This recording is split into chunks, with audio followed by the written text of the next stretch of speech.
Потому что вот такое ощущение, что власть придержащие, вот эта мировая элита или там наша элита, вот, допустим, Греф, он входит в совет там одного из крупнейших мировых банков, значит, он руководствуется их инструкциями, понимаете, и они, эти инструкции, вольно и невольно, они снисходят и как бы на всех нас. И поэтому вот этой элите, и если слушать еще Грефа, я вот в этой своей статье там привела его прямую речь о том, что зачем нам нужны люди, думающие, мыслящие, информированные. Ведь ими невозможно будет управлять. А элите нужно, чтобы она управляла людьми. Понимаете? Чтобы она управляла всеми процессами, которые сейчас происходят в мире.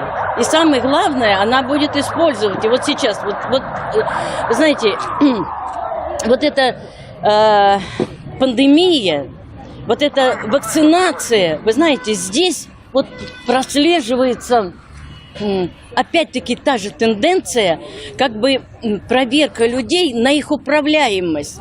Понимаете? Значит, если сказали вакцинироваться, значит, все, мы должны, как эти козлы, как овцы, идти и вакцинироваться. А почему? А для чего мне это надо? Если я здоровый человек, если моя иммунная система работает нормально, зачем мне это? Зачем мне это навязывают? Вы понимаете, зачем навязывают этот масочный режим, этот локдаун? Зачем? Это, вы знаете, столько немыслимого. Вы знаете, это как бы проверка людей, насколько они еще готовы к сопротивлению всякого этого маразма, этому порабощению этой мировой элиты. И вот эти вот всякие Грефы, Чубайсы, Михаил Ковальчук, этот академик, вы понимаете, они все как будто в одном заговоре против нас с вами. И это страшно, мы должны быть бдительны. И вообще сейчас время пришло, когда мы просто не имеем права быть аполитичны. Если ты аполитичен, значит, можно с тобой делать все, что угодно. Ты будешь как баран смотреть в рот нашим руководителям. Уже пора понять, что верить им нельзя. Что вся политика, которая проходит вот в течение, проводится в течение 20 последних лет, а может быть и больше, она направлена против человека, против нашего гражданина. Она антинародная. И чтобы не видеть это, быть слепыми, еще верить власти, но это просто страшно. И сейчас, да, накануне выборов у нас есть только один, мне кажется, есть один единственный, как возможность, что ли, да, это выборы. Участие всех граждан, весь электорат, он должен участвовать в этих выборах, потому что благодаря только этой системе можно каким-то образом изменить вот эту власть, убрать ее из Кремля. Но, опять-таки, здесь нужно сознание человека, чтобы он понимал, это каждый гражданин, чтобы понимал, что по-другому нельзя, аполитичными быть нельзя, не идти на выборы тоже нельзя. Вы понимаете, верить власти нельзя. Значит, мы должны контролировать, мы должны вот это собрать свою коллективную солидарность, человеческую всю, для того, чтобы противостоять этой власти, этой страшной власти. Иначе она нас погубит. Иначе она еще на войну нас отправит. Все зависит от нас. И вот это Украина, ребята, ну я в ужасе. Как можно вот это против братского народа, выставлять эти громадные военные силы. Я ехала там в районе Масловки, сосредоточены, там уже приготовлены орудия, склады, какие-то там пулеметы, хрен его знает, и солдаты. Ребята, ну это ужас. Ведь мы на грани. Честное слово. Может быть, может ничего этого не случится, но все может быть. И это преступление будет опять, это наше преступление с вами, потому что мы все молчим. Мы молчим, что там вот это стягивают войска к Украине. Мы молчим, что убивают Навального, что Доксу прессуют всю оппозицию. Мы молчим. Мы-то не молчим. Ну мы один-два, я говорю, Не молчим, а остальные что? Я говорю, вот я обращаюсь именно ко всем гражданам нашей страны. Это просто преступление. Быть равнодушными сейчас в это время перелома, когда вот эти силы, антинародные силы, они начинают все больше стягивать нам горло. Как можно? Они были равнодушны 5 лет назад, и они будут равнодушны, потому что этот народ полностью деградирует. А мы ради чего тогда выходим, Сань? Мы же выходим ради того, чтобы опять же рассказать и показать, и в общем, и надеемся, что они на самом деле тоже проснутся. По поводу того, что да, Путин это процесс очень непростой. Если за 2000 лет не дошло до народа, что надо жить по совести, по чести, достойно жить, да? Смотрите. То сейчас, после советской системы, которая всех там нивелировала. Сталина гораздо меньше. Зеленский поехал в Турцию. Путин запрещает россиянам ехать в Турцию на отдых. Да, и там все это путевки куплены. Вот просто запрещает. Едьте в Крым. Это Путин, вот сидит вот этот старый ботоксный дед и вам указывает. Вот вы там что-то купили, нихера, едьте в Крым, там воды, правда, нету, там население там в 5 вечера отключает эту воду. Едьте в Крым. Это что, народ скот, я не могу понять. А потом скажут, что по статистике увеличилось количество людей в Крым. Люди выбирают нас. В общем, чтобы этого абсурда не было, нам необходимо менять эту власть. В корне ее менять. Всю эту Госдуму, позорную Госдуму, которая строчит там эти безумные законы, все это надо менять, это надо понять. Народ, ты проснись, елки-палки. Иначе задавят нас, задавят. Да уже задавили. Уже все исключили. Этот народ, я говорю, сейчас поймет только когда катастрофа. Мы сейчас находимся в такой момент, когда мы переходим от авторитаризма к тоталитаризму, потому что у Путина другого пути нет, выхода у него нет. Из этого тупика, из этого бункера. Вот смотрите, только тоталитаризм. Я не знаю, как другие регионы, а у нас в Воронеже все пикеты, митинги запрещены, потому что якобы у нас коронавирус. Где коронавирус? Никто маски не носит, в автобусах ездит. Но губернатор говорит, что вот там запретить это все мероприятия. И говорят, не разрешат до выборов в Госдуму, чтобы народ не баламутить. И причем по информации спущено уже врачам, что завышать число заболеваемых, чтобы это мероприятие не разрешать. Вот такие случаи. Я видел, что в Москве, например, тоже буквально сегодня прочитал новость, что впервые с января началось увеличение, вот самое большое количество заболевших в Москве, в Московской области. Да, ну вот начинают опять они запугивать людей, запугивать. У нас это логика власти, Ей надо сделать все, чтобы как можно больше минимизировать свои риски. У нас Воробьевский стоял с плакатом «Путин на либийскую бригаду долой». До последнего стоял. И они его раз схватили, и два схватили. Есть фотографии в интернете, как под руки тащат Воробьевского. Вот последний плакат убрали с площади. Это что, не фашизм?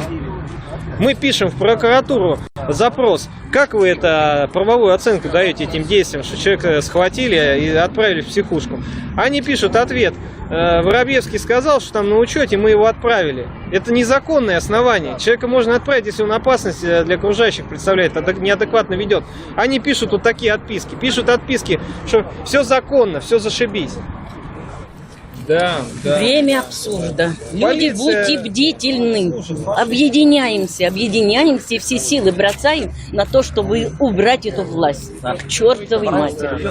Да, спасибо. Татьяна. Была Татьяна Фролова, да, местная активистка, поэтесса в том числе. Да, и писатель. Да, она книжки пишет.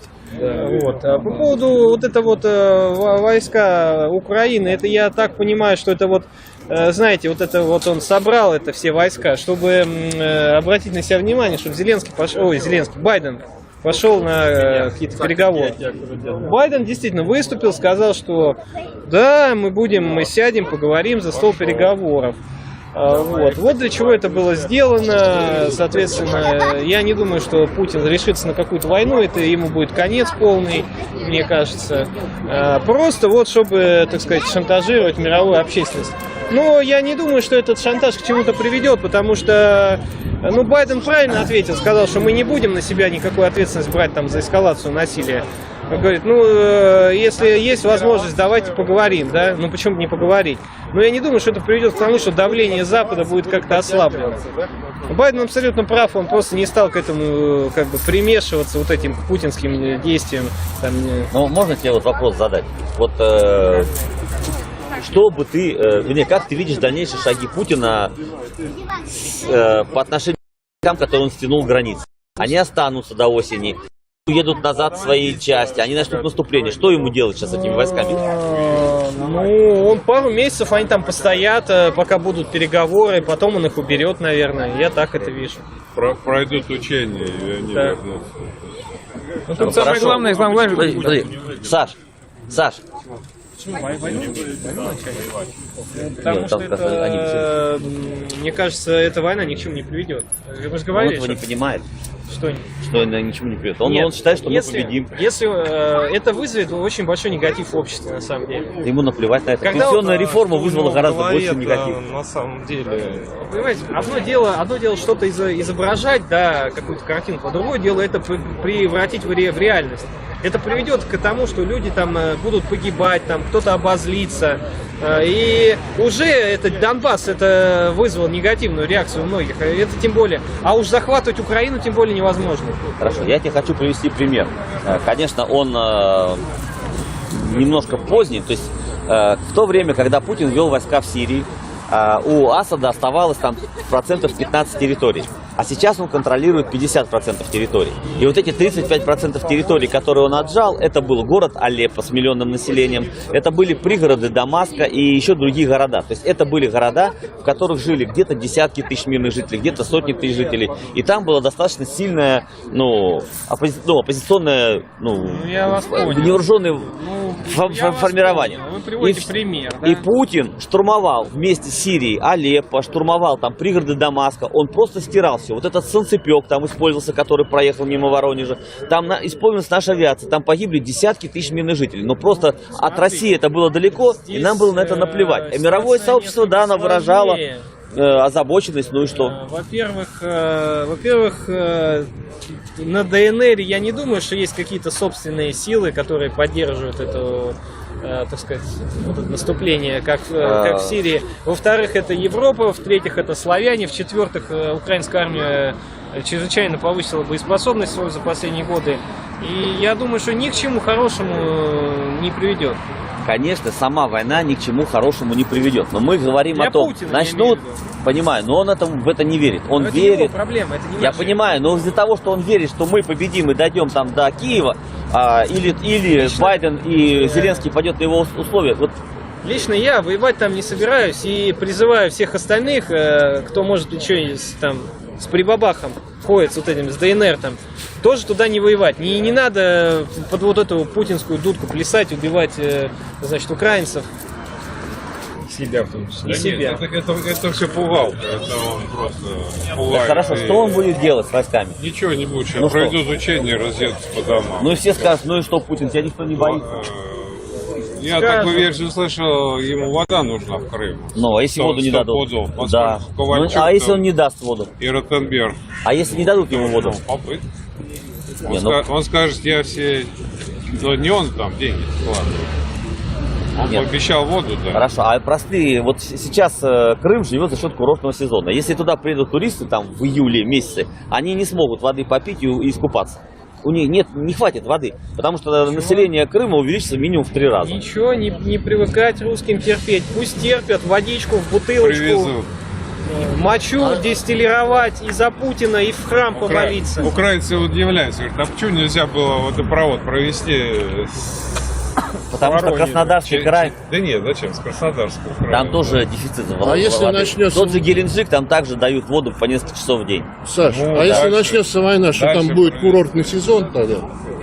Или его все-таки Нет, вот ситуация отменят? какая? Вот у Путина его понты в чем заключаются? То есть, если он замахивается, он всегда бьет. То есть, еще не было такого, что кто-то мог его остановить в замахе. Я вам приведу простой пример. Был 2015 год. Путин подписал вторые Минские соглашения, но в этих вторых Минских соглашениях он их, допустим, я могу ошибиться в дате, он подписывал 11 февраля, но он написал прекратить боевые действия с 15-го. И за 4 дня он взял Дебальцево. Понимаешь? То же самое в Сирии. Когда штурмовали Алеппо, это миллионный город. Я думал, ну как же, миллионный город, там погибнут десятки тысяч. Ему было наплевать, ему всех разили пальцем, там что-то кричали, кивали. Он стер в пыль это Алеппо, угробил кучу народу. Я думаю, что он замахнулся там не было для того, чтобы замахнуться. Отличие, Саш, в том, что там не было наземной операции. А наземная операция — это куча гробов. Я понимаю. И другой резонанс совершенно Путин будет. не военный человек. Я понимаю, что будет другой резонанс. Речь идет о том, что когда война начнется, ее уже не остановишь. Будет резонанс, не будет резонанс. Главное, что если она начнется, ее уже не остановишь. Потому что мой прогноз такой, что наступает российская армия. У нас там классные люди, ребята, но, к сожалению, они понесут очень существенные потери, не добьются результата. Потому что для того, чтобы атаковать, вот есть такая теория, должно быть соотношение 1 к 3. Пока у нас там 110 тысяч солдат. Украинская армия 200 тысяч готовых и 200 тысяч резервистов. То есть это 400 тысяч солдат. Чтобы просто нормально атаковать, нам нужен 1 200 000. У нас нету 1 200 000. У нас даже вся армия это там 1 100 000, но это включает тыловиков, штабистов, там, я не знаю, секретарш и так далее. А боеспособных частей, вот я не знаю, сколько еще мы скребем. То есть технически мы не можем штурмовать. Вот есть город Мариуполь, в нем 1 000 000 жителей. Днепропетровск, 1 000 000 жителей. Невозможно взять штурмом Мариуполь и его контролировать. Это будет сплошная партизанская война. Вот потому что комментарии пишут, Да да бедная Россия, вокруг враги, которые не дают воровать больше. Путин заболел очень опасным вирусом, путиновирусом. От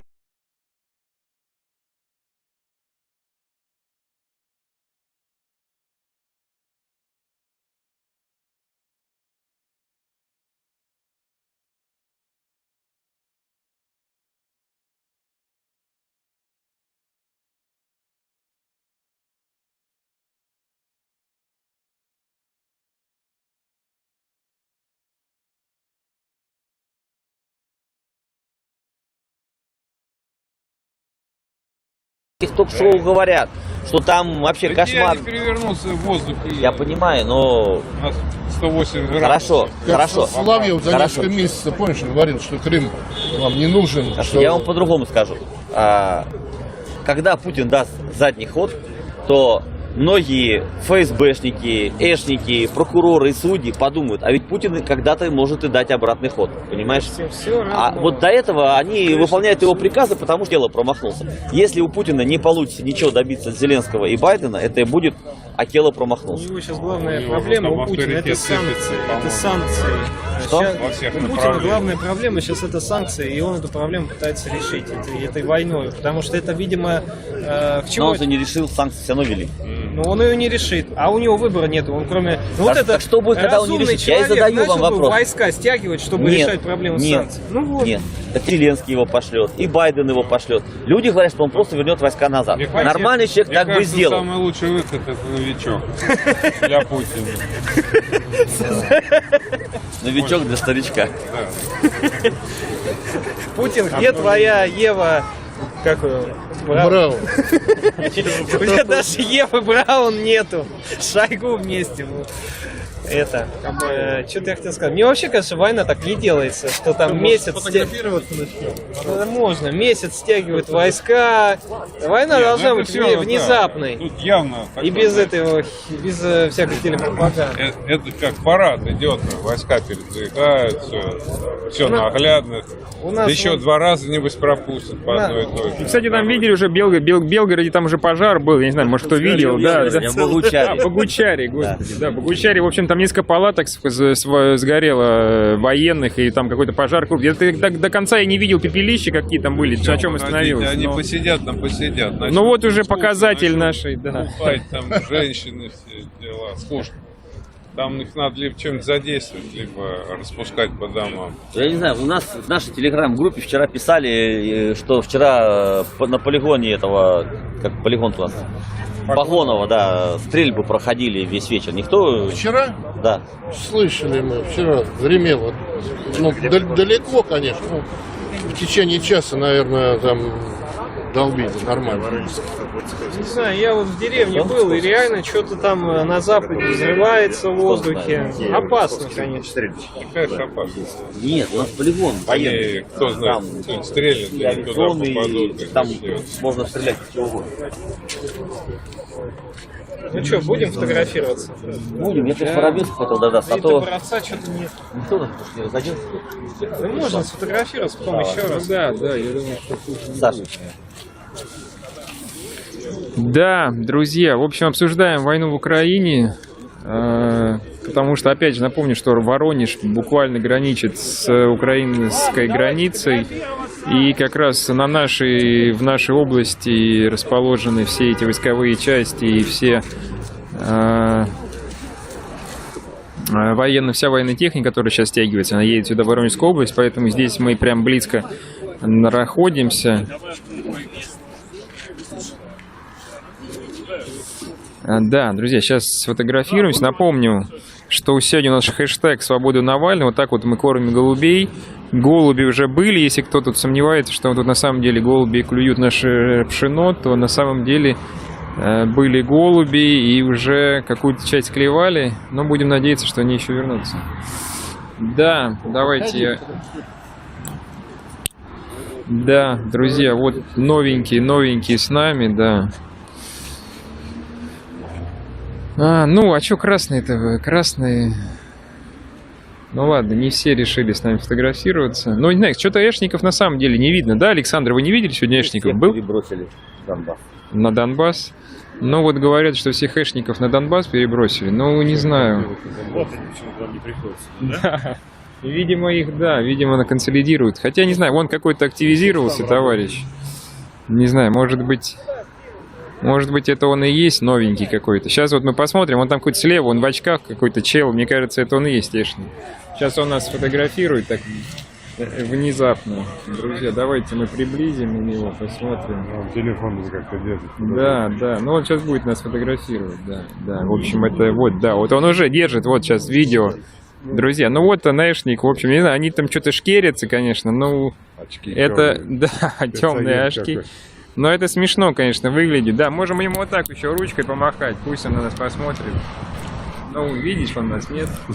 Давай, помашем рукой эшнику. Да, друзья, в общем, нас снимает скрытая камера, да. Ну, надо подойти, наверное, да, сейчас спросим. Товарищ такой прям непринужденный, стоит, так улыбается. Ну, пойдем, ладно, подойдем. Я подойду, какой-то эшник у нас новый стоит вообще. Пойду познакомлюсь. Что, где, спрошу, где Есина, где Манохин. Это, видимо, новый товарищ. Здрасте, а вы не из правоохранительных органов случайно, нет? Да. Нет, не относитесь? А просто к нам тут ходили, мы тут вот, у нас собрание людей, нас обычно тут фотографируют. Нет, это не вы? Я вообще даже к полиции не имею никакого отношения. Тогда извините, бога ради, все. Ну, не знаю, говорит, что нет, но подозрительно стоял. Скорее всего, это он и есть.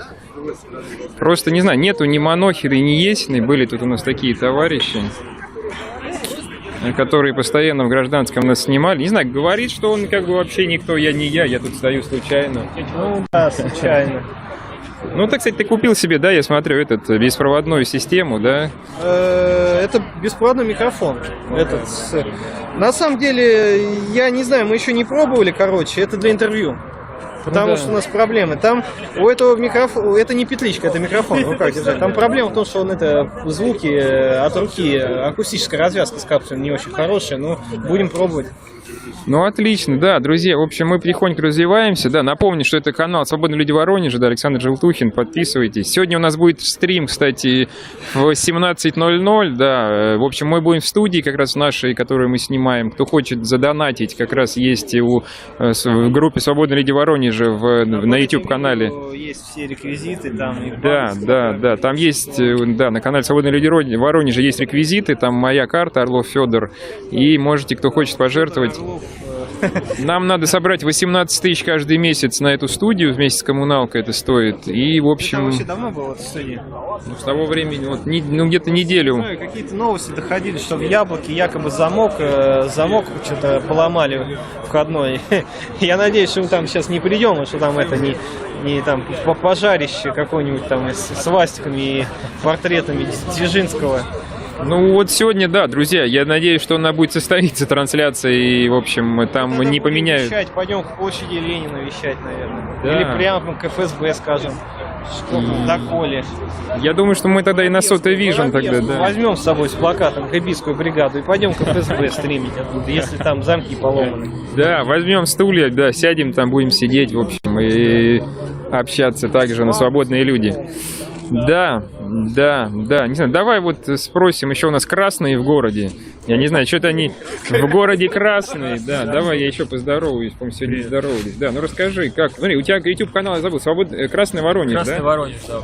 Да, друзья, кто хочет, подписывайтесь, Красный Воронеж. Ну расскажи, что у тебя, как на красный, как красный. Вот ты же, я хочу сказать, что как бы он не КПРФщик, а именно, что он вышел из КПРФ, да, но все равно социалистические идеи придерживается. Вот свой канал даже создал. Ну расскажи, что у тебя нового, какие новости на канале и вообще какие планы?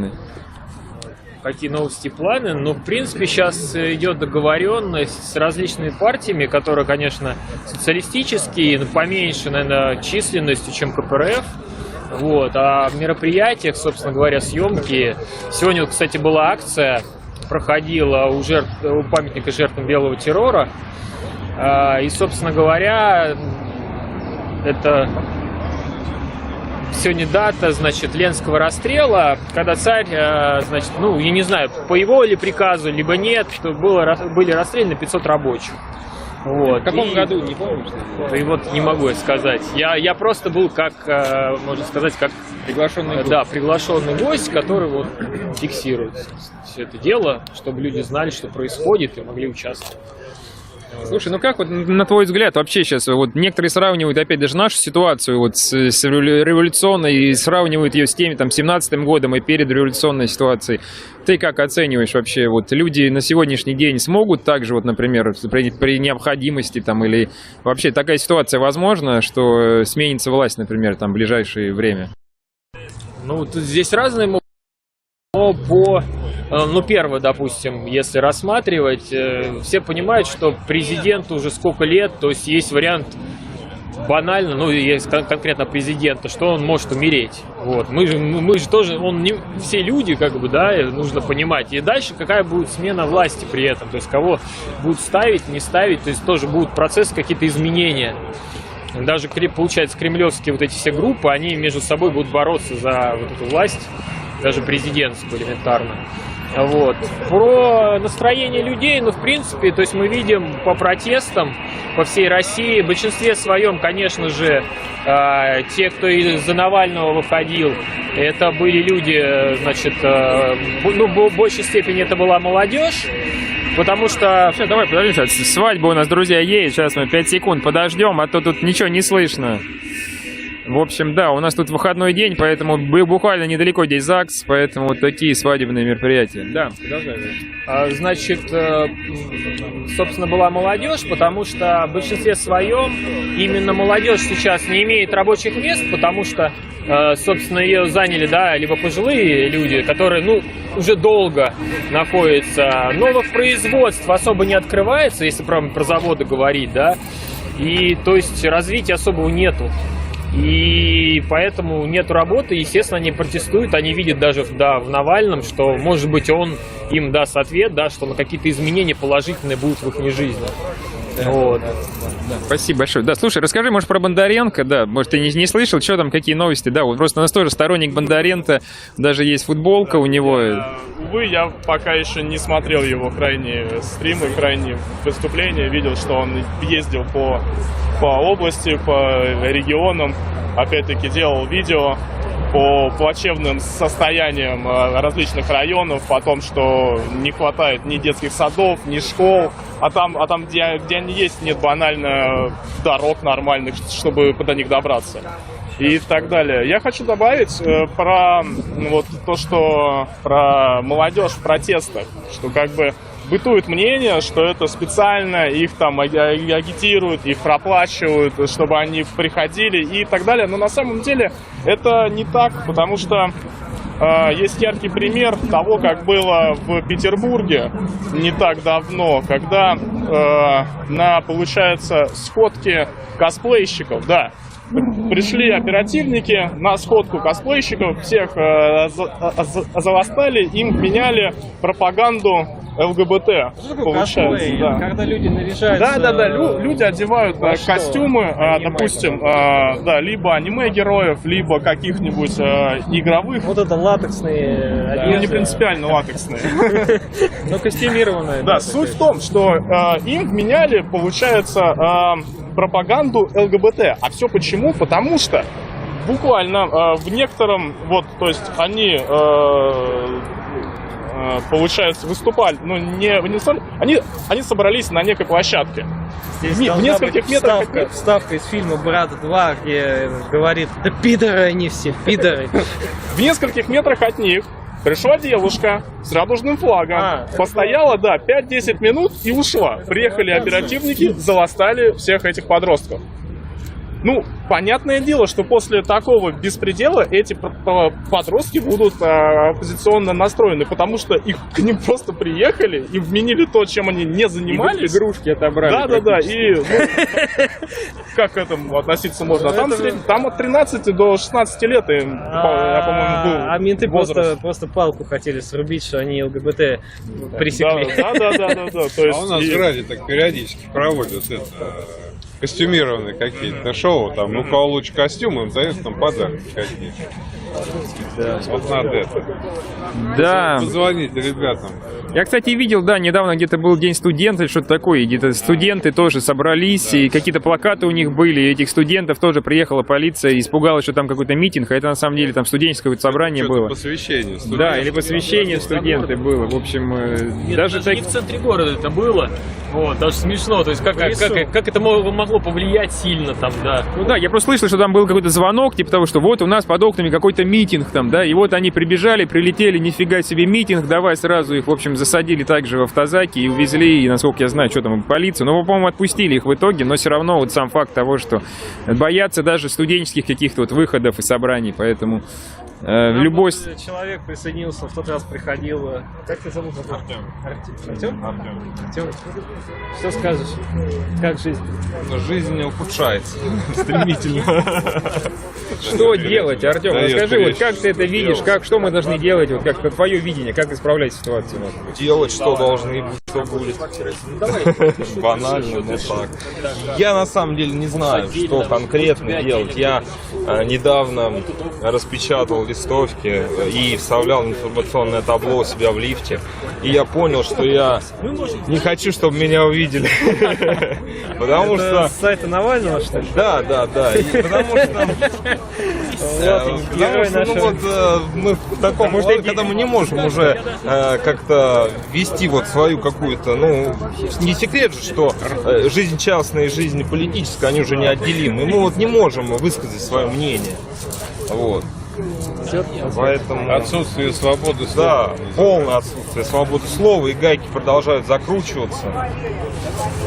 И что конкретно делать, я не могу сказать. Вот нужно выходить.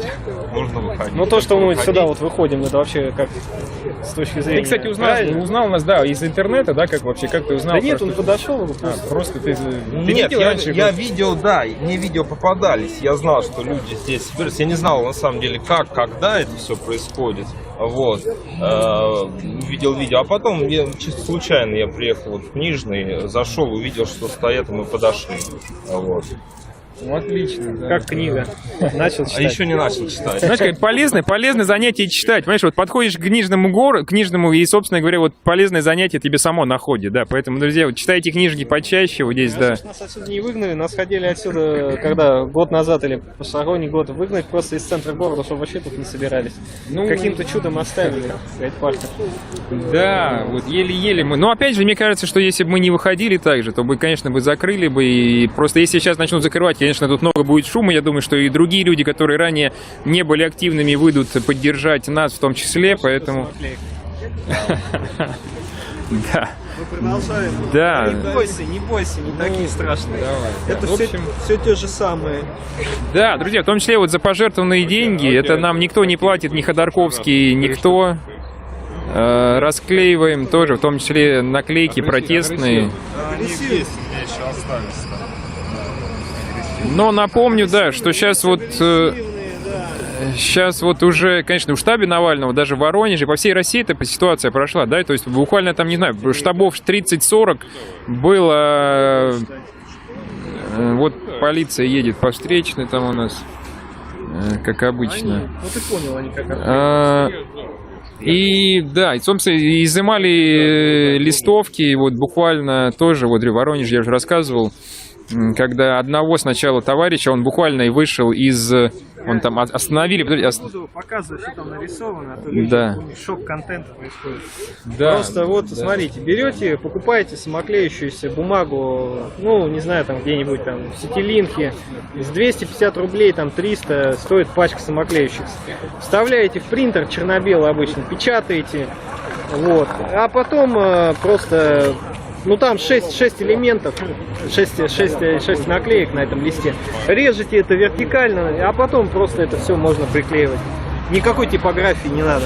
Да, друзья, не ждите, что кто-то будет делать. В принципе, можете это сами делать. Эти, в том числе листовки те же самого Навального. Можете их скачивать с сайта Навального и распространять сами. И также наклейки делать. В времени можете попасть под статью об экстремизме. Я об этом уже говорил. Я думаю, что это скорее такое, ну, демонстрация силы и для внутреннего потребления, чтобы просто своих, как бы, совесть ментов успокоить, что они в рамках закона действуют, хотя они не в рамках закона действуют, когда листовки изымают. Там никакого экстремизма у Навального и не пахнет.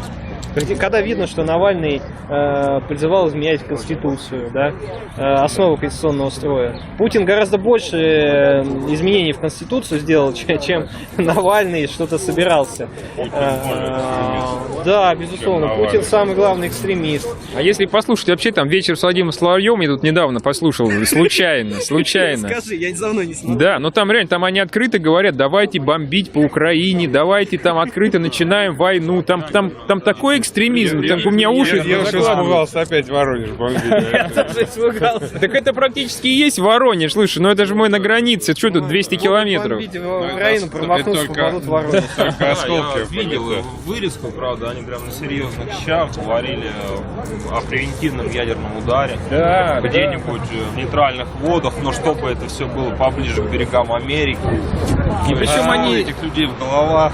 Они реально, понимаешь, причем все вместе, понимаешь, вот Соловьев приглашает всех, там, Симонян, там, все эти, там, еще там, эти все шестерки их местные, и они все прям, да, давайте, надо прям сильный удар сделать, чтобы они нас боялись, а то это будет долгая война, надо прям... Информационный удар, они вот собрались, вот это шушеры, это рассказывают про превентивный удар, чтобы, значит, Запад на это посмотрел и подумал, да, нифига себе, русские реально войну решили начать, надо с ними за стол переговоров садиться. Мне кажется, это вот так работает. А так даже за ними даже разговаривать никто не стал. Возможно, это для своей аудитории лучше делать, чтобы людей подготовить к мысли о войне. Давно не глядел, я не знаю, я вот начинаю, включу, мне аж тошнит, я не могу глядеть. Это Соловьев пусть забудет про свою вот эту квадратную виллу в Италии, если какая-то война начнется. Я думаю, потом он 100% военный преступник. То есть человек, я так понял, в Германии нацисты же признали пропагандистов военными преступниками. То есть человек, вот Соловьев, как его, по имени Владимир Соловьев, призывает бомбить страну. Потом эту страну, не дай бог, начнут бомбить. И куда дорога Соловьеву? На эшафот, я не пойму, в Гагу, куда? Вместе с Гитлером туда? Да. Военное преступление. А, вот Воробьевский. Диман, как всегда, вовремя. Да, что-то все больше и больше. На самом деле они очень плаката нет там. Хорошо пользуются тем, что там, в тех странах, в которых у них есть недвижимость, эти страны в основном правовые. То есть они незаконно, как вот здесь. То есть, если бы, предположим, здесь были дети, конечно, это и сказка, дети западных чиновников, то есть начали бы этим шантажировать давно Запад. Вот. Но Запад никогда так не сделает. Вот. И никогда в той же самой Италии не сделают. Да, то есть для этого действительно надо начать бомбить Италию. Ну, конечно, да. И мне кажется... Предлагают еще раз фотографироваться. Да, друзья, еще подходят люди. И вот Дмитрий Воробьевский, он там стоит на фоне. Друзья, к нам пришли еще 2 человека. Предложение еще раз фотографироваться, чтобы показать свою солидарность против путинской власти. Да. Ну, если свободу не возьмем, надо будет рисовать заново. Да, здрасте, Дмитрий. Спасибо, что пришли. Да, не за что. Какие новости, Дмитрий? Да, ну, к сожалению, никаких. Вот и насчет этого дела, что, значит, вроде они там что-то расследуют по поводу моих задержаний, но больше ничего. Один раз пришла эта помощница следователя, уже почти 2 недели назад где-то, а больше с тех пор ничего. Наверное, все это там... Я даже не очень понял, кем я там. То ли я там свидетелем, то ли потерпевшим я там числюсь. Так, все, фотографируемся, да, Дмитрий, да. сейчас. Да, друзья, панораму пока покажу. Там какой-то арестовали нарушителя какого-то, прям на кабане. Это прям какого, где в Воронеже? Да не, ну вон там, видишь, просто стоит гаишная машина, она остановила Мерседес, и они там сейчас какой-то штраф, он ее, видимо, штрафует. Или какие-то притязания у них там. Да, Дмитрий, в общем, пока тихо у вас на вашем фронте, не вызывает никуда ничего. Тихо, что ж, я не знаю. Наверное, что-нибудь там бумаги там куда-нибудь перекладывают, а может уже все замяли, это все делают. Я не знаю даже, что они хотят расследовать толком. Вот. За неделю что-то произошло? Да нет, ничего, я даже толком не знаю. То ли против своих, они, я думаю, не будут ничего расследовать, против полиции, мне естественно. Пришло из МВД, да. Написано, что преступлений не было никаких. Ну понятно. Не обнаружено. Понятно. Ну, естественно, значит, все и замяли. Понятно, естественно, что... Ну, кстати, да, я, забыл тоже сказать, что у нас и Сычев же, тоже Сычеву пришел ответ. Вот помните, когда у нас тут провокатор был серба, который разбил вазу здесь, на памяти Бориса Немцова, и тоже вот мы на него написали на уголовное дело заявление, и, в общем, тоже написали, что уголовное дело, в общем, никто не заведет, потому что нет состава никакого преступления. Хотя бы административное? Административное было, да, но там и признали мелкие хулиганства, и всего лишь он там 3 суток ему дали, самое меньшее, по самому минимуму, то есть вот, буквально как будто он в туалете пописал. На нас заявление написал. Да, и он еще на нас написал заявление, да, собственно говоря, то, что мы... А это заявление тоже уже рассмотрели, так сказать, до его... Не знаю, решение нас опросили уже. Так может еще что-нибудь начнут, какое-нибудь самоуправство, что-нибудь такое могут там найти, какую-нибудь, ну вообще...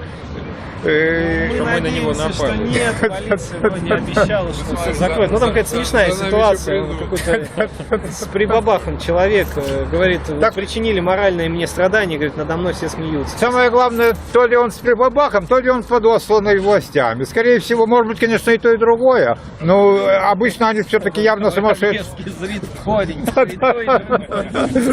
Да, но это ж все-таки они должны как-то власти выбирать себе провокаторов, которые не совсем с прибабахом, а то ж его могут послать на одно дело, а он с прибабахом еще что-нибудь другое. А он и нож возьмет с собой еще, да? Да, может такое быть. Да, но я видел, кстати, вот есть у них ВКонтакте, в группе серба, у них прям отчет был по поводу вот этой акции. Скорее всего, это был именно член серба, который... Это какой акции? Ну вот нашей акции, когда он разбивал... И про него там было? Да, ВКонтакте, вот да, есть на странице серба, и, собственно, у них... Они, во-первых, перед этим они разрушили представители серба вот эти мемориал на Немцовом мосту, и они же, в общем, я как понимаю, они же пришли сюда, подослали этого человека. А там в этом отчете на их сайте о нем положительно? Ну, конечно, да. Так, то есть они его не признают своим членом? Там? Ну, они не написали прям, что вот этот член был серба, наш член. Они просто написали, что вот в Воронеже прошла акция, или вот что, и вот пришли, и они разбомбили, как хорошо они сделали, вот, что они уничтожили. Я понимаю, что сербы, они против народа и подвержены вот пропаганде. Это практически 100%. Они на любого человека, на немцов могут какой-то, ну, в общем, совершенно... по-моему, во всяком случае, больше 99%, что это подосланный властями был. Совершенно не свойственно человеку вот действовать, там, наговорить, что он в чем-то там не прав и так далее. Вот именно пропаганда. И, в общем-то, Немцов, он всегда за народ был. И в 95-м он поднял свою Нижегородскую, значит, губернию. Против войны в Чечне. И против войны в Чечне. И все он за народ выступал, и он понимал демократию.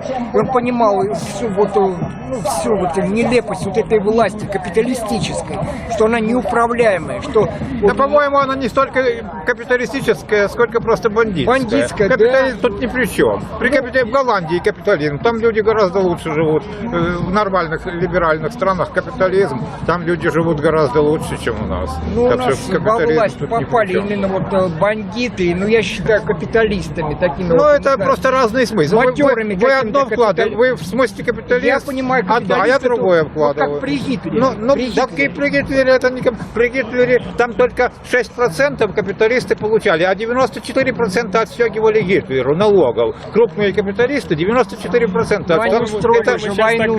Да, это не капитализм. Капитализм, когда наоборот, 6% налога платят, а 94% себе оставляют. Вот это капитализм. Потому что Германия страна маленькая была, им надо было заработать на том, чтобы завоевать другие страны, и оттуда и рабов иметь, и все вот эти богатства других стран. Поэтому, вот как я считаю, капитализм, вообще ему вредно капитализму неуправляемому быть у власти, потому что у них идет вот как вот колесо такое идет. Вот, на мой взгляд, капитализм это просто экономическая свобода, вот в моем понимании. Да. А экономическая свобода лучше, чем даже Медведев когда-то говорил, что свобода лучше, чем не свобода. Так экономическая тоже свобода лучше. Когда вот в Северной Корее нет экономической свободы и вообще никакой. И там уже голод официально. Ким Чен Ир объявил: ой, нам предстоит голод. У них в 90-м году несколько миллионов умерло, в 90-х годах от голода. А теперь, значит, новый, он уже признает, значит, давайте везите нам благотворительную помощь, мол. Вот они без капитализма до чего дожились. В Южной Корее живут как на Западе, во много раз лучше, чем россияне. А в Северной Корее во много раз даже хуже, чем у нас. То есть, вроде бы один и тот же народ, а там капитализм, а там социализм. И вот Южная Корея по уровню жизни где-то раз в 50 выше, чем Северная Корея. Там просто не сравнить.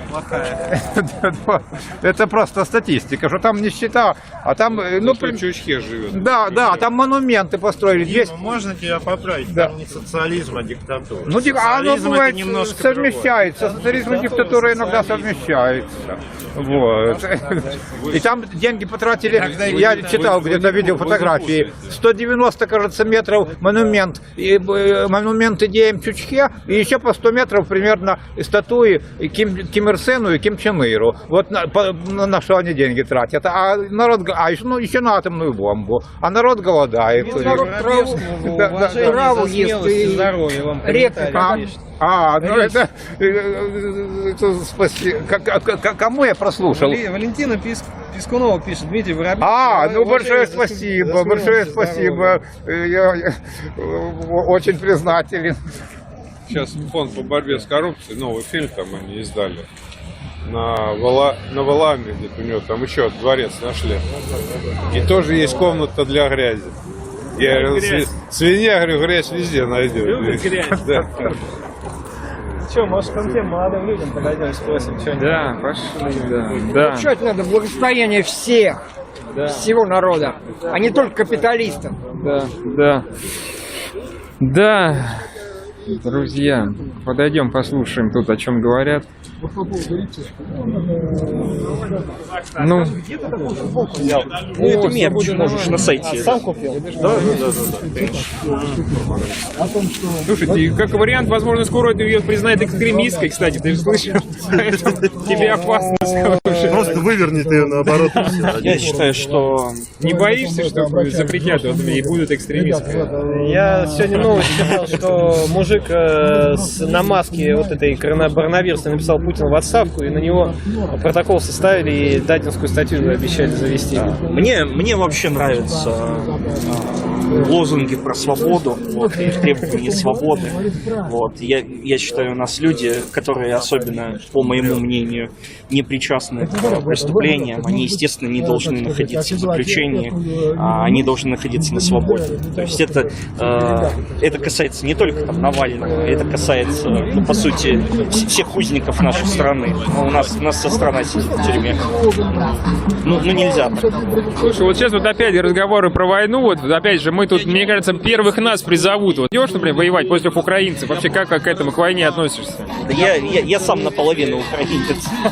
Тут, ну, у меня половина родни украинцы, половина русские. Я считаю, что должен быть мир. Вот. То есть я призываю обе стороны, да, всех, не знаю, всех политиков мира, чтобы был мир. То есть я на самом деле ультрапацифист. То есть мир не решит. А как же тебе скажут, вот я недавно человека одного забанил в чате, который говорил, что НАТО хочет напасть.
dobrze.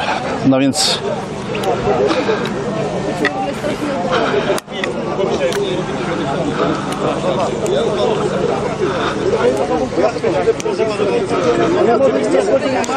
Массы решают все, конечно, хотя бы там должно 5 хотя бы процентов выйти населения, но пока даже 5. Только Хабаровск нам показывает, конечно, в прошлом году показал очень такие примеры позитивные, когда чуть ли не весь город Хабаровск. У меня есть знакомые летчики военные, которые отказались, их звали туда, на Донбасс. Сказали, украинцы, наши братья, дураки, не поехали на Донбасс. Да, и опять же все говорим о том, что... И вы там, блин, опять, как крысы там по поддельным паспортам ДНР, там, вон, где там выкладывали, раздают им уже паспорта. Опять же, от этой войны выиграет... Все отвернутся. Выиграет только, то опять же Запад, и та же самая Америка выиграет, если нас стравит друг с другом, мы друг друга переубиваем. Наша задача не сделать плохо для Америки, наша задача сделать хорошо для себя. Я так считаю. Потому что это довольно порочный путь. Ну, я и говорю, собственно, если мы сделаем хорошо Америке, если будем воевать друг с другом, знаешь, славянские народы будут друг друга уничтожать экономику, а, в общем, это выгодно всем остальным странам. Понимаешь, это вина будет только нас самих, а не Америки. Ну, это само собой. Нет, я говорю просто, кому это будет выгодно, помимо... неделю происходит, я смотрю, там же Америка корабли ввести в Черное море планировала. Потом там не водить. И у меня еще так, Путин сейчас попробует устроить какой-то какое-то столкновение именно с американскими кораблями. Или там вполне можно и какую-то мину там, чтобы корабль взорвался, и чтобы какие-то разборки начались, что опять мы не мы, нас там не было. И американцы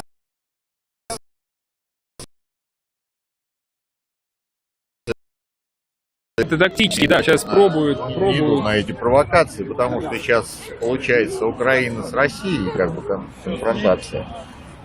Это было бы уже размытие ситуации, если бы, допустим, там взорвался американский корабль, зашел в Черное море, взорвался, а в нейтральных водах, а кто это сделал, а мы вообще, у нас свои учения. Да, друзья, в общем, они тоже, на самом деле, пробуют друг друга на зуб, и смотрят, насколько кто будет, как реагировать. Да, друзья, дальше к комментариям вернемся. Еще подводная лодка, я не помню, она нашлась или не нашлась, где-то там в Черном море лежит. Блин, честно, я просто не помню про подводную лодку. Месяц назад там с локаторов, они вообще там должны же и Турцию там всех предупреждать. И она типа с локаторов со всех поисковых НАТО, Турции пропала. И как бы они начали запросы туда, типа с ней все нормально, она типа с командованием выходит на связь. Они где-то там притопились, сейчас в Черном море. И она, ну сколько она там пролежит? Полгода? Сколько мало? Ну, пойдемте спросим, я не знаю, что они. Тебя скажете, хорошее.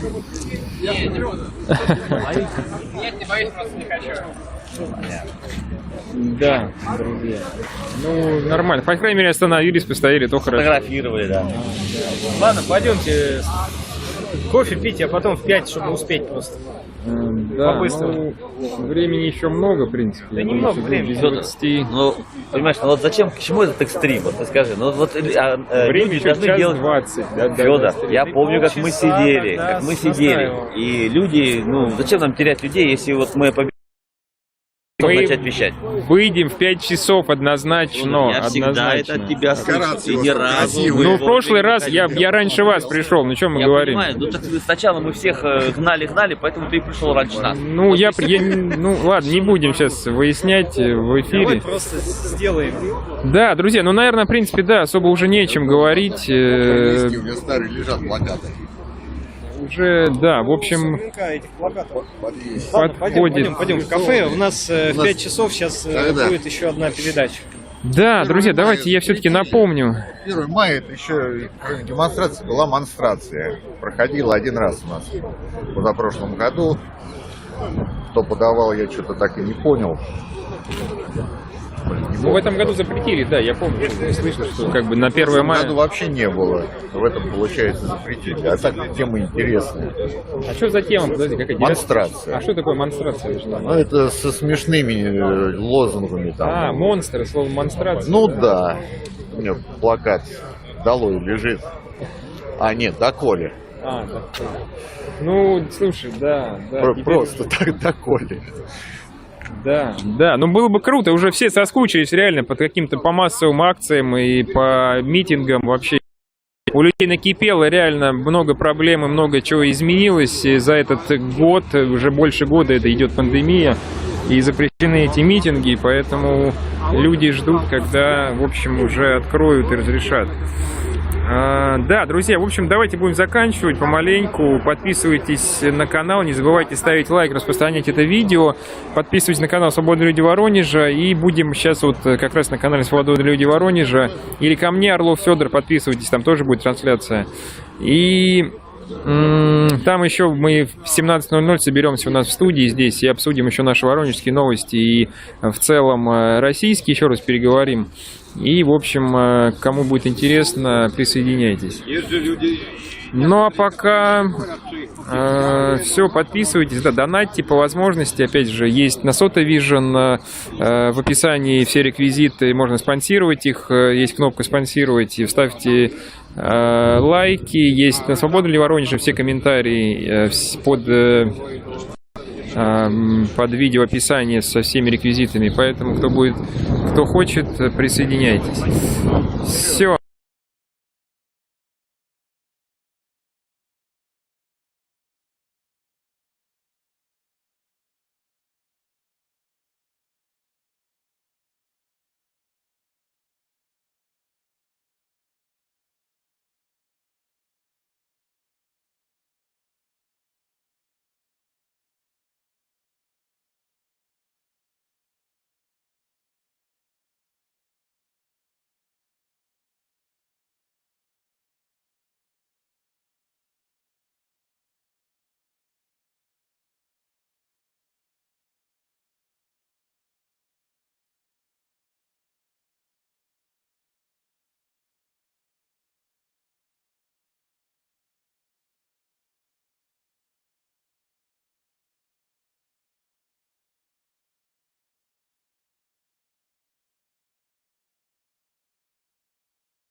dziwnie to wygląda. Prawda, że dziwnie? Prawda, że dziwnie? No ale co zrobić? W takich żyjemy przedziwnych czasach.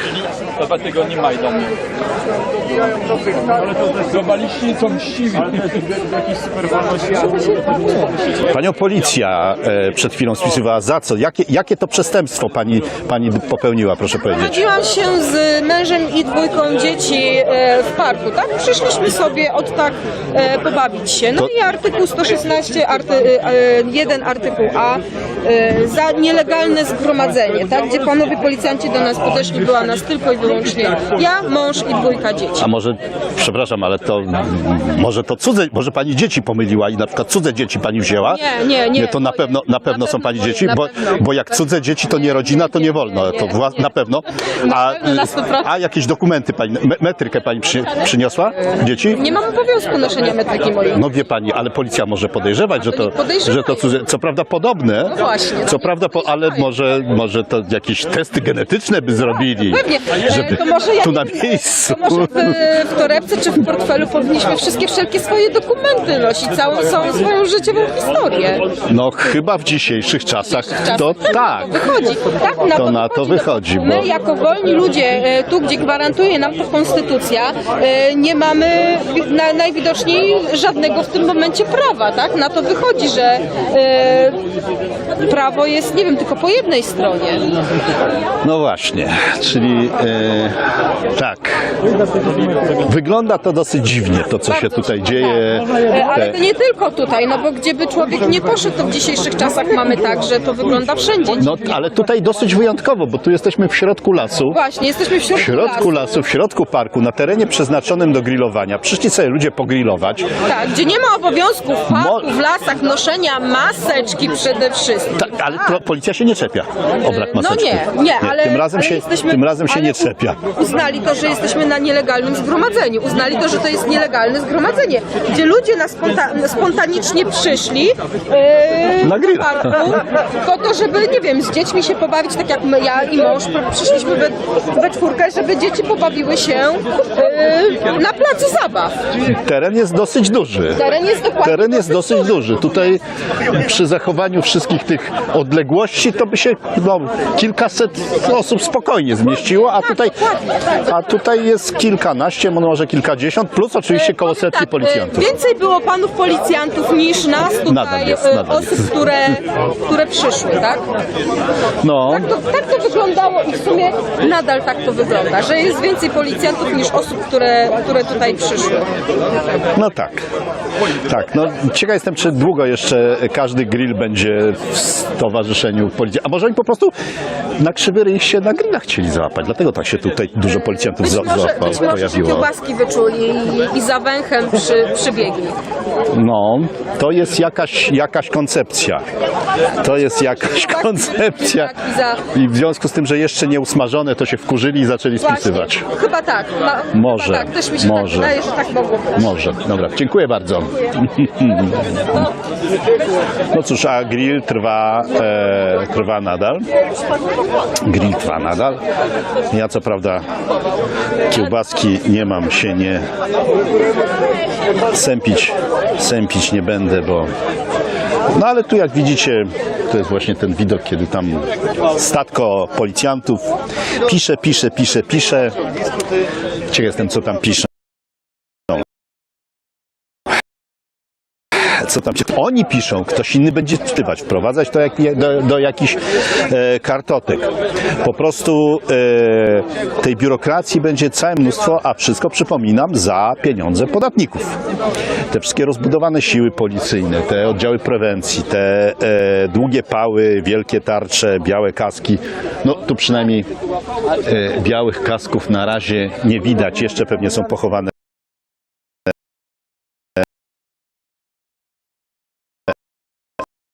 naszą kasę, my za to płacimy i my mamy, co my mamy z tego? Ano mamy z tego, że w tej chwili państwo przekształca się coraz bardziej w taką dziwną dyktaturę.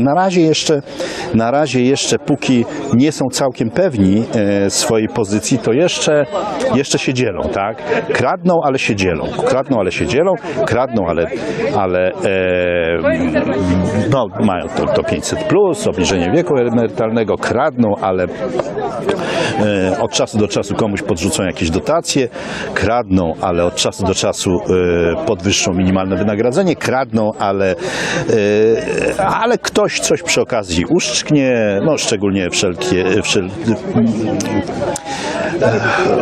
znajomi i krewni królika ci szczególnie uszczkną dużo przy tym, co się w tej chwili dzieje, ale do czasu, bo jak już się stanie tak, że się upewnią, to już przestaną się dzielić, to po prostu będą kradli, a jak ktoś cokolwiek złego będzie chciał na to powiedzieć, to będzie tak jak w Rosji.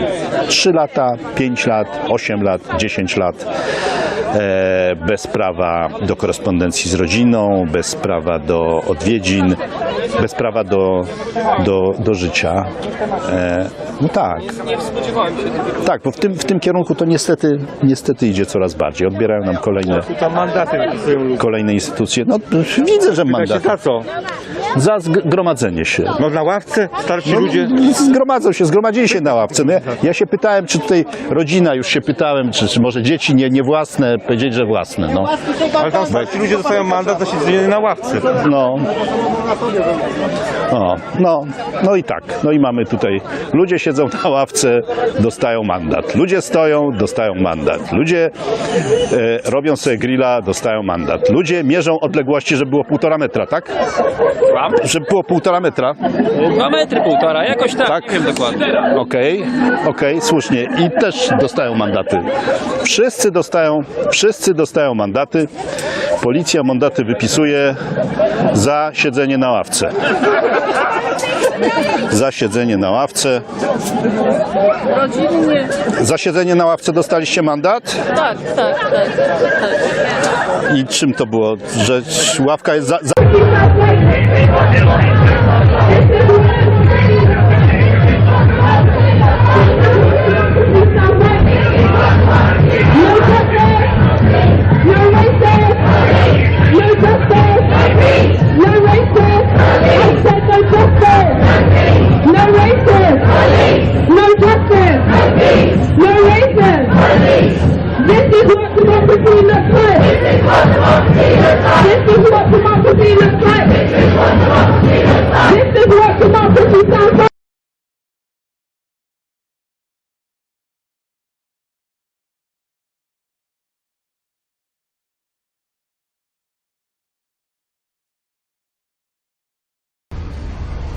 ตามที่พลเมืองโต้กลับได้จัดกิจกรรมยืนหยุดขังตั้งแต่วันจันทร์ที่ 22 มีนาคม 2564 เพื่อเรียกร้องสิทธิการประกันตัวให้กับผู้ต้องหาทางการเมืองที่ยังไม่ได้มีการไต่สวนความถูกผิดวันนี้วันเสาร์ที่ 17 เมษายนนับเป็นการยืนเป็นวันที่ 25 แต่เป็นวันที่เพื่อนเราชุดแรก 3 คนสูญเสียอิสรภาพมาแล้ว 68 วันเพนกวินผลิตชีวาลักษณ์อดอาหารมาแล้ว 33 วันส่วนลุงปนัสยาสิทธิจีรวัฒนกุลได้อดอาหารตามเพนกวินเป็นเวลา 19 วันสืบเนื่องจากหัวหน้ารัฐบาลเผด็จการนายประยุทธ์จันทร์โอชาแถลงการแบบฟังไม่ค่อยรู้เรื่องเกี่ยวกับการยกระดับมาตรการป้องกันการแพร่ระบาดของโรคโควิด -19 โดยโยนภาระมาให้ประชาชนเช่นเดิมทั้งที่รัฐบาลบริหารจัดการโรคระบาดอย่างล้มเหลวมาโดยตลอดซึ่งมาตรการดังกล่าวส่งผลกระทบกับการดำเนินกิจกรรมของเราหนึ่งในนั้นคือการห้ามมิให้ดำเนินกิจกรรมชุมนุมรวมกลุ่มเกิน 50 คนหากจัดกิจกรรมที่มีคนเข้าร่วมเกินกำหนดต้องขออนุญาตพื้นที่เสียก่อนโดยในเขตกรุงเทพมหานคร ต้องขออนุญาตกับผู้อำนวยการเขตนั้นๆซึ่งพลเมืองโต้กลับมีความเห็นใจและเข้าอกเข้าใจดีว่าข้าราชการชั้นผู้น้อยระดับผู้อำนวยการสำนักงานเขตคงไม่มีความกล้าหาญทางจริยธรรมพอที่จะอนุญาตให้เราดำเนินกิจกรรมที่ส่งผลกระทบต่อผู้บริหารระดับสูงของประเทศได้คณะทำงานพลเมืองโต้กลับจึงหารือกันและตัดสินใจดำเนินยุทธการยืนหยุดขังดาวกระจายต้านภัยรัฐบาลโควิดขึ้นเพื่อให้กิจกรรมของเราสามารถดำเนินต่อไปได้โดยไม่ขาดตอนและไม่ปล่อยให้รัฐบาลโควิดนำมาตรการนี้มารังควานการยืนหยุดขังของเราหรือกล่าวโทษให้เราเป็นจำเลยสังคมทำให้การเคลื่อนไหวทางการเมืองอย่างสงบสันติเกิดปัญหาขึ้นมาได้พลเมืองโต้กลับจึงขอประกาศยุทธการเฉพาะกิจ2 สัปดาห์ดังต่อไปนี้ 1. ปรับลดเวลาดำเนินกิจกรรมจากยืนหยุดขัง112 นาทีมาเป็นยืนหยุดขัง 1.12 ชั่วโมงข้อ 2. จำกัดผู้เข้าร่วมกิจกรรมยืนหยุดขังหน้าศาลฎีกาไม่เกิน40 คนต่อวันข้อ 3. ผู้ต้องการเข้าร่วมกิจกรรมต้องลงทะเบียนล่วงหน้าในเพจ Facebook พลเมืองโต้กลับดังวิธีการดังต่อไปนี้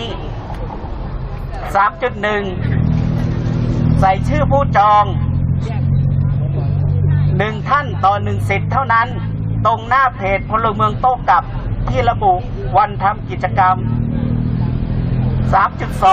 3.2 แอดมินเพจจะตอบรับด้วยการใส่เลขที่การจองในช่องตอบรับความคิดเห็นของผู้จองโดยตอบกลับตามลำดับเวลาการจองก่อนได้รับสิทธิ์ก่อน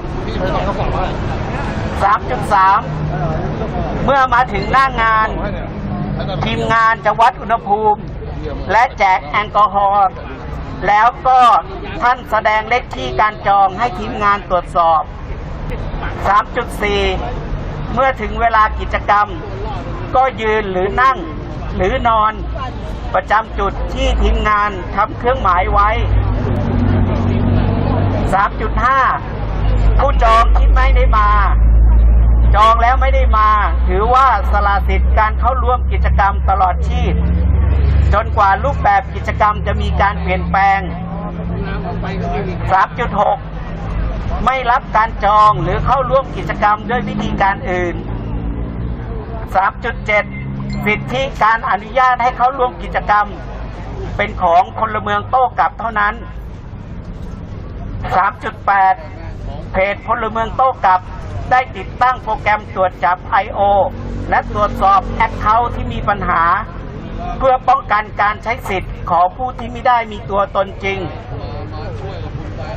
ข้อ 4. ทางพลเมืองโต้กลับสนับสนุนให้มีการจัดกิจกรรมยืนหยุดขังในจุดอื่นๆที่ห่างออกไปเช่นหน้าศาลหลักเมืองลานพระแม่ธรณีบีบมวยผมอนุสรณ์สถาน 14 ตุลาศาลอาญารัชดาภิเษกเป็นต้นโดยเรายินดีสนับสนุนป้ายและอุปกรณ์จำเป็นสำหรับผู้เข้าร่วมตามที่ผู้จัดรายอื่นประสานงานมาล่วงหน้าพลเมืองโต้กลับขอขอบคุณทุกท่านที่สนใจมาร่วมกิจกรรมร่วมสนับสนุนอาหารเครื่องดื่มตลอดมาและขออภัยในความไม่สะดวกในการร่วมกิจกรรมในช่วงมาตรการป้องกันการแพร่ระบาดของเชื้อโควิด -19 ระลอกใหม่ที่จะมีผลใช้บังคับเป็นเวลา2 สัปดาห์ตั้งแต่ 24 นาฬิกาคืนนี้ของวันอาทิตย์ที่ 18 เมษายนนี้เป็นต้นไปจึงเรียนมาเพื่อทราบโดยทั่วกันพลเมืองโต้กลับวันเสาร์ที่ 17 เมษายน 2564 เวลา 18:42 นาทีเป็นปีที่ 6 แล้วนะจ๊ะในรัชกาลปัจจุบัน ขอบคุณมากนะครับ ก็รายละเอียดสามารถติดตามรายละเอียดได้ทั้งเพจนะครับก็ง่ายๆก็คือว่าถ้าเพจเราประชาสัมพันธ์เชิญชวนมายืนซึ่งจะระบุวันที่ไว้ก็สามารถไปลงใช้ชื่อเราไปลงจองไว้นะครับถึงท่านต่อ1 สิทธิ์ทางเราก็จะมีแอดมินเพจตอบรับได้แค่40 ท่านจริงๆนะครับต้องขออภัยเพราะว่าเราต้องสงวนสิทธิ์ไว้ให้ทีมงานด้วยรวมถึงทีมพยาบาลที่มาสนับสนุนเรื่องเครื่องไม้เครื่องมือป้องกันการแพร่ระบาดนะครับก็จะทำอย่างนี้ไปอย่างน้อย2 สัปดาห์นะครับจนกว่าจะมีมาตรการระลอกใหม่หรือว่าผลในการแพร่ระบาดลดน้อยลงนะครับต้องขออภัยทุกท่านในความไม่สะดวกมาณที่นี้ด้วยนะครับก่อนจากวันนี้นะครับขอเชิญชวนทุกท่านนะครับชู3 นิ้วด้วยแขนข้างซ้ายแล้วหันหน้าเข้าหาศาลฎีกานะครับกระทำกิจวัตรเหมือนทุกวันนะครับเรียกร้องให้ปล่อยตัวเพื่อนเราผู้ยังบริสุทธิ์ยังไม่เคยถูกไต่สวนความผิดเลยแต่ถูกจับขังจองจำไว้แล้วเมื่อผมนับ1 2 3ให้เราเปล่งเสียงปล่อยเพื่อนเราพร้อมกัน3 ครั้งครับ1 2 3ปล่อยเพื่อนเราปล่อยเพื่อนเราปล่อยเพื่อนเราขอบคุณครับขอบคุณทุกท่านมากนะครับ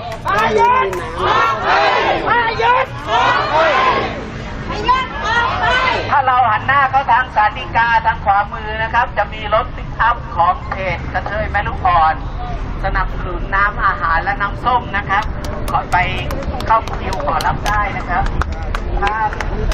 ทางลงค่ะคุณผู้ชมก็เสร็จสิ้นกิจกรรมสำหรับยืนหยุดขังในวันนี้นะคะ17 เมษายนซึ่งเป็นวันที่ 25 ของกิจกรรมนี้ที่จัดโดยกลุ่มพลเมืองโต้กลับนะคะในการมายืนเป็นเวลา112 นาทีที่หน้าศาลฎีกาใน 17:30 นาทีของทุกๆวันเพื่อที่จะแสดงออกเชิงสัญลักษณ์ในการเรียกร้องให้ปล่อยตัวผู้ที่ถูกคุมขังทางการเมืองนะคะอยู่ในเรือนจำนะคะซึ่งเมื่อสักครู่นี้เองค่ะก็เป็นการอ่านแถลงการณ์ของกลุ่มพลเมืองโต้กลับนะคะซึ่งได้มีการออกแถลงการณ์เพื่อปรับเปลี่ยนรูปแบบในการจัดกิจกรรมชั่วคราวนะคะเป็นระยะเวลา2 สัปดาห์ให้สอดรับกับมาตรการป้องกันโควิด -19 ที่รัฐบาลและสบคเองได้มีการประกาศออกมาเมื่อวานนี้โดยหลักๆเลยเนี่ยก็คือมาตรการของรัฐนะคะห้ามไม่ให้มีการรวมกลุ่มทำกิจกรรมการเกิน50 คนซึ่งปกติแล้วเนี่ยกิจกรรมของการยืนหยุดขังเนี่ยก็จะมีผู้มาเข้าร่วมใน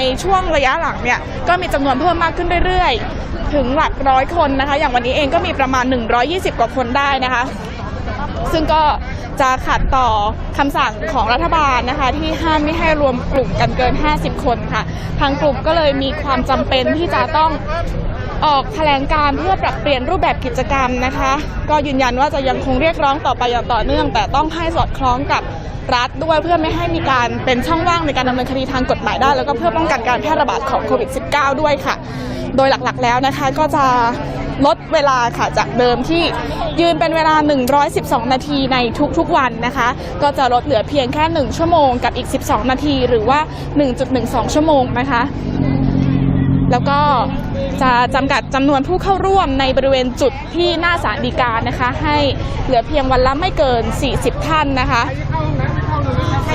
โดยผู้ที่ต้องการที่จะมาร่วมกิจกรรมเนี่ยในทุกๆวันจะต้องเข้าไปลงทะเบียนภายในเพจพลเมืองโต้กลับนะคะซึ่งแต่ละวันก็จะมีการโพสต์เปิดให้ร่วมลงทะเบียนแล้วก็ทางแอดมินของพลเมืองโต้กลับก็จะให้หมายเลขการจองนะคะ40 หมายเลขต่อวันเท่านั้นนะคะเมื่อมาถึงที่จุดทำกิจกรรมในตอนเย็นเนี่ยก็จะต้องผ่านจุดคัดกรองของหน่วยพยาบาลนะคะแล้วก็จะต้องโชว์หมายเลขที่ได้รับการจองมาด้วยจำกัดแค่40 คนต่อวันเท่านั้นค่ะทั้งนี้นะคะกลุ่มพลเมืองโต้กลับก็บอกว่าสนับสนุนนะคะให้มีการทำกิจกรรมยืนหยุดขังเนี่ยในหลายๆจุดในจุดอื่นๆแต่ละจุดเนี่ยแยกย้ายกันไปนะคะโดยใช้ชื่อยุทธการนี้ว่ายุทธการยืนหยุดขังดาวกระจายต้านรั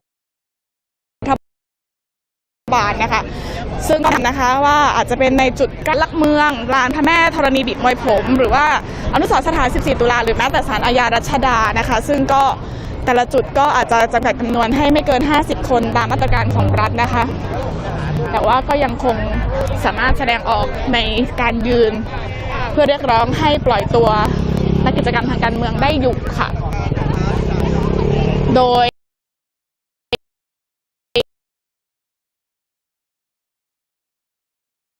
รัฐบาลเริ่มใช้มาตรการในการควบคุมสถานการณ์โควิด -19 ที่เริ่มในวันที่ 18 เมษายนก็คือวันพรุ่งนี้นั่นเองค่ะ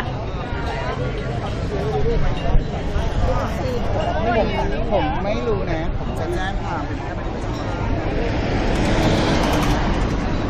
โดยทางกลุ่มพลเมืองโต้กลับก็บอกนะคะว่าหากจะมีการทำกิจกรรมยืนหยุดขังในจุดอื่นๆในลักษณะของดาวกระจายในช่วงของ2 สัปดาห์ที่อยู่ภายใต้มาตรการของรัฐเนี่ยนะคะทางกลุ่มก็ยินดีที่จะสนับสนุนในเรื่องของป้ายข้อความสัญลักษณ์ต่างๆรวมถึงทางกลุ่มแนวร่วมเองก็พร้อมที่จะสนับสนุนอาหารเครื่องดื่มในทุกๆจุดให้กับผู้เข้าร่วมกิจกรรมนะคะซึ่งข่าวสารเพิ่มเติมก็สามารถติดตามได้ที่เพจพลเมืองโต้กลับนะคะ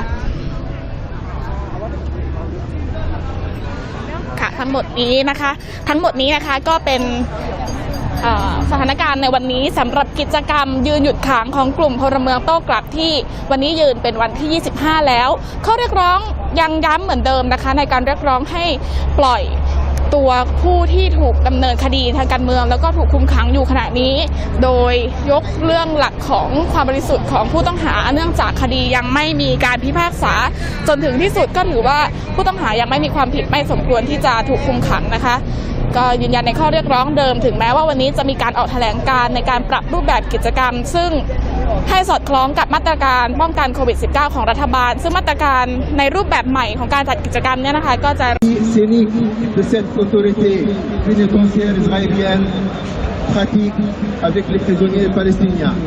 Les prisonniers palestiniens, chers amis, subissent des conditions extrêmement difficiles dans les différentes prisons. L'autorité pénitentiaire israélienne pratique différentes manières pour casser l'élan de résistance des prisonniers palestiniens.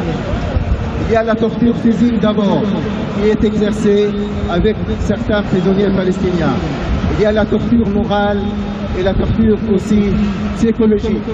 Bien sûr, ces différentes tortures sont complètement interdites par les conventions internationales. Mais l'autorité israélienne, l'autorité de l'occupation ne respecte rien de tout ce qui est convention internationale. Il faut savoir que les différentes prisons israéliennes dans lesquelles se trouvent ces prisonniers palestiniens, les 4450, ils ne se trouvent pas dans les territoires occupés en 67, là où ces prisonniers habitent, là où les familles de ces prisonniers se trouvent. Et là, il est complètement interdit de transférer les prisonniers des territoires occupés par la puissance d'occupation. Or, Israël ne respecte pas cette règle de droit international. Il est interdit de les transférer vers les territoires hors des territoires occupés. Interdiction-là qui se trouve dans la politique israélienne.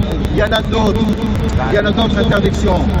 Parmi les prisonniers palestiniens, chers amis, nous avons à peu près 450 détenus palestiniens sur la base de la détention administrative. La détention administrative, c'est une pratique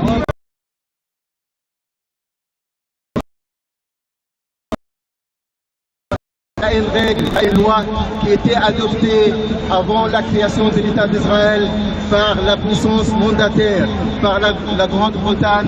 À l'époque, les Anglais en Palestine pratiquaient la détention administrative. Israël, dans les territoires occupés en 67, pratique depuis 1967 la détention administrative. Plusieurs dizaines de milliers de Palestiniens depuis 67, ils ont connu la détention administrative. Actuellement, nous avons 450 détenus palestiniens sur la base de la détention administrative. La détention administrative, c'est arrêter n'importe qui dans les territoires palestiniens occupés. Qu'il soit jeune, qu'il soit vieux, qu'il soit femme, qu'il soit homme, etc. Il faut être arrêté sur la base de la loi de la détention administrative. Et cette personne-là, une fois elle est détenue, peut rester pendant 12 mois. Pendant 12 mois, sans qu'elle soit jugée, qu'on soit passée devant un tribunal israélien. Il suffit tout simplement que le juge militaire donne l'ordre de le maintenir dans les prisons sous la base de la détention administrative pendant 6 mois, 10 mois, 4 mois, jusqu'à 12 mois.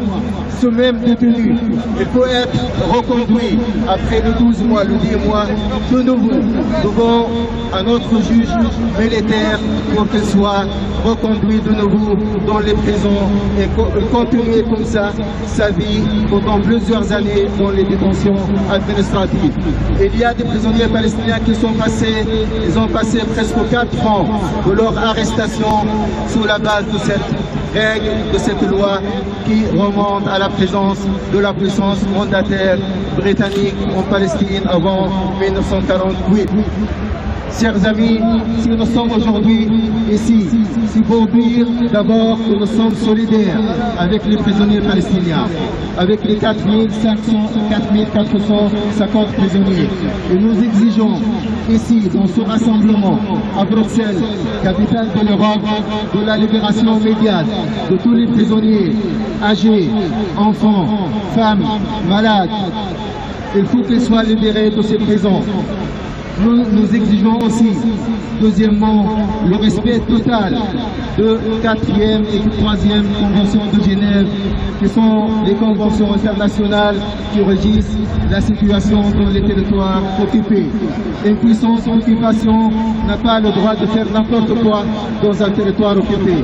Il y a des règles internationales. Or, l'État d'Israël, puissance occupante, ne respecte rien.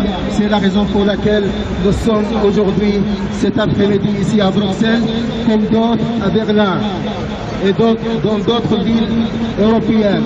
Il y a plusieurs rassemblements à Beyrouth, en Palestine, à Gaza, à Ramallah et ailleurs. Il y a des rassemblements et de soutien aux prisonniers palestiniens à l'occasion du 17 avril, journée nationale palestinienne des prisonniers. Je vous remercie au nom de toutes les associations et organisations qui ont contribué à ce rassemblement. Vous êtes ici, plus que 70 personnes rassemblées pour montrer et marquer votre solidarité. Merci à vous au nom de toutes les associations qui ont contribué à ce succès, à cette réussite dans cet après-midi à Bruxelles.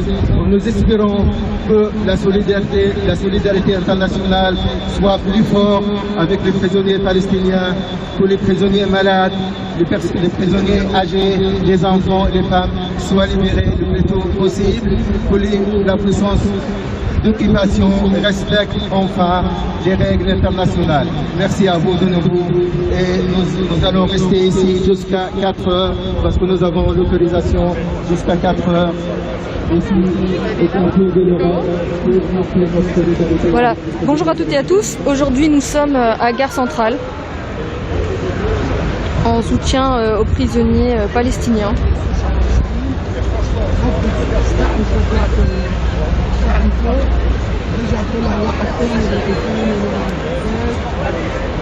Voilà, surtout n'hésitez pas à partager sur vos groupes, sur vos réseaux sociaux.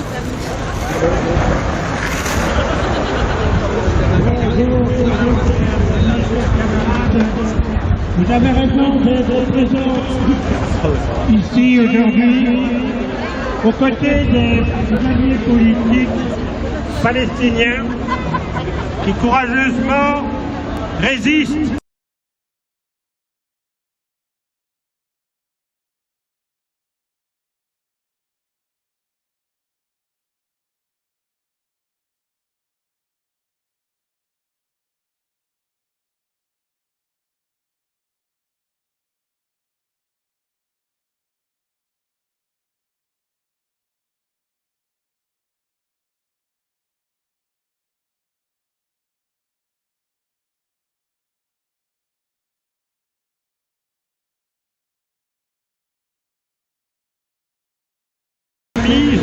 à l'encontre des Palestiniens et en particulier des prisonniers politiques. Aujourd'hui, je suis heureux de voir que vous êtes capable d'être ensemble pour envoyer un message en direction d'abord des prisons et des prisonniers, de ces femmes, de ces enfants, de ces hommes arrêtés injustement. J'ai dit arrêtés injustement et maintenus sans procès, de manière tout à fait illégitime et en contradiction même avec le droit israélien. Et donc, nous devons rester vigilants. Nous devons envoyer des messages clairs en direction de l'autorité israélienne d'abord, bien sûr, pour dénoncer cette mascarade où on fait des faux semblants de procès et on retient illégitimement, illégalement, des personnes dans les prisons israéliennes. Ensuite, nous devons pouvoir agir en direction de l'Europe. Il n'est pas normal que M. Borrell se taise.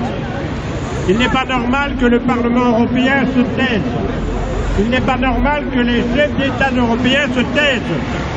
Tout ça par complicité avec Israël, avec une incapacité de faire respecter les droits de l'homme dont nous nous revendiquons sans cesse. Et je pense donc que nous devons être capables, et soyez assurés que l'association belgo-palestinienne et nos collègues flamands, nous ne manquerons pas de le faire. Nous ne manquons pas de le faire au sein de la coordination européenne des comités de soutien à la Palestine, qui ont pris une série d'initiatives ces temps récents. De même qu'en direction du Parlement belge, de nos parlements régionaux, mais aussi de Mme Wilmet, notre ministre des Affaires étrangères. Il faudrait que nous soyons capables de réveiller un peu la conscience de ces gens, de leur dire combien il est scandaleux qu'aujourd'hui encore, la Palestine ne soit pas reconnue à part entière comme un État souverain aux côtés des autres États, comme il est tout à fait anormal que l'Europe ne mette pas en évidence les règles qui sont celles du partenariat européen avec l'ensemble des pays du pourtour méditerranéen. Il se fait qu'il y a un pays qui fait exception à la règle du respect des droits humains, eh bien c'est Israël. Ce n'est pas prévu dans la convention de partenariat avec Israël, mais avec tous les autres pays de la Méditerranée, là où d'ailleurs, avec nos guerres, nous avons régulièrement violé sans cesse les droits des Syriens, les droits des Libanais, les droits de l'ensemble de ces peuples du pourtour méditerranéen qui étaient censés avoir avec nous des partenariats censés leur apporter la paix et le développement. C'était prévu dans tous les accords qui ont été signés depuis 1995. Et donc soyons vigilants, maintenons ce combat. Merci à vous d'être là et restons ensemble pour continuer ce combat essentiel des droits fondamentaux d'un peuple et en particulier des prisonniers politiques. Merci à vous. Voilà. Isabelle Otterbeek, courage à tous. Boycott Israël! Boycott Israël! Boycott Israël! Boycott Israël! Voilà. Chers amis, je vais donner la parole aussi à Free Palestine. Marla, bonne continuation. Lounis Daoud, bravo. Envoyez ce message de soutien et solidarité avec les prisonniers palestiniens le 17 avril. Oui, bonjour. Merci à tous d'être là. Merci aux organisateurs d'organiser cette activité. Je pense que c'est très important de garder dans l'actualité cette réalité des milliers de prisonniers palestiniens, des prisonniers politiques. Plus que 4500. 4500 prisonniers politiques. C'est important parce que pour eux aussi, c'est un signe qu'ils ne sont pas tout seuls, que nous pensons à eux et que nous sommes toujours là. L'apartheid israélien. We're just gonna do a little speech and a poem for you. Okay, so we've made this movement called Justice for Children, which is a movement to get children's voices heard.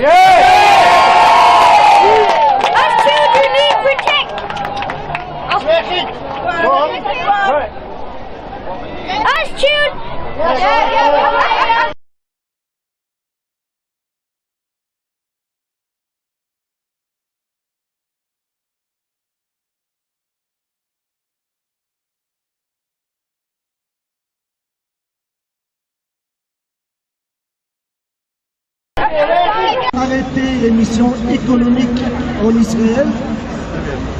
Et nous avons entendu les partis de droite comme les mères et des filles qui défendent sans honte, sans aucune honte, le système d'apartheid. Ce qui est dommage cependant, c'est que les partis qui sont en général avec la côte palestinienne, à ces moments-là, ils s'abstiennent. Sinon, on aurait pu avoir un acte important au niveau symbolique, mais aussi dans la réalité, que la capitale de l'Europe cesse des missions économiques en Israël. Voilà, nous devons continuer le combat et je remercie encore une fois les organisateurs parce que c'est franchement très très important que nous continuions à être là. Merci. Voilà, surtout n'hésitez pas à partager un max sur vos groupes, sur vos réseaux sociaux, avec vos proches, s'il vous plaît.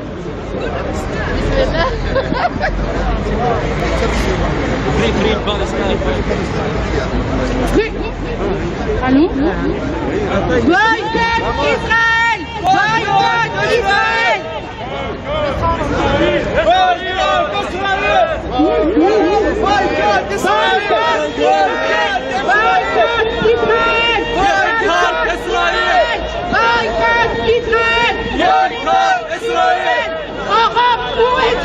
Voilà, on vit aujourd'hui un moment où quand on se met en lutte, on est réprimé, donc on a besoin pour ça de solidarité et de convergence.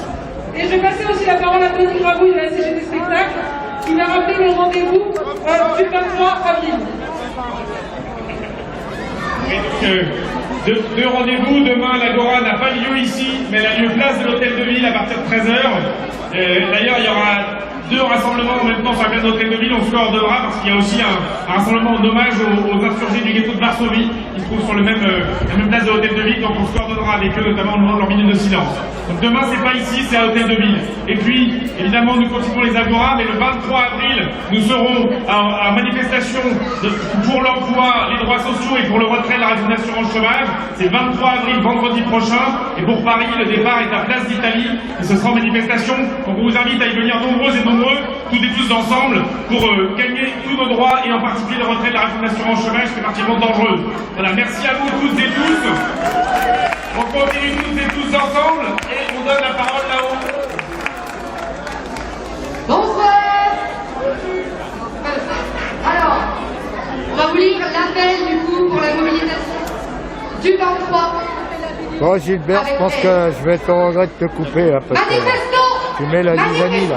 Manifestons pour l'abrogation de la réforme de l'assurance chômage, même si t'es mon beau-frère, contre les licenciements et les suppressions de postes, je peux pas te laisser tout le bordel. Pour notre système de santé, pour défendre nos droits communs et nos biens communs, le 23 avril, désolé les amis. Alain Gilbert est mon beau-frère. Le 23 avril, qu'est-ce que vous voulez? manifesterons On choisit ses amis, pas sa famille. l'abrogation de la réforme de l'assurance chômage. Parce que cette réforme d'une violence... Ah, moi je veux bien partir en sauvage, hein, mais faut que ça parte. Mais ça ne fera pas. De millions de personnes en baissant drastiquement leurs indemnités. Parce que l'allongement des seuils d'ouverture de droits va en toucher des centaines de milliers supplémentaires. Parce que l'État se permet des économies sur le dos des plus précaires. Parce que qu'après elles et eux, les travailleurs et travailleuses en emploi discontinu et les intérimaires, viendra notre tour à toutes et tous. Le 23 avril, nous manifesterons contre les licenciements et les suppressions de postes. Parce qu'il n'est pas question que nous soyons jetés à la rue par des entreprises sous perfusion d'argent public. Parce que le travail doit être réparti entre toutes et tous. Ben ouais, qu'est-ce que vous voulez, hein? L'exploitation toujours plus féroce de quelques-uns et quelques-unes. Je pense que c'est pas quelqu'un qui est à plaindre. Nous manifesterons contre la précarité. Pourtant, moi, pas non plus, mais au moins je suis solidaire. Que les contrats précaires et les bas salaires broient la vie de millions de salariés et de leurs familles. Parce que nous refusons que des centaines de milliers d'élèves, d'étudiants et d'étudiantes soient plongés. Il ressemble pas à ses enfants qui sont pour le mouvement, mais lui non. Que s'allonge chaque jour. Je sais pas à quoi ça gêne, en plus c'est pas la première fois qu'il vient foutre son bazar, mais Le bon 23 voilà. avril, nous manifesterons pour notre système de santé. Parce qu'il est inacceptable de faire payer à la population le coût de la crise sanitaire. Ouais, non, t'as raison Laurent, c'est pas de gens à partir. Et des lits fermés par milliers. Parce qu'il est inadmissible de maintenir le personnel soignant en sous-effectif criant, dans des conditions de travail et de salaire indignes. Parce qu'il est inconscient d'abandonner Bon, je vais faire un petit tour au soleil, il me réchauffé. géants pharmaceutiques qui en tirent profit. Le 23 avril, nous manifesterons.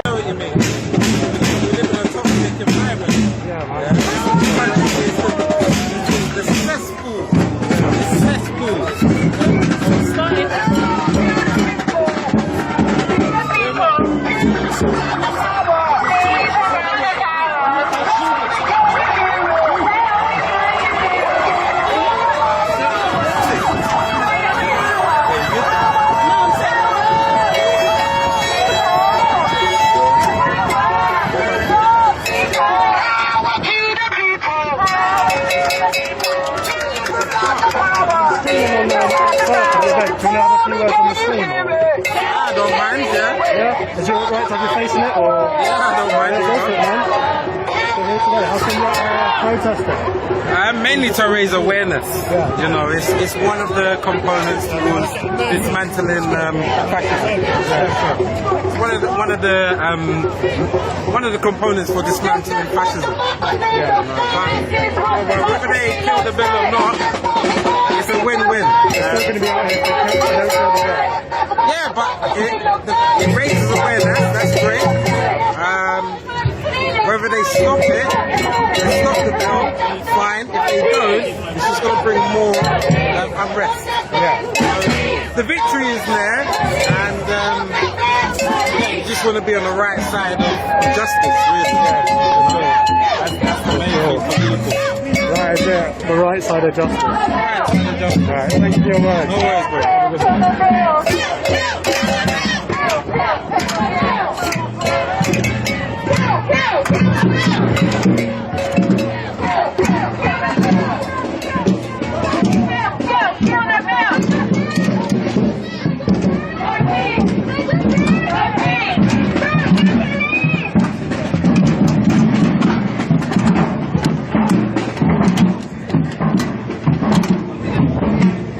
Just coming around Nelson's column now.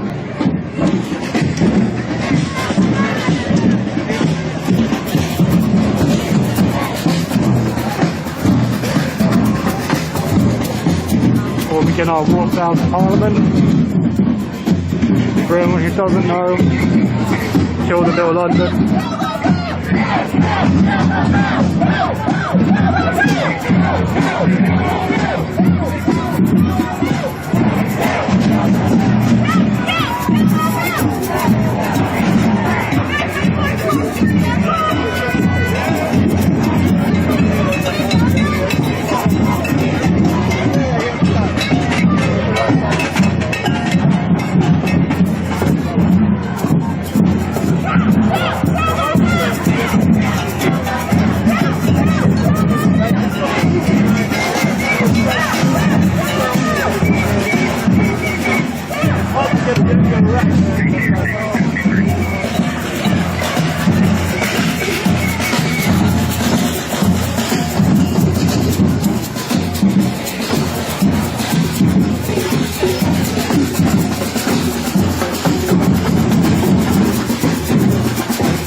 food we've got, and we know all the greedy bastards that are trying to hide it from all the kids.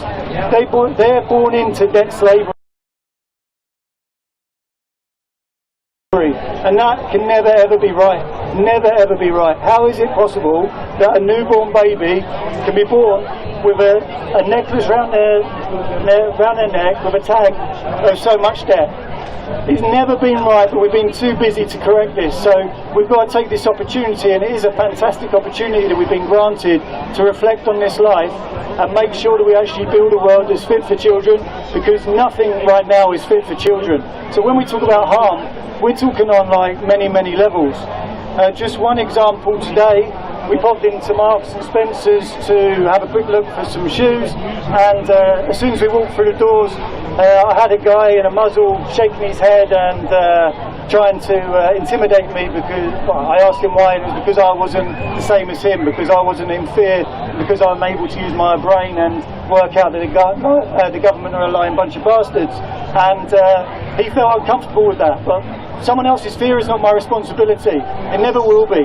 And so actually today, it was Lennon dealt with that guy very honourably and taught him the rules and the law, because he'd been studying common law for the last 6 months and he's very competent. And so if anyone wants any tips, go and speak to the boy, because you have to know your rights and you have to know the law, because at the moment our police and our services, honourable gentlemen, thank you very much for your services. We're actually trying to build a world that's better for you too, because we love you, yeah? So I hope you can feel that from us. Yeah, we're a peaceful bunch, we're a loving bunch, and we're trying to build a better world. We want you guys to have a job where you can go and arrest criminals and not chase around fines.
This is the Kill the Bill protest London, happening as well in 33 other cities.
number 10 in a moment.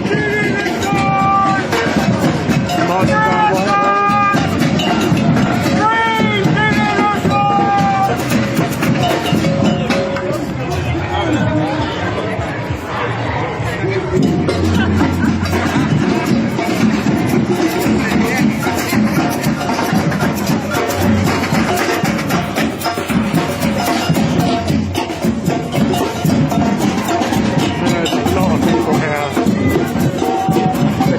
London. Another thing that I've not spoken about on the stream yet is the criminalisation of Gypsy, Roma and traveller communities. They're introducing a new offence for trespassers' right to reside on the land. As you'll probably know, trespass is just a civil offence. If you're caught trespassing, they can ask you to leave, and if you refuse to leave, then it becomes an offence. However, under this new law, it means if you're caught trespassing with a vehicle, you can be fined £2,000 and your vehicle could be confiscated. Now, what this effectively does is criminalise Gypsy, Roma and traveller ways of life, and their vehicle is their home, is what it is. So you're not confiscating someone's vehicle, you're confiscating their home.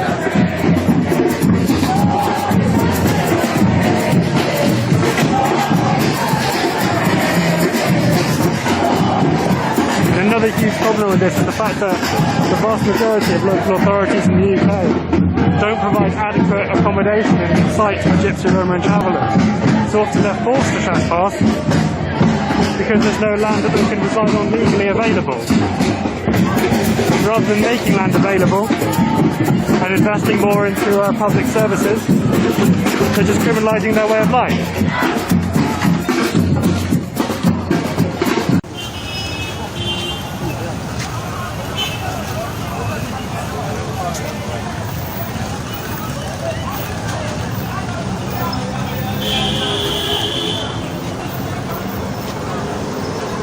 Kì máa ń ṣeré, kì í ṣeré. Bàtà ni gbogbo akáyì ìdíkà lọ jogun.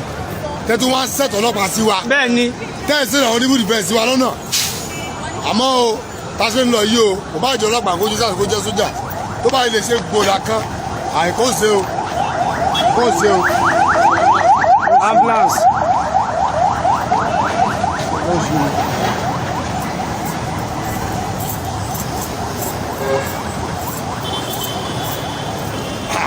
Lẹ́ẹ̀kan sí Koiki Media bringing the work closer to your doorsteps. Inú Bódìjà la ṣì wà, ọjà Bódìjà la ń lọ báyìí.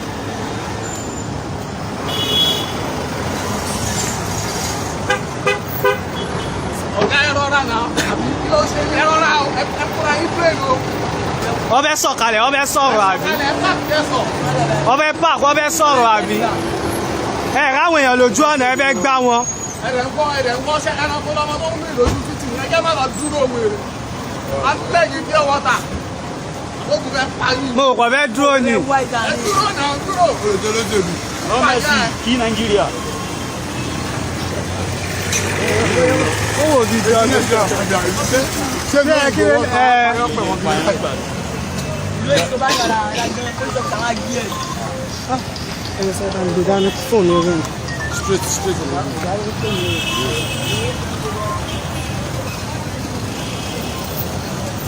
Wọ́n máa rí gbogbo ẹ̀.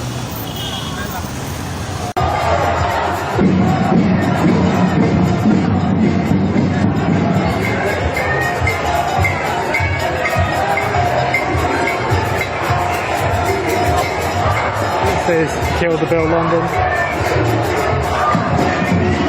For those of us who've just joined, protesting the police court sentencing and crime bill.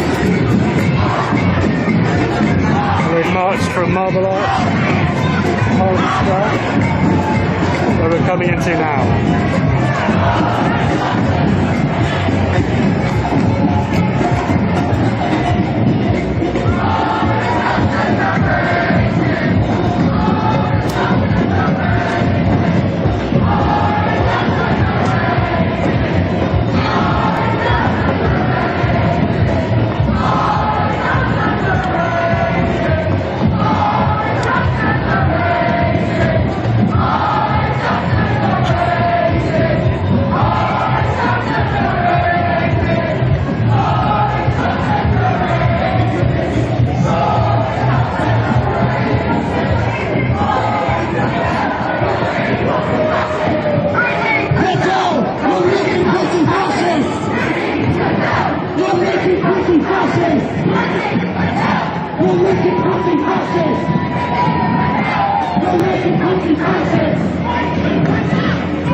For XR. I don't suppose I'm even going to sponsor why we're here today.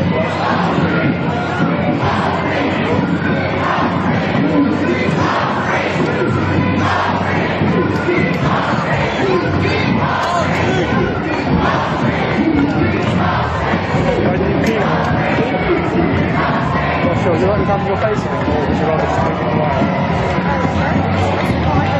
Well, your choice. Oh yeah, sure. Wait, keep the mask on. Alright, cool. Alright, so how come you're here today protesting the PCSE? So I'm here today because some of the measures, well, all of the measures proposed in the bill are absolutely draconian. They're an affront to our basic human rights. They're an affront to marginalised communities that will be so adversely affected by it. And there's no way we can just amend the bill. The bill needs to be killed in its complete entirety. And everyone needs to back this up. This is absolutely atrocious that it's being even considered. And that's why I'm here taking the streets. Yeah, fair enough. I thought it's pretty shocking that the government even come out with this. It's next level sleepwalking through a police show. Absolutely, and the fact that it's 4 different legislations God in one. It's a tactical approach to allow the more insidious aspects of the bill to be passed without noise. So we need to be putting as much noise as possible so that people are aware of that. And that's why we've got to kill the bill, because it's all just wrapped in together. There's no it's awful, and they're trying to sneak it through as well, women's rights and that sort of thing. Yeah, exactly. And it also, like, we need to be constantly taking to the streets, and if the bill passes, it doesn't end. We need to keep the streets again and again and again. The people united! Will never be defeated! The people united! Will never be defeated! Whose streets? Our streets! Whose streets? Our streets! Whose streets? Our streets! Whose streets? Our streets! We will not be silent! We will not be silent! We resist your violence! We resist your violence! We will not be silent! We will not be silent! We resist your violence! We resist your violence! 'Cause Black Lives Matter! Black Lives Matter!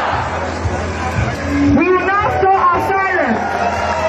We will hold a 10-minute silence as part of our day of action against the police and sentencing bill. This silence will not be held to commemorate the life of any dead monarch, but the lives of those who were taken by us too soon. From this fascist state. Our 10-minute silence will be held for those who have died in recent years after they have had the misfortune of coming in contact with the British police. Many of these people have passed away after being subject to racist stop and search or police custody. The circumstances around many of these deaths are still unclear, and no one has faced disciplinary action. 1,700 murders, still no one cop are charged or held to account.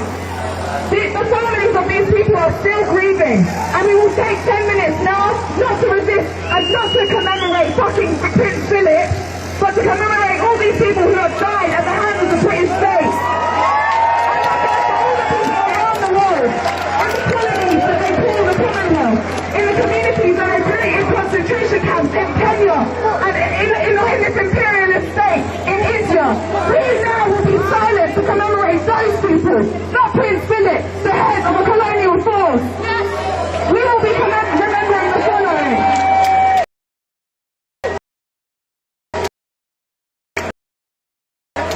Please respond back to me. Adejare Paul Akinbiyi. Christopher Alder. Saying Alder.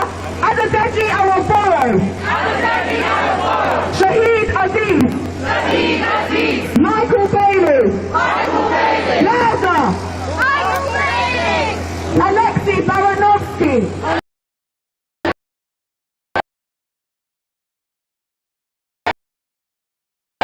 Bashir. Louder. Sheku Bayo. Sean Beard. Narjan Begum. Louder. Manuel Bravo. Leon Briggs. Kingsley Brown. Kingsley Burrows. Rashawn Charles. Kevin Clark. Edson DaCosta. Peter Craig. Joseph Crenstill. Brian Douglas.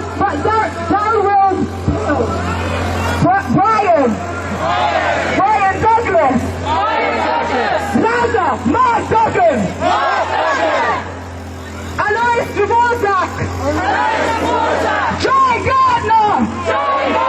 Robertus Babis. Anthony Granger. Louder. Sherry Grimes. Cynthia Jarrett. Tuan Ho. Abdullah Hagar. Mohammed Hassan. Vinit Kanatasan. Nadeem Khan. Ramazan Kumluka. Louder. Oluwashi Shiji Lapito. Olaseni Lewis. Janping Liu. Jason McPherson. Alton Manning. Norman Washington Manning. John Charles de Menezes. Jacob Michaels. Thelma Mills. Godfrey Moore. Louder, Zahid Mubarak. Jimmy Mubenga. Gareth Mayek. Jackie Nyanonjo. Joseph Nwanule. Frank Odame. Louder, Frank Oburu. Kwaku Andrew Ohene. Ephraim Oscar Okoye. Leon Patterson. Blair Peach. Pat Peter San Pedro. Kenny Peter. Michael Powell. Sean Rigg. Azal Rodney. Mohammed Iqbal Safi. Jason Sebastian. Laza Ibrahim Asay. Mohammed Shukat. Ahmad Shibani.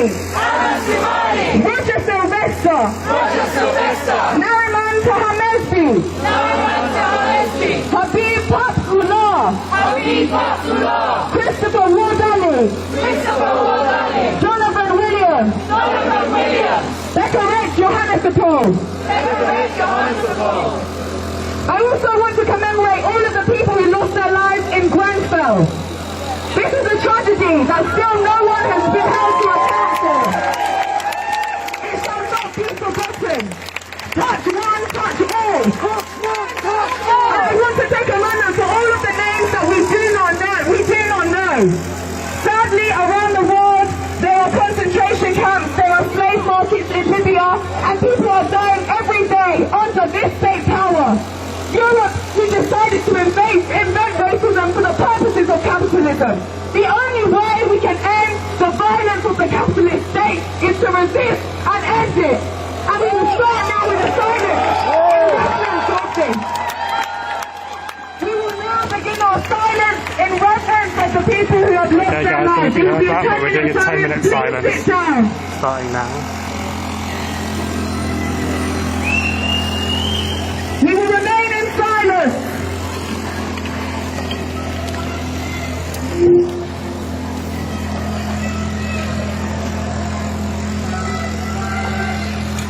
We will remain in silence. Please tell the back of the crowd to remain in silence.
joined, we did 10-minute silence, not for Prince Philip, but for those who passed away in recent years following on from contact with the police.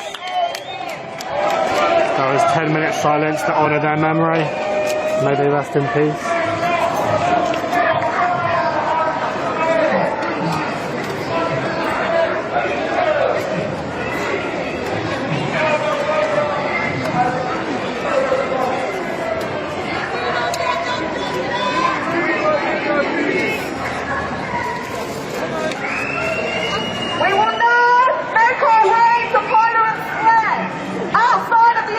That claims to give us democracy, and we will chant, kill, kill, kill the bill, kill, kill, kill the bill, kill, kill, kill the bill, kill, kill, kill the bill, kill, kill, kill the bill, kill, kill, kill the bill, kill, kill, kill the bill, kill, kill, kill the bill.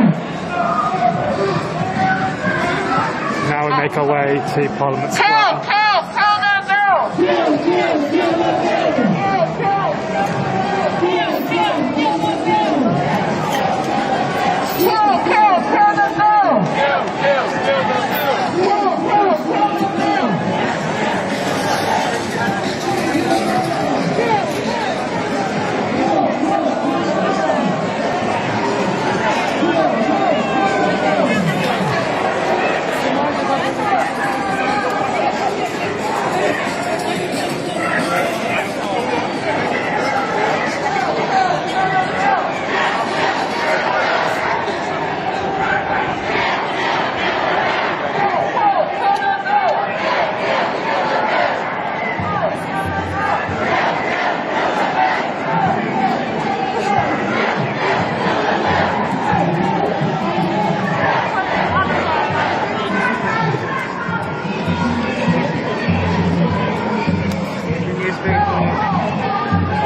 Given a leaflet from the New Normal, People's Assembly Against Austerity.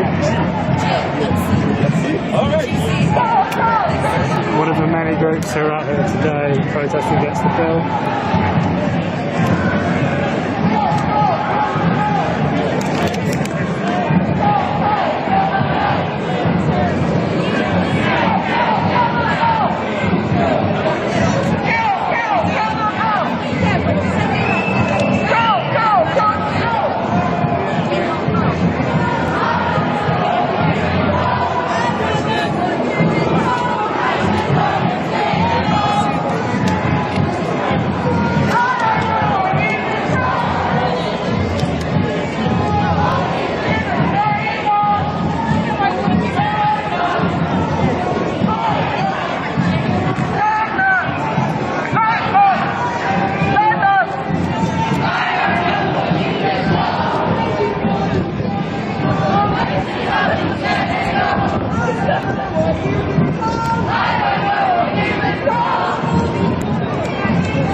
racist!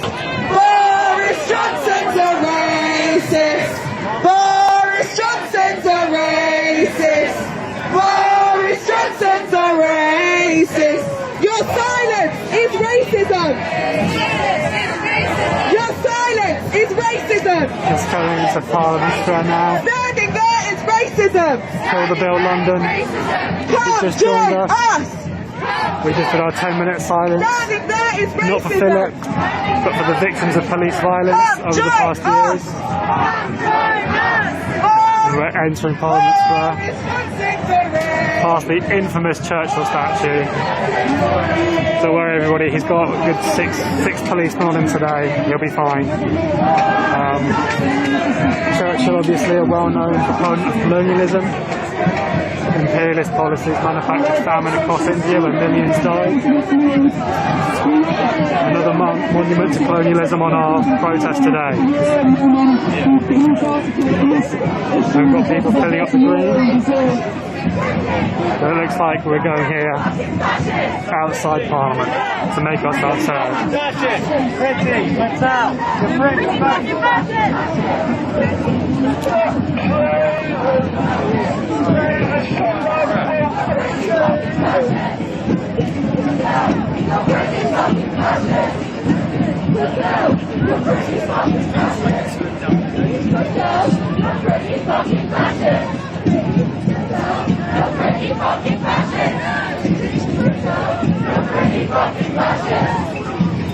You can see crowds of people still walking down Whitehall.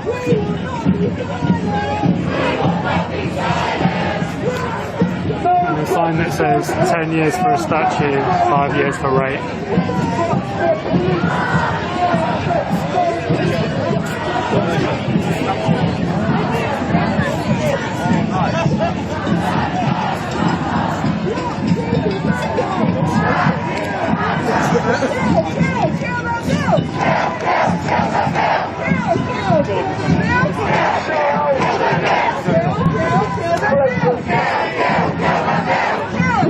Kill the bill. We will not be silent.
Kill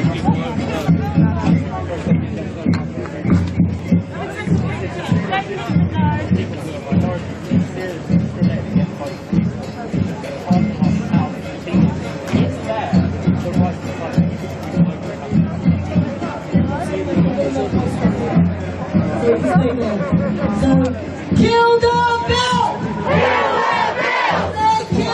Now we're at Parliament Square. We're going to have some speeches. Can I ask everyone to just sit down? Well done. Give yourself a round of applause! Don't leave this thing, stand there and stage. Make sure you sit down. We've got some amazing speakers and we want you to be able to learn and join in what's going on. Please stay on distance in the best way you can. I want to say something to all of the media here, because you are able to profit off of these pictures that you take. In that silence that we had earlier, you went around clicking your cameras, but that was also your opportunity to remember the lives of those people who we've lost. Hello.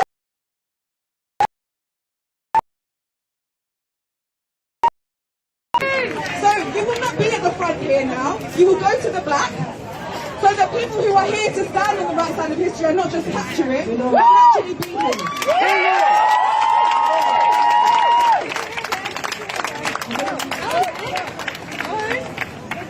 Because you want to capitalise off of people's trauma. That's what you're doing. And that's what colonisers do. They exploit and extract what is valuable in our culture, or what is commodifiable, and you sell it. And that is what I allow you to do right now. So shame on you. You want to profit, you want to be capturing so that you can profit. No way. None of you are fucking moving. Move! Move! Move!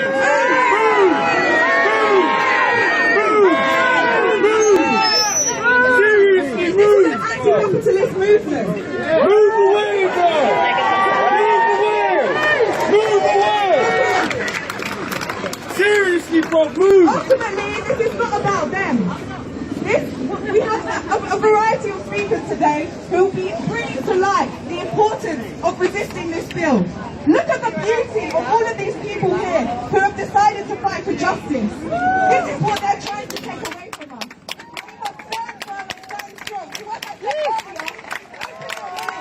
And take these messages back home to the people who do not believe these things.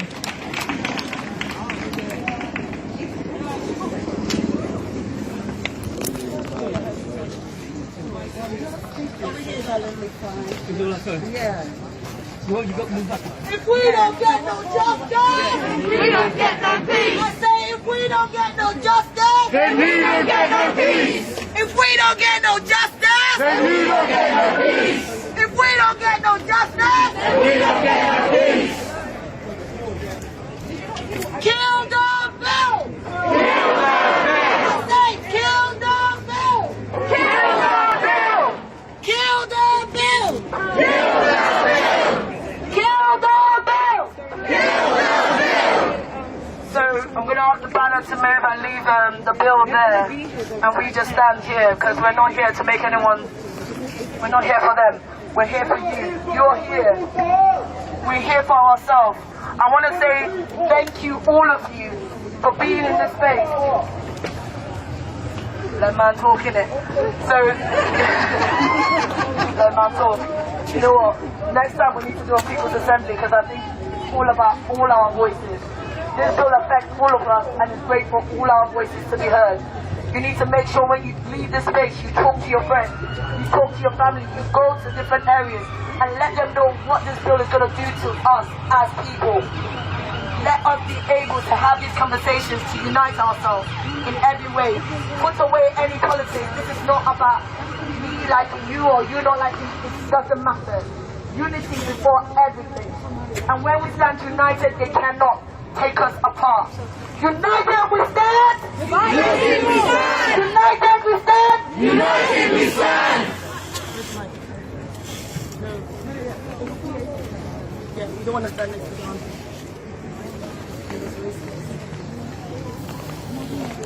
Okay. Alright then.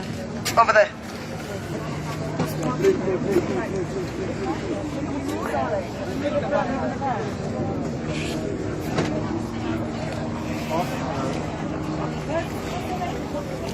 Sorry.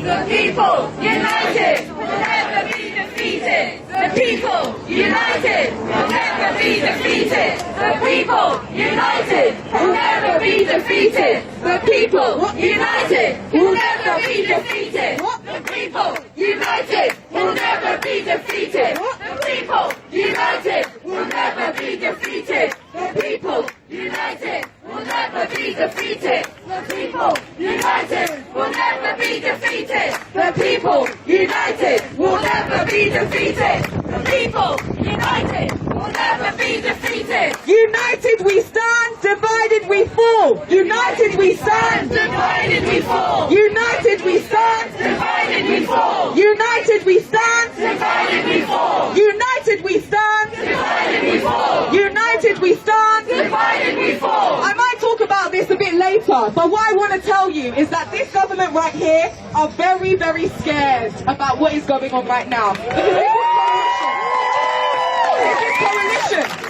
They have divided us. They've told white working class people that black and brown people are the reason for their depravity. They've told black people, they've told everyone in the country that black people and immigrants are the reason for their depravity. They've pitted men and women against each other for the purposes of capitalism. So what they've isolated and ostracized the Gypsy, Roma and Traveller community. They have created homophobia and demonized gay, queer and trans people so that we do not unite against oppression. Be very brave and be very aware of the fact that this government is scared, and that's exactly why this bill is being put into place.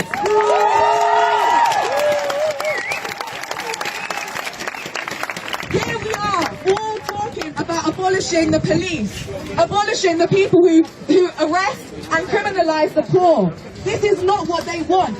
And do not just take this as a moment to sit here and go to a protest.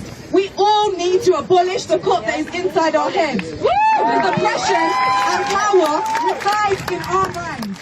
We have been conditioned and socialized to believe that we need to rely on the police, that we need to rely on prisons. But let me just tell you that I think it's 2% of all rapes actually ever go to prison. There are rapists around us all of the time. And why do we not care? Because it's women that are usually the victims of those kinds of assaults. So do prisons really protect us? I'll be talking about this later, and there'll be other speakers who are going to be talking about this. But what we need is transformative justice. We need a practice of decoloniality. I invite you all to go home and do the work, to unlearn the ways in which you exhibit and the powers of the state in your personal relationships.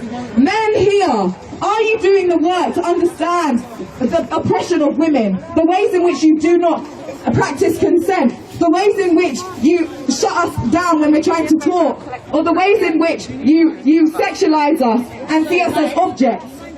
White women, white men, are you doing the work to not see that black person in the street as someone scary, as someone who is wanting to threaten you and oppress you?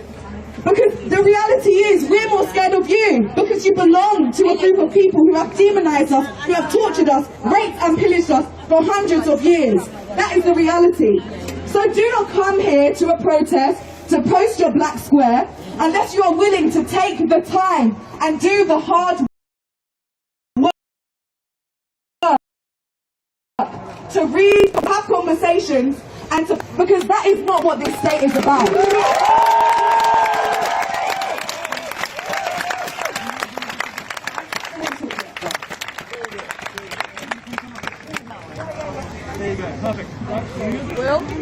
Will. Big up Baby Blue from Justice for Black Lives. Can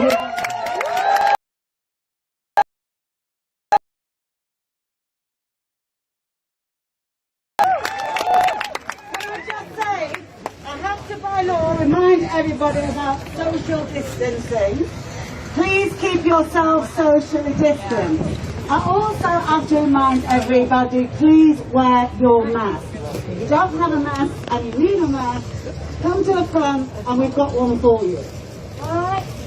So we came here today to send a message to the government people, and our first speaker is Aditola from Global Majority versus the government. Big up Aditola, people!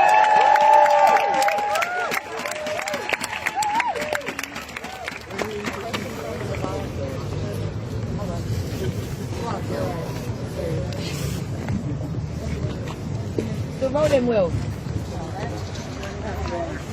Will. Okay. I can't follow Baby Blue after that. Yes, you can. That is why we are here. She's made it abundantly clear that we are fighting for our rights. Protest is a human right. Say it one time. One time, please. Protest is a human right. Okay. But this is the thing. There's an overseas operations bill. How many people know about that overseas operation bill? Yeah. Let me see hands. Okay. Very few compared to the number who know about the bill, the police crime and sentencing bill. And this is the thing, globally, if we're not standing up in defense of global justice and the right to life for all people, then we ain't doing it right. Number one, they're going to be able to torture victims and deny them justice. The torturers and war criminals will be let off the hook. And the British state, in true fashion, in true colonial fashion, are designing this and will allow themselves to get away with impunity again. 1,700 people have died directly, and I say directly, and have been recorded to die at the hands of police. While we've been protesting for the right to free speech, we have not been exercising that right at all times in defense of those that we, as British people, as part, unfortunately, of this state, are complicit in with their exploitation. That is why we have to call it out. That is why Sister Blue says, your silence is violence. Because it's violence every day. In Haiti, in Senga, in the Indian farmers' protests, the violent repression that we have seen. Black lives do not matter globally. And that is why the right to protest is absolutely essential. Because if we don't have the right to protest here, then my brothers and sisters and siblings I've been speaking to have been brutalized with NSARS in Nigeria. What hope did they have? The British state knows this. Ghanaian young people were mowed down during the presidential elections as well. These West African states, of which I am a proud African youth of the global majority. Each one of you sat here as part of this global majority as well. But the way that they are disproportionately targeting us, please stand up. And please continue to stand up globally in defense of our brothers and sisters' rights for life. Because people have said it disproportionately affects women. Queer, LGBTQI+ individuals, children. This is about the right to life, and right to life with dignity. That is the key word I want you to remember, dignity, because that is what we deserve. We do not deserve to be mowed down in police stations, shot at for protesting. That doesn't happen here, but there's a different, more subtle form of oppression that we experience as black youth on a daily basis here in this country. These are the colonial mentalities that we have to break down. Now, myself and 2 other young people from the diaspora will be taking this UK government to court because of their inactions.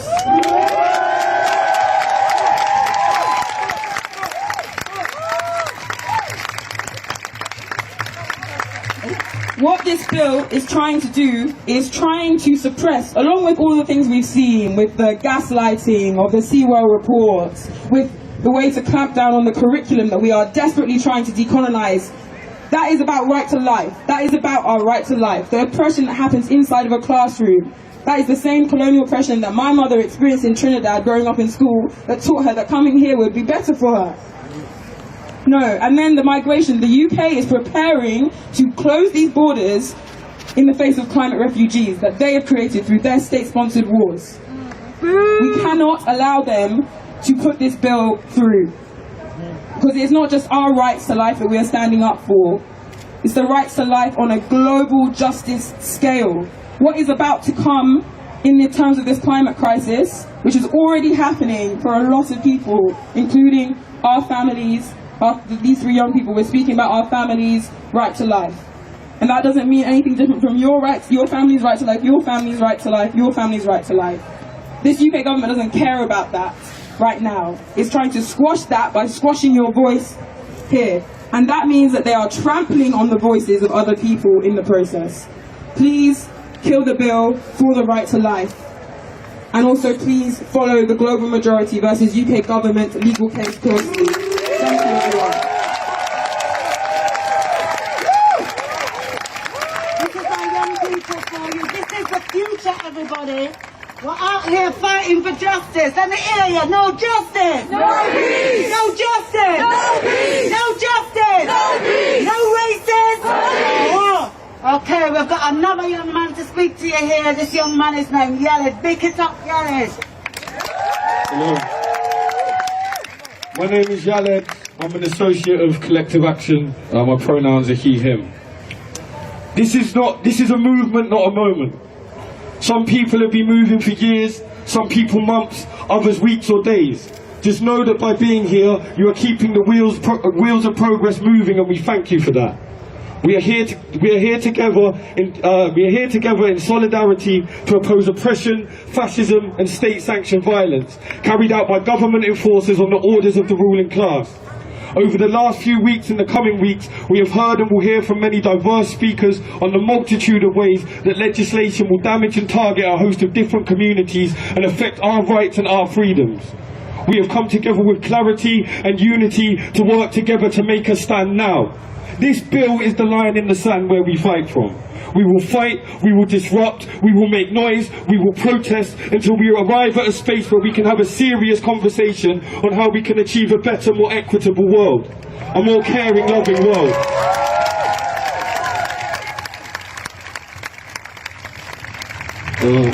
A world where we meet the needs of every member of society, every member of the human race. And this starts with killing the police crime and sentencing bill. This starts with stopping the new immigration bill. These bills are designed to mute us and threaten the safety of the most vulnerable in our society and make it easier for the government and their corporate cronies to continue to pillage, persecute and impoverish, all the while hiding behind their flag of pseudo-nationalism and commerce. We will not be silenced by the media, by the government, by the police. We are human fucking beings. We are tired, we are angry, we are determined that we want justice. Justice for Mohammed Hassan, who was killed after coming into contact with police officers in South Wales before being released without charge but with severe injuries that he later died from. Justice for Moed Bashir, who was killed by the very police called by his family to help support him during a mental health crisis. Justice for Sianda Mgaza, who despite a recent appeal that showed concrete evidence she was outnumbered and assaulted, is still serving a 4.5-year prison sentence for defending herself from a racist attack. Justice for Sarah Reverard, justice for Blessing Olusegun, justice for Gwen Hell, justice for Richard Okagore. Justice for every voice that is no longer here with us as a result of the violence and negligence encouraged and perpetuated by the state apparatus. No justice! No peace! No justice! No peace! No justice! No peace! No justice! No peace! What does justice look like? At a bare minimum, justice looks like consistently administering correct, sufficient consequences for police officers and higher-ups who help perpetuate and cover up their crimes. At a better level, justice looks like investing in preventative, human-centred strategies to alleviate the socio-economic factors that cause criminality. We don't need or want more police powers that further criminalise deprived and marginalised peoples. On another level, justice looks like representative accountable officials that come from and work with the communities they are elected to serve. On a better level, justice looks like tearing down a system of control that is based on greed, power and oppression. It does not care about me, it does not care about you, it does not care about anyone else other than its rotting, stinking carcass.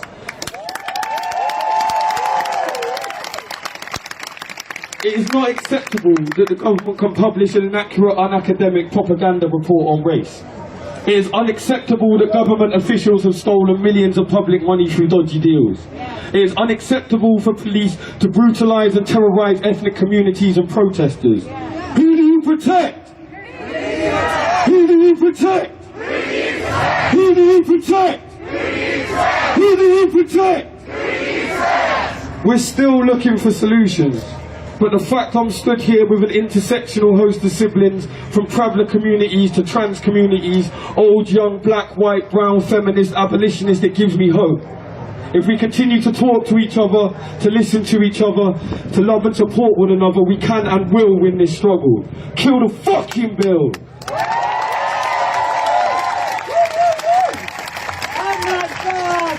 Oh my God, Jared, that was amazing.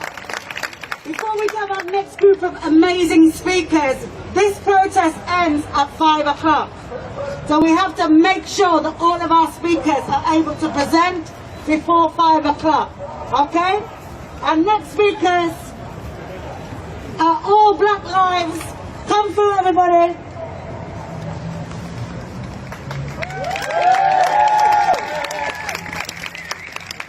Hi, I'm Ima from All Black Lives UK, and today I wanted to speak about protesting and what happens to us after this bill gets passed. We've been protesting for almost a year now, and the police brutality, the police violence, the police, just the disgusting behaviors that we have received from them while protesting will only happen more and more once this bill has been passed. For the past few protests that we've had, that we've seen happen in the UK, Bristol, Cardiff, Manchester, London, at the end of almost every single protest, people are injured and arrested by the police. And guess who are the people who initiate the violence? The police. But for some reason, protesters are blamed for that. Protesters who are going out to fight for their rights and their freedom are getting attacked by the people who are supposed to protect them. On Twitter the other day, there was a police commissioner who said that the police technically can protect the crown and not the people. I think that just shows us what's the truth. The police do not protect us, and they never have, and they never will. They only protect a certain person, the rich white man at the top. And most of us are not that at all. We really aren't. This bill will not only affect protesting, it will also affect, for example, if you throw a tomato at that Winston Churchill statue right there, yeah, you may get put into jail for 10 years. 10 years for throwing a tomato at a racist. I can't tell you if that's solid.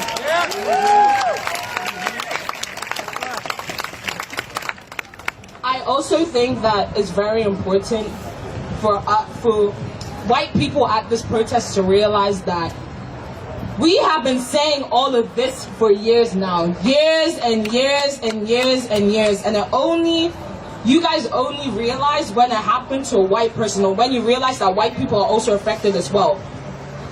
That's not right.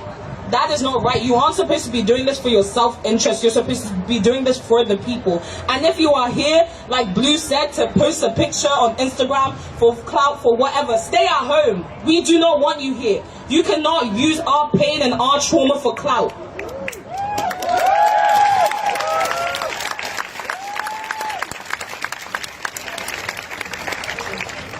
Honestly, it's not fun protesting every week. It is extremely tiring, emotionally tiring, physically tiring. Watching everything that's been happening on the news is tiring. So before I leave, I am telling you guys this. If the police come up to you, say no comment. If the police are around people and they're being aggressive, take your camera out and film. Remember, legal observers are at the march. They are wearing orange high-vis. That is all I have to say. Please stay safe. Thank you very much.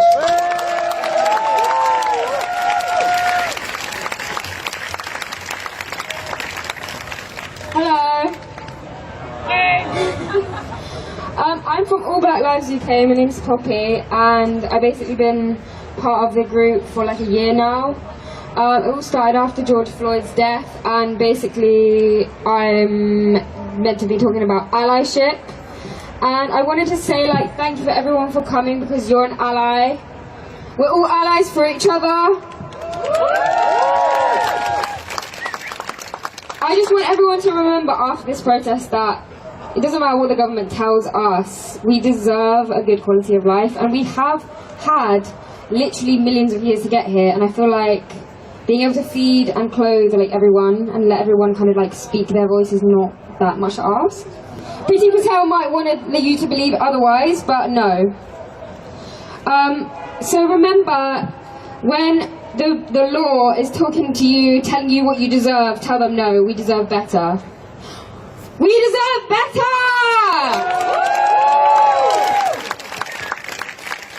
If we're going to be good allies towards each other, all you need to do is remember that it's not about you don't need to be too worried about words, just be respectful, have nice manners, and remember that going forward, this political environment we're in right now, it's delicate. We're at the edge right now, we could go either way, we could end up in a police state where they could keep chipping away at our rights more and more and more. And just because I'm white doesn't mean I'm not scared. Just because I'm not black or I'm cis, that I'm not scared. We should all be worried about what could happen, because the powerful just want more power and it's never going to be enough. Go.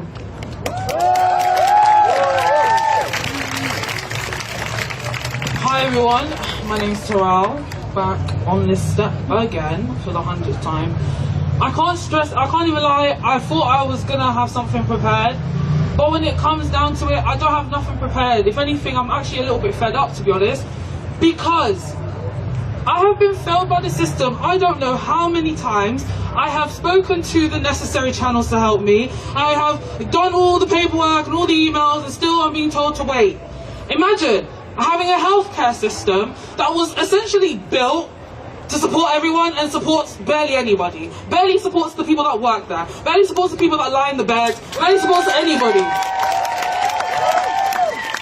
We're talking about a system that only thinks that we're useful when they see what kind of financial gain they can get. When they asked all of the women's generation to come in support of the Commonwealth because World War II happened, they ran out of money, oh no, let's ask all the people that I control to do the work, and then once they're done and we've done everything they need us to do, all of a sudden they're criminals, they're useless, they're promiscuous, they're crazy, they don't need this, they don't need that.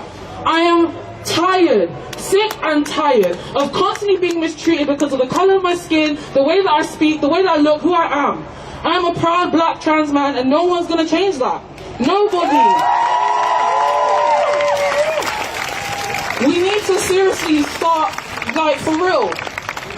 Allies, white people in the crowd, really think to yourself, how many times have you seen us all talk about it and it's only now people are showing up? And don't take this as a read, you should take this as criticism for the future. If you feel personally read by what I just said, then maybe you being here is a bit, I don't know. Because at the end of the day, we're talking about me as a trans man.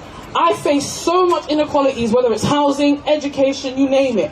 I struggle with my mental health. I have BPD, I have PTSD, things that have been triggered further because of trauma I experienced last year. When I went to report rape last year, I was accused of lying. I was told that I was pregnant afterwards and told by police that they don't believe it. So I had to close the case from the sheer trauma of having, I was being treated as if say I was the one that committed a crime. Yeah, he's chilling. No rapist should be allowed to chill. They should be gone. If you really think, that there is something normal about a police officer mistaking a taser for a gun, I don't know. One for you, man. Because I'm tired. They take away the community centres. They take away the free therapy. They take away the Sure Start. The stuff that helps families that are in dire need. We just went through a whole crisis of the pandemic, and the only thing people care about is going to the pub, all this other stuff. There are people that are still fighting to pay their rent. There are people that are still fighting to feed their kids, get medication. Some people are too scared to go to the doctors because they're not being let know that they can still go and get checked up because the government has been misinforming at such a level. The bottom line is, you knew this thing was coming before we did. You should have had the proper procedures. It's not the first time this world has seen a pandemic, and it will never be the last as long as we keep up with this colonial capitalist bullshit. Neo-colonialism is real. Neo-imperialism is real. The shit didn't stop just because they signed something. Everyone's now, oh, it's fine. People still think that I'm nothing. People out here still think I'm a monkey, I'm a this and a that. I can't be the barbaric one because I didn't go sailing around the world colonizing. Do you know how dumb you man look? Colonize the whole world, not touch one spice since. Idiot.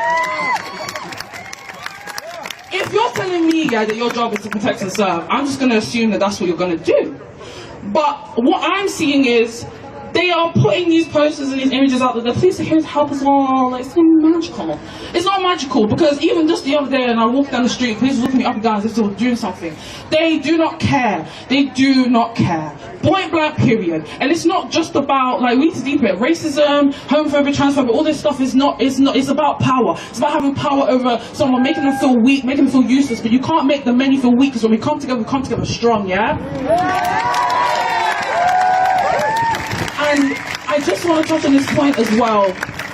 As trans people, we stay giving the world so much. As black trans people, we stay giving the world so much. How comes a gay cis man like James Charles can do makeup on YouTube and wear dresses, but if I do, oh, but you're a trans man, you can't do that. I don't give a fuck what I can and can't do. I know that I'm a bad bitch and you can't tell me otherwise. And that's the energy that people should be carrying. You know, there was a point in time where I actually felt bad about having darker skin. Can you imagine? This is not how fucked this world is, yeah? That you got people wishing they were lighter, people wishing they had bigger lips, darker skin, this, that, the other. No one wants to just accept, listen, you're white, that's it, done. Like, don't try and be me, don't try and pretend to be me. It's not gonna work.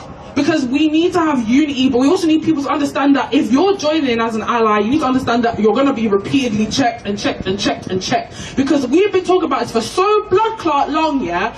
It's falling on deaf ears. How long must I tell you? These people don't have business about what happens to the individuals who are out here paying their taxes or trying to make a life for themselves. You're out here telling people that this country's supposed to be a place of opportunity. When they get here, they're racially discriminated, forced into, like, bullshit jobs, and not given the proper respect. Sex work is real work. Sex workers fucking matter, bro. Black trans women, let me say something, yeah? Black trans women need more fucking respect than's being dashed out here. Because I can't tell you how many times, and this point I'm about to make is specific to the black community, but it also speaks on a grander scale. Because when I receive transphobia and homophobia from the black community, I know it's not because of anything other than colonialism. And that's all I care about, yeah? I'm tired of this shit. I have seizures non-stop. I've got the government trying to tell me I need to prove to them that I'm autistic, prove to them I'm trans, prove to them I'm this, but you're yet to prove to me that you care. So, someone's not doing the work. Unity is all I ask for, you know? I ain't asking for nothing. I ain't even asked for reparations yet, but they're on the list. They are on the list. We need to be strong and understand that this is not just about, oh, come out. And if I see, fam, no more black squares, no more none of this rubbish. Don't come to protest, take pictures. They were right. They were right. Because if you're just coming here for clout, I beg, go home. It's actually okay. We don't need you here. Go shopping. The shop's open now. Go somewhere else. Because this is not about anything other than my life, yeah? Every day I thank God that my brother doesn't live in London because he could have been Richard. He could have been Richard. How do you tell a mother that you can't do nothing? When you know you can, you have units for missing people. You know you can. We've watched you put the effort in for all the other kids that you feel are worthy of support. So support me. Support all of us. I've been failed by everyone, and I'm still standing here trying to fight for something. Everybody here has something to fight for, and everybody wants to fight together, so let's do that. And no more of this back and forth nonsense, okay? The bottom line is we're all together, we need to stand strong, and we need to keep going until every single last person has equality, and that's all I've got to say.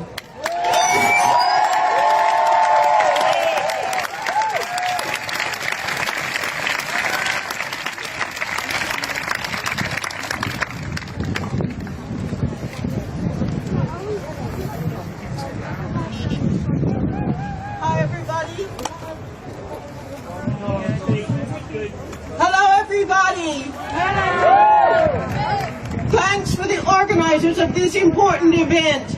We are here from Women of Color in the Global Women's Strike. We're here with you to kill the police bill. We're here also to kill Priti Patel's asylum plan. We're here for all those killed by the police who've never had justice. Over 1,000. in the last 20 years, no convictions of the police. We want justice for those families. We're here for the mothers that are leading those campaigns and fighting every day to protect their loved ones but are often invisible. We're here for them. We're here for the young people who are tortured and humiliated daily by stop and search. We're here for Osim Brown, a young black man imprisoned wrongly under the racist joint enterprise laws, who's under threat of deportation. We're here for him and his family and to make sure he stays in this country. We're here for the Windrush families, many of whom have never been compensated. They must get justice.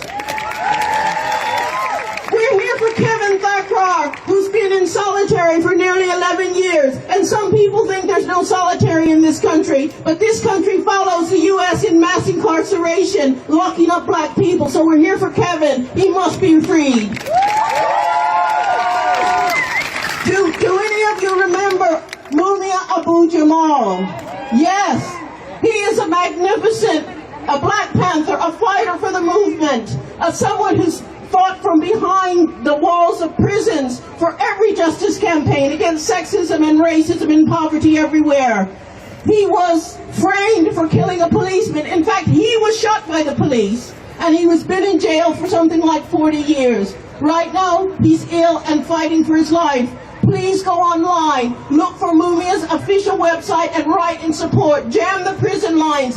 The people are saying the only treatment is freedom, and he must be freed. He's our brother and a precious person to us, and we have to fight for him as we fight against the police.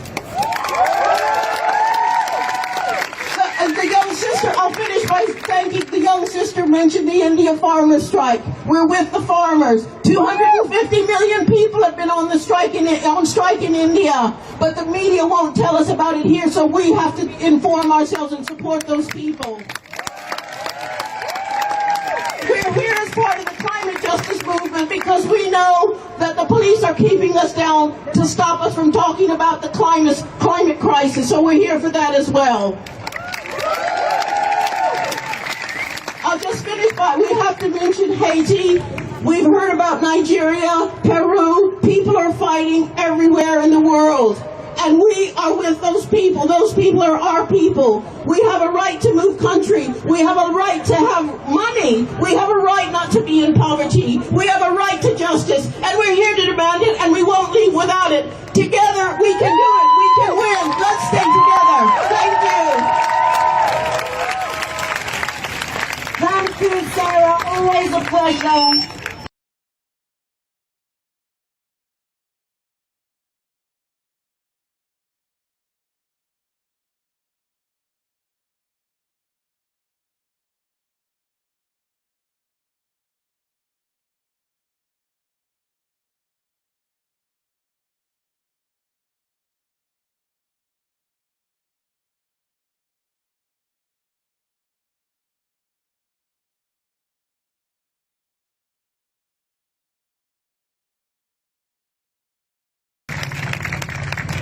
Greetings, family. I'm Mel Mullins, and while I stand here to speak to you today, I really want you to listen. I want to give you something, not just to think about, but also to take away into action. So thank you in advance for giving me the opportunity to speak. It's time to hand power back to the people. We want change. We need change. We do. That's why we protest.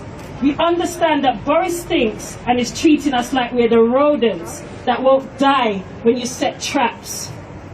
Then he goes for poison, and then when that doesn't work, finally he calls in the exterminator to get rid of us all. That's what he's doing with this police crime, sentencing and courts bill. It's the extermination of the vermin in the UK. That's us. The government wants people to believe so badly Britain is so great, right? They can't fathom why it is ungrateful for us people to be protesting. In fact, he thinks we're annoying. His words. I think that's a compliment, by the way. Yes! Woo! It's time to hand back power to the people. I believe in freedom and right to protest. Obviously, so do you. I believe in the freedom and right to express my anger. Yes, I said it. Anger with the state of anything that may cause a need to go out on the streets of the UK and demand a change. Injustice is a dirty evil that affects everyone, no matter your class, sex, race, religion, sexuality, disability. However, let's not get it twisted. It disproportionately affects and victimizes and marginalizes us in society. The capitalist state and inequality leaves us afflicted daily. The UK government wants us to face jail time for fighting for the evil called injustice to disappear. Are you alright, Boris? Seriously though, are you alright? Boris and Priti Patel are doing this. We sit high while you sit low-ting. They know what's best for us, don't they? And on a sly move, they want us to believe that it's for the valiant cause of protecting women. Yeah, because you're really tech with the idiot. When have you ever done anything that wasn't self-serving and designed to also oppress and discriminate against us? Not every time we go on a protest does the cause directly affect us. Example, the international solidarity we shared for the Indian farmers' protests, etc. Most times, it's an injustice that resonates with us on some personal level. But here comes Boris with his bullshit. So basically, we must play respectability politics and allow the government to push through powers, enabling the police the ability to stop us protesting if we're too loud, or if we decide that what the impact might be. I mean, how much does it take to annoy the police nowadays? Let's ask the women who were disgracefully manhandled recently by the police at the Sarah Everard vigil and subsequent protests. Whatever the circumstances, we need freedom to express solidarity, our anger, our dissatisfaction by way of protesting. That is our right. We need to protect it. It's time to hand back power to the people. We cannot allow our rights to be criminalized.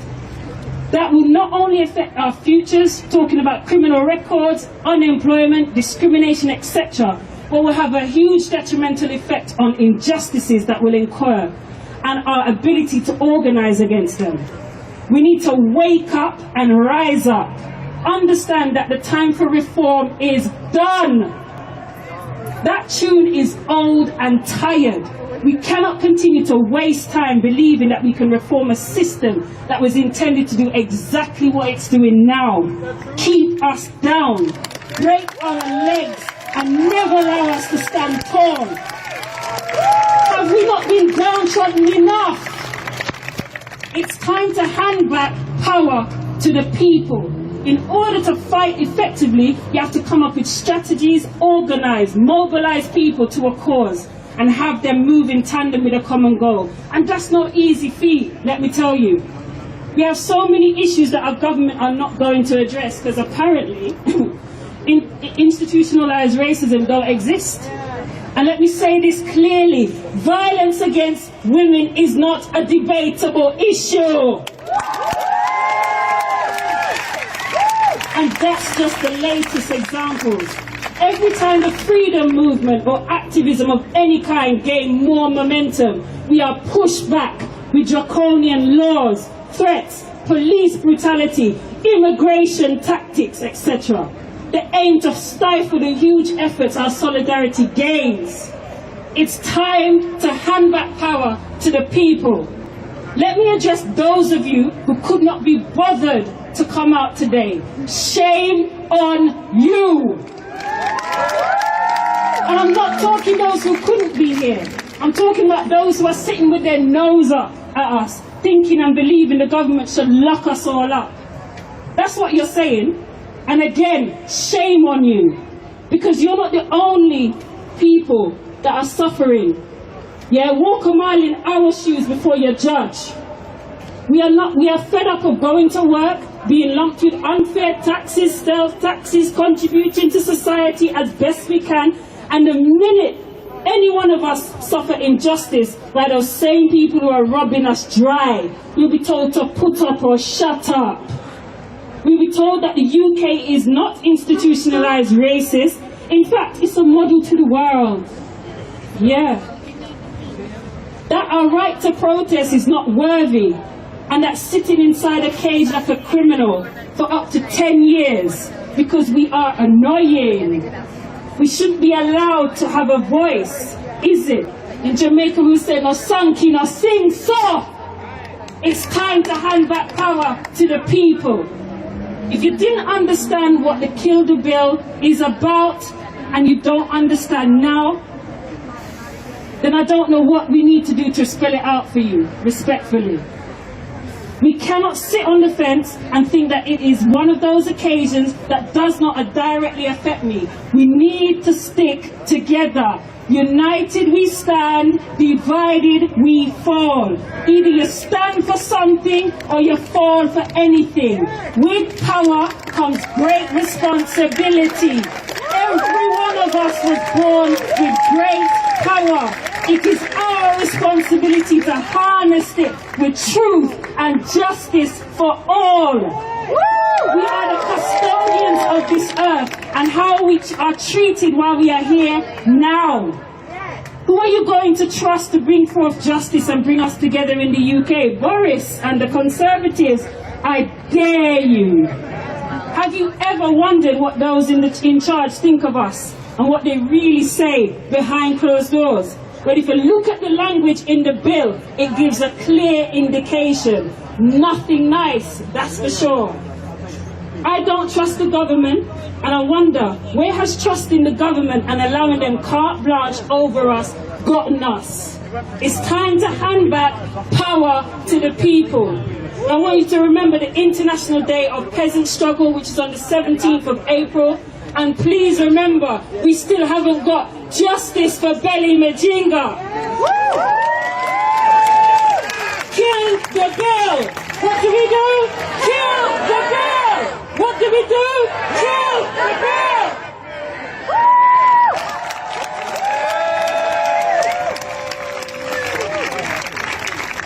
Oh my gosh! She was amazing! Thank you so much, Mel, for coming and sharing your knowledge and your power with us, sister. We feel the vibrations. Our next speaker is Andy, who is an absolutely amazing activist from Disabled People Against the Cuts, which most of you would know. This is a fantastic activist group, and I've led some brilliant campaigns. Please give a round of applause for Andy. How you doing, folks? You alright? You can do better than that. How you doing, folks? You alright? Okay, so the first thing I gotta say is this, look, it takes a lot of effort not to organise something like today. All the stewards, all the support, all the banners and everything that's been here, so I think you should put your hands together for the people who definitely didn't organise today.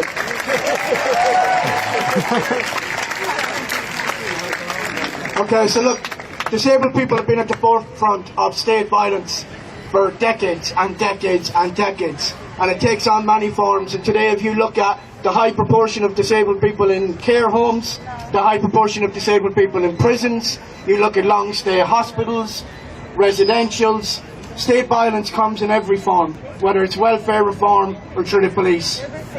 When disabled people have fought back and come to these here streets, we've been dragged out of our chairs, we've been begged, have our wheelchairs and our equipment broken, and we've been arrested off these very streets in this very square for having a voice.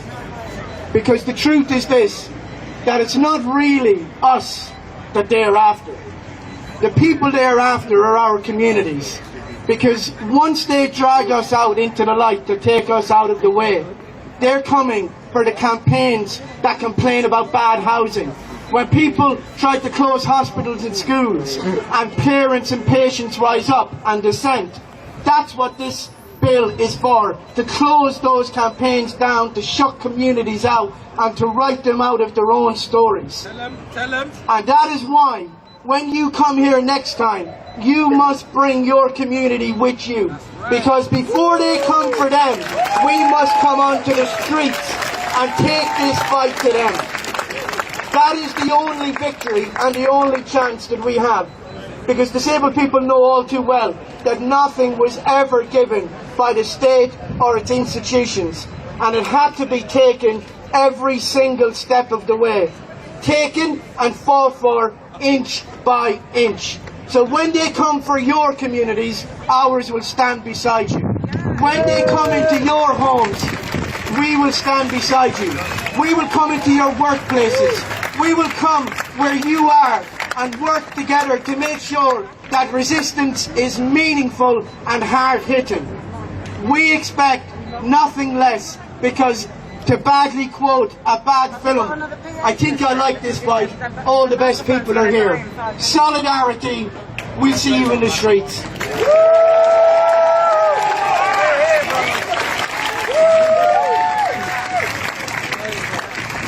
Thank you, and done. Testing, testing. Here. Testing, testing. Oh, it's even better. Yes, we cater for everybody in this movement. Our next speaker is Lydia from Decrim Now. And if you go on their Instagram, you will see the campaign that they're running. Please support them, and please give a round of applause to Lydia. If anyone's got another mic or speakers, please bring it to the back, please. Thank you.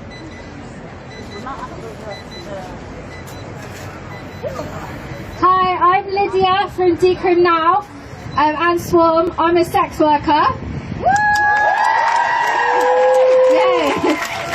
It's really rare for sex workers to get platforms like this, so I just want to thank everyone who definitely did organise this protest. People often think that we're kind of like other and that we're not in your community. So I'm really thankful for this platform to speak about our rights, but I'm also quite scared.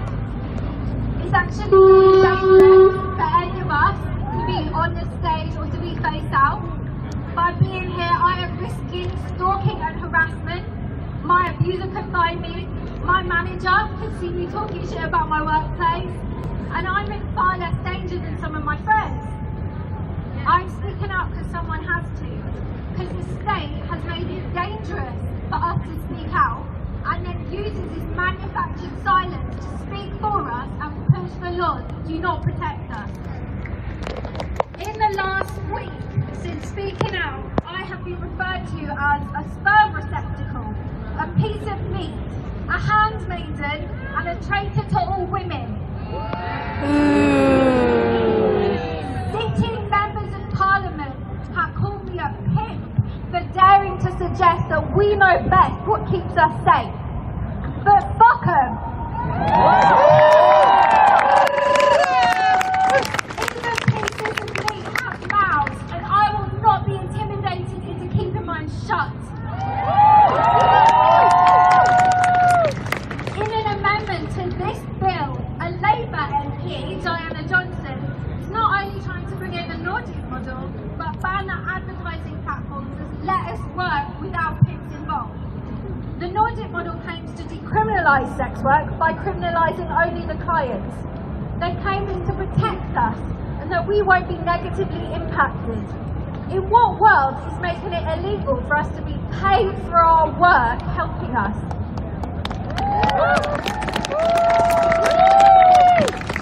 They claim that all sex work is violence against women and that they want to prevent harm by reducing the number of clients. So how come violent crime reported against sex workers increased by 92% in Northern Ireland after the model was brought in? How come Médecins du Monde had a similar result in France? If Diana Johnson wants to protect us from pimps, why is she banning the online platforms that let us stay independent? Why is she copying a Trump administration law that led to increased violence against sex workers? Diana Johnson claims she's bringing the bill in to protect us, but here's what will really happen. First, it will take away the venue we use to advertise ourselves, forcing us to work for managers or pimps or on the street. When the same law was passed in the US, even the FBI confirmed that it made it harder to find survivors of sex trafficking. 2. Any reduction in client numbers, which is the aim of the law but has not been an outcome in Northern Ireland, will drive prices down and force us to do more for less. Sex workers in Nordic model France have reported that it is far more difficult to demand condom usage or set boundaries because the power has been shifted towards the client. 3. In order to work, we have to protect clients from the police. That means working alone in more and more isolated areas like woodlands or unlit streets. And it also means that we can't demand legal names or identification information that we share with other sex workers to avoid rapists and robbers. 4. In order to catch clients, our homes and lives would be surveilled by cops who reportedly park outside sex workers' flats in Sweden and Norway just to make sure that they can't make any money that day. These are the same cops who rob us and rape us. They are being asked to watch us. 5. As in Norway, third-party laws that make it illegal to profit from sex work would be used by police to make our landlords evict us from our homes, leaving us once again dependent on pimps. 6. If we do want to report rape to the police, we will see our rapists slapped with charges for paying for sex rather than rape, because it'd be easier to prove, as had happened in Northern Ireland. 7. We would continue to be arrested for working together for safety, forcing us to work completely alone and therefore vulnerable. And 8. We will die. Violence has increased dramatically in Northern Ireland and France and everywhere else with the Nordic model. In just a 6-month period in Nordic model France, 10 sex workers have been murdered. Far from decriminalisation of sex workers as is claimed, instead our incomes are criminalised, our workplaces are surveilled, and police presence in our lives is increased. For many of us, our biggest experiences of violence in the sex industry have been at the hands of the cops.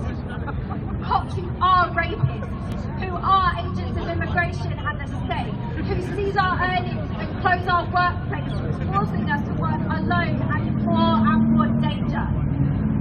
It is clear that our liberation will never come from police intervention or criminalisation, but instead by ending the poverty that has pushed us all into the sex industry and stops us from being able to leave. Rather than tackling poverty, Diana Johnson has decided that she wants to criminalise our survival strategy and simply let us starve. Do not believe her when she claims that she is doing this to protect us. The statistics do not lie. Diana Johnson has decided that it should be wrong that men can pay for sex. She wants a symbolic victory, and she does not give a shit how many of us die so she can get it.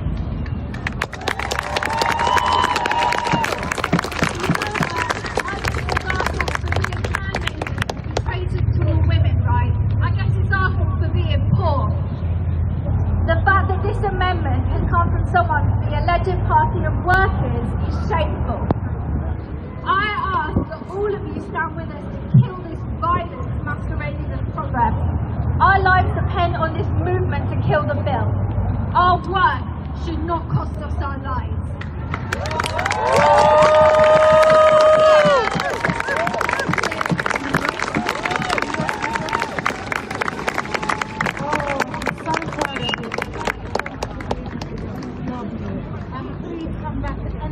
Organise again. And next speaker, another amazing speaker from All Black Lives. Give it up for Lee!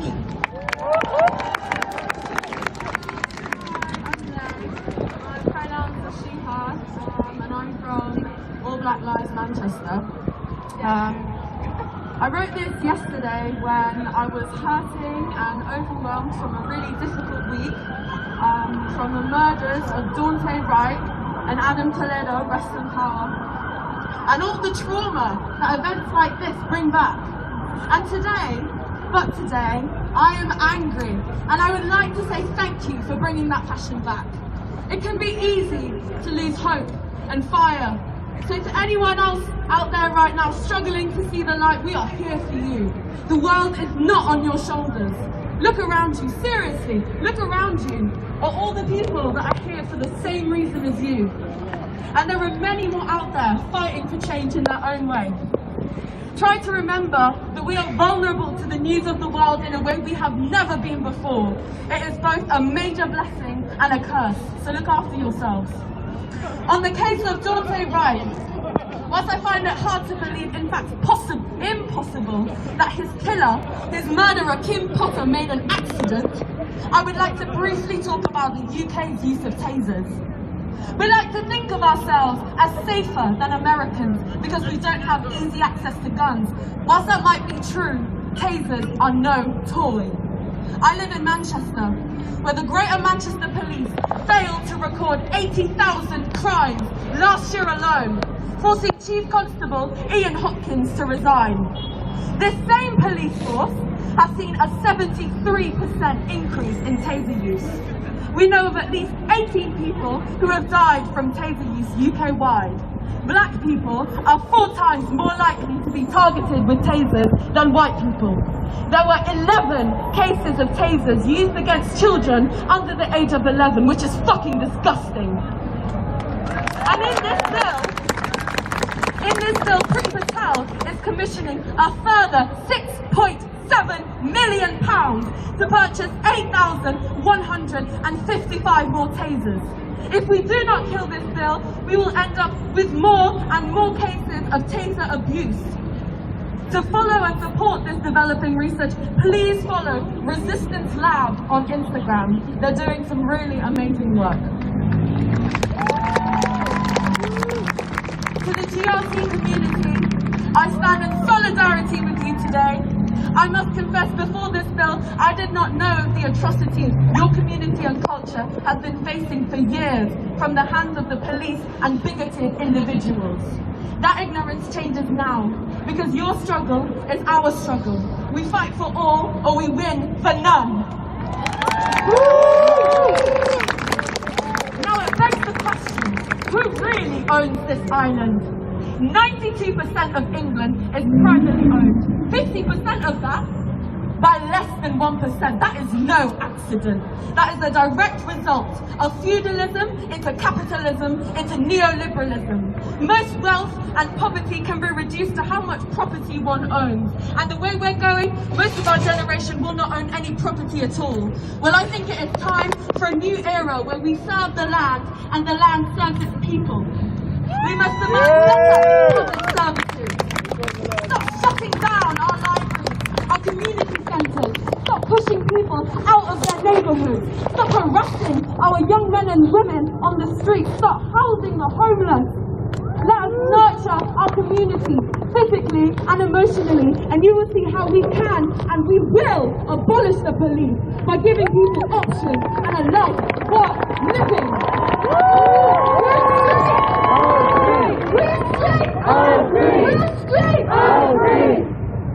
So all of you here today, I am so fucking proud of you. The atrocities at Sarah Everard's sigil happened a month ago this week, and we're still going strong. Please, can we make some noise for that commitment to yourselves and your fellow people?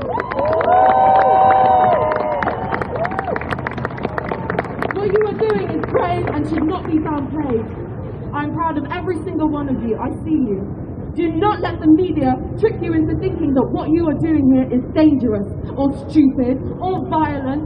We are here because of hundreds of years of violence. Nothing in this society is handed for free. We must demand it. We have been chanting defund the police at least since last year, and for many people, years before that. And how do they respond? By giving them more money, more power, more belief that they are invincible. And then they try to tell us that we are being too loud. We are not being loud enough. Under this bill, even one person, one Greta Thunberg, could apparently be too loud. Well, excuse me, Mrs. Fascist Patel, but if you think that that will stop us speaking up for our rights, you underestimate us. You can never silence the people, never, because the people united will never be defeated. The people united will never be defeated. The people united will never be defeated. So to you, Priti Patel, wherever you are, I know you're listening. because you are scared. And you should be, because as long as you threaten our liberty, our human right to demand that you do better, as long as you do that, we will threaten your peace by whatever means necessary. May your nights be filled with anxiety and fear, as ours have been for far too long. No justice! No peace! No justice! No peace! No justice! No peace!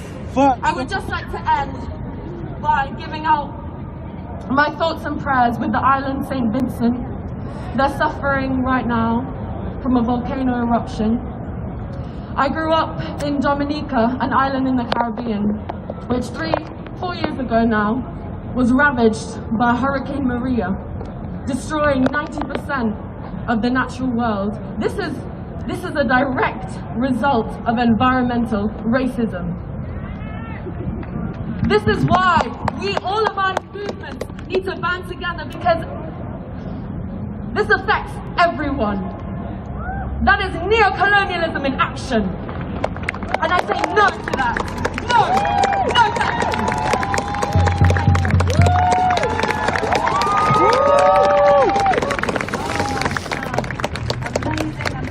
Amazing, another amazing speaker from All Black Lives. And we've got some more. Because now we've got Baby Blue from Black Justice. For Black Lives. Hello everyone!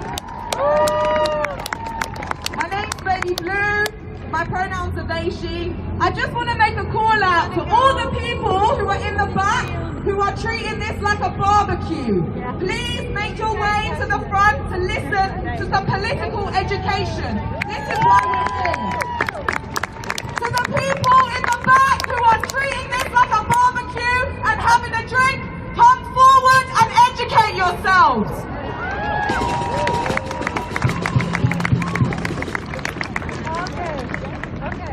Why are we here today? The reason why we're here today is to protest this bill. Protesting is a fundamental human right, and it has been one of the only ways in which people who have been minoritized and oppressed have got their freedom. I want to take a moment to acknowledge the abolition movement and the fact that enslaved peoples would not be free today if it were not for protest. Protests are necessarily disruptive. So when you try to silence us by criminalizing our megaphones, criminalizing noise disruption, you are trying to silence freedom.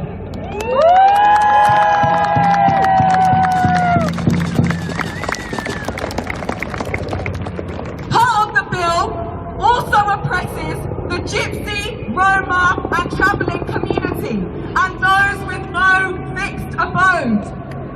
People of those communities are inherently anti-capitalist and anti-state, and it is no wonder that the government seeks to end their nomadic way of life.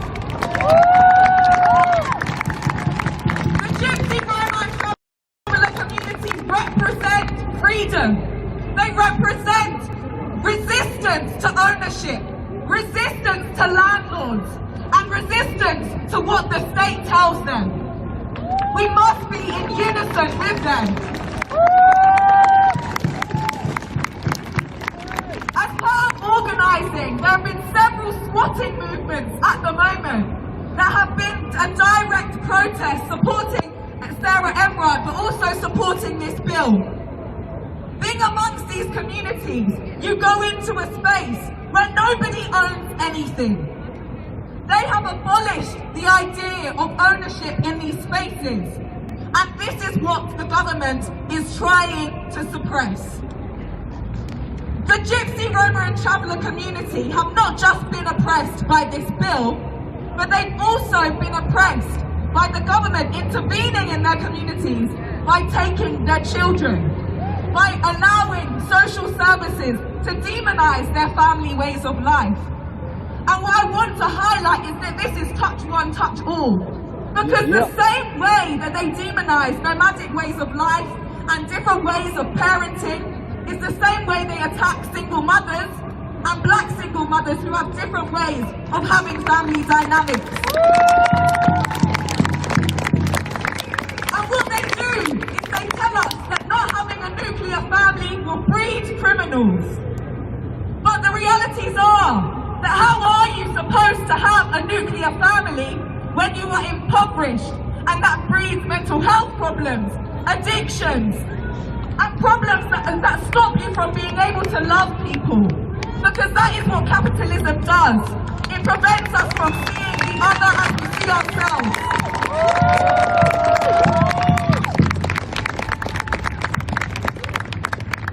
There are many ways in which we can overlook, not ignore, our differences with the organisations involved in this movement.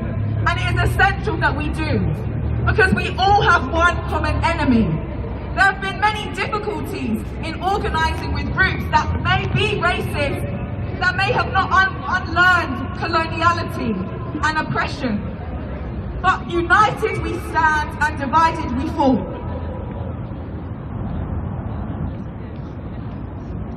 Another reason why we're here is because this bill arose out of the grieving protest for Sarah Everard. Needless to say, Sarah Everard would not have gained as much attention as she had if she were a black or brown or trans woman.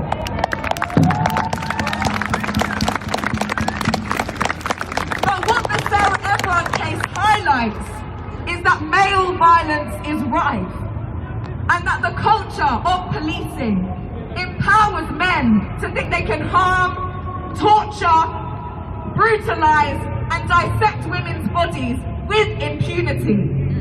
It is a culture of policing that they do every day.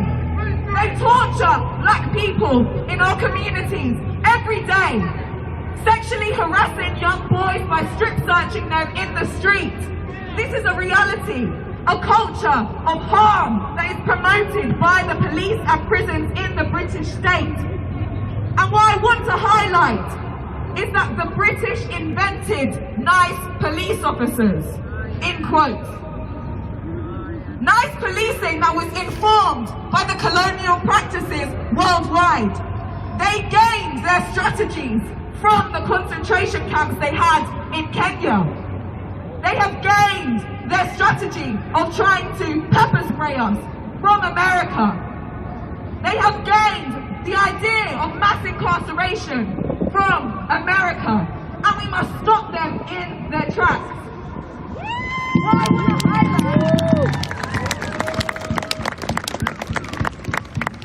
What I want to highlight is that abolition is not, and ending this state is not about replacing the state with the same thing. If we want to end this state, we have to understand and decompact the ways in which we enact the state in our own lives. We must abolish the cop that exists inside our heads. Capitalism teaches us to exploit each other. It teaches us to be dishonest with each other for the purposes of our own gain. Let's think about the ways in which men gain power over women by a culture of lies, by deceiving us, by telling us that, by gaslighting us. That is the same thing that the government does when they tell black people that racism doesn't exist, like that report that just came out. It's a culture of dishonesty that allows oppressive power to thrive. We have to think about these things on a structural and interpersonal level. If you seek to disband and dismember the state oppressive violence, then you must disband and dismember the cultures that those state violences operate on. We must cultivate a community of radical love in which we are honest with each other. Because of a lot of white people, and a lot of the reason why white supremacy has existed in this state for so long, is because British people have a culture of dishonesty. By allowing things to pass, by allowing things to gloss over. And so many friendships that I have personally had have ended because people do not want to be honest with themselves and honest with me about the racism that they carry in their day-to-day lives. We must be radically honest with each other. This also ties in with patriarchy, because a lot of the ways in which men are dishonest with women is the way in which they are dishonest with themselves. When someone asks asks you how you are, do not just tell them you're fine if you are not fine. That is also dishonesty, and you are replicating the state when you create and cultivate this practice of dishonesty. It prevents you from connecting with the other, from being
But one thing I want to highlight is the fact that this is a criminalization of protest. And that's a tactic to take the organizers of these movements, the people who are able to organize and collectivize people together and putting them in a cage. They are trying to stop change. And we must resist. They are trying to stop freedom. I also want to highlight that this, what we're experiencing here in Britain, it is fucked up. But it is not as fucked up as the other brutality that is happening worldwide. I want to highlight the Israel-Palestine conflict. Because that state was given to Israel because of oil, because of money, and because of power. They displaced 725,000 Palestinians, brutalized them, exiled them, put them in ghettos, killed them, because they believed that one group of people deserved to reside in that area. And the conflict continues. We cannot say that we care about the most vulnerable people of our communities if we're only fighting for the rights of Britain. We must make our movement international, especially looking at the countries in Africa who are being constantly exploited. that people often say that there is no ethical consumption under capitalism, and that it's only the corporations that it's only the corporations that are viable for these crimes. But we are all complicit in the crimes of capitalism. We cannot think that the black movement is only isolated to the West. Let's think about the struggles and the names of people we do not know, because the state power is so oppressive.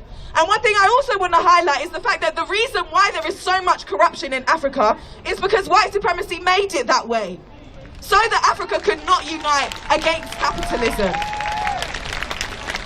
Think about the ways that people in African countries have been denied education, have been denied safe living conditions, have been denied freedom, have been denied the right to breathe. So when we're talking about George Floyd, or when we're talking about Sarah Reid, who have been suffocated under racism, we must recognize the people who are the most suffocated. It's the people in the global south. And one thing I also want to mention is that the surveillance state in Britain is really real. But when people in the global south protest, they don't just pack up their things and go home, they fucking riot. And I want all the people here to recognize that the violence that we might put against the state is never ever going to surmount to the amount of violence that they put against us.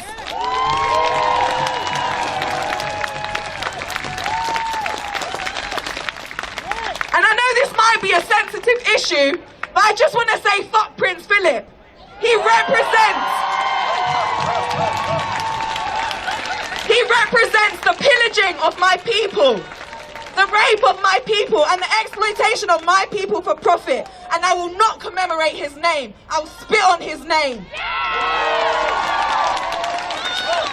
So like I said earlier, please take and make the measures to radicalize yourselves. I'm fed up of this liberal bullshit where you say something and do nothing. Please take yourself into your communities and rise up.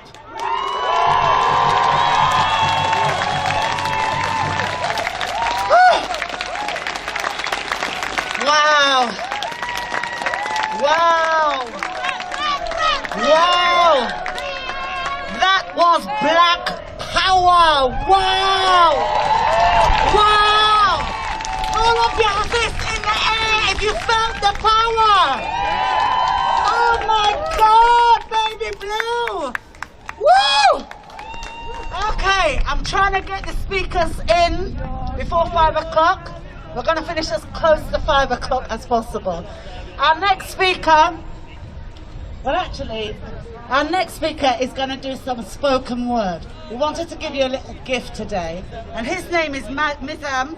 Please give him a very, very warm welcome. Thank you very much, everybody. Hi guys, thank you so much for inviting me. Please can you give a round of applause to the organisers and the previous speakers. They've done an amazing job. Before I go into my spoken word, I just want to add to what the previous speaker just said. In regards to Israel and Palestine, we understand it as an imperialist issue, but also it's one of settler colonialism, apartheid, and all forms of systemic racism. The Palestine liberation struggle is one of the biggest anti-racist struggles in the world today, and none of us will be free until the Palestinians are free. Thank you. So I'm going to go into a spoken word piece that I wrote. Now I have to admit, when you first start hearing this, you might think that it's not relevant, right? But it is 100% relevant, and in the middle of the spoken word, you will see how this story that I'm about to tell relates to police violence. So I'm just going to go into it. Is that all right? Yeah. All right, cool. Here goes. I feel betrayed in a way that's impossible to describe. I can't find the right words. I just can't define the feeling. I actually can't believe I'm not dreaming. Just picture smashed glass on the floor. Yeah, that resembles everything I believe in. Which makes it so hard to pick up the pieces in such a mind state, because my story, there's more to my story than a typical heartbreak. Today, Today's one of those days where I just feel like giving up. True story, I've had enough. Does life have any meaning when you've lost the ability to love? When your loved one completely destroys your ability to trust again? This feeling, I feel like I've hit life's dead end. All because of a relationship which was hard, but I kept on going thinking I can see the light at the end of the tunnel. Relationships are hard, but you stay strong, maintain, stay strong, do anything you can to avoid the rubble. Avoid being down in the rocks, left emotionally scarred. I remember how we met at the demo to save the NHS, but there's nothing in the NHS to mend a broken heart. That was 5 years ago. 5 years of living an undercover lie. I mean, I think I would have dealt with it better if you were just seeing another guy. But that's the issue. You weren't. And when I find out the truth, it's like someone put life on silent.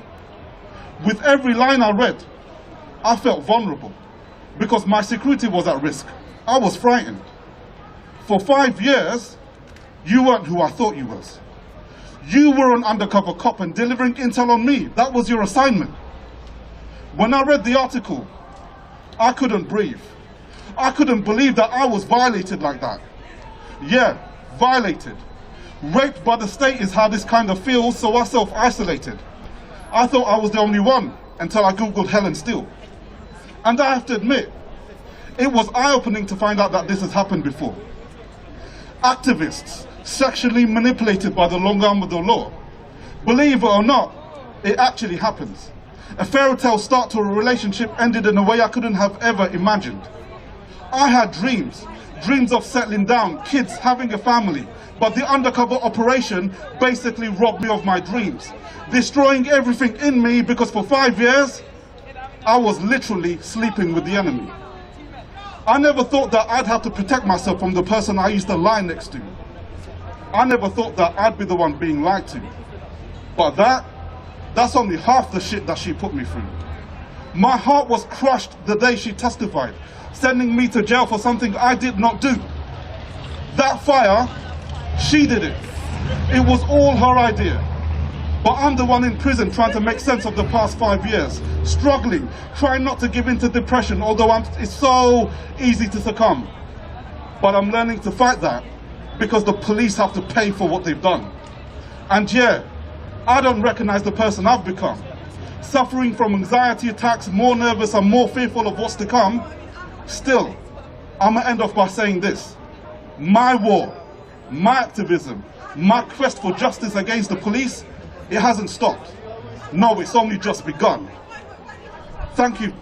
That was not my story, but that was the story of hundreds of other activists who have gone through this experience of undercover policing.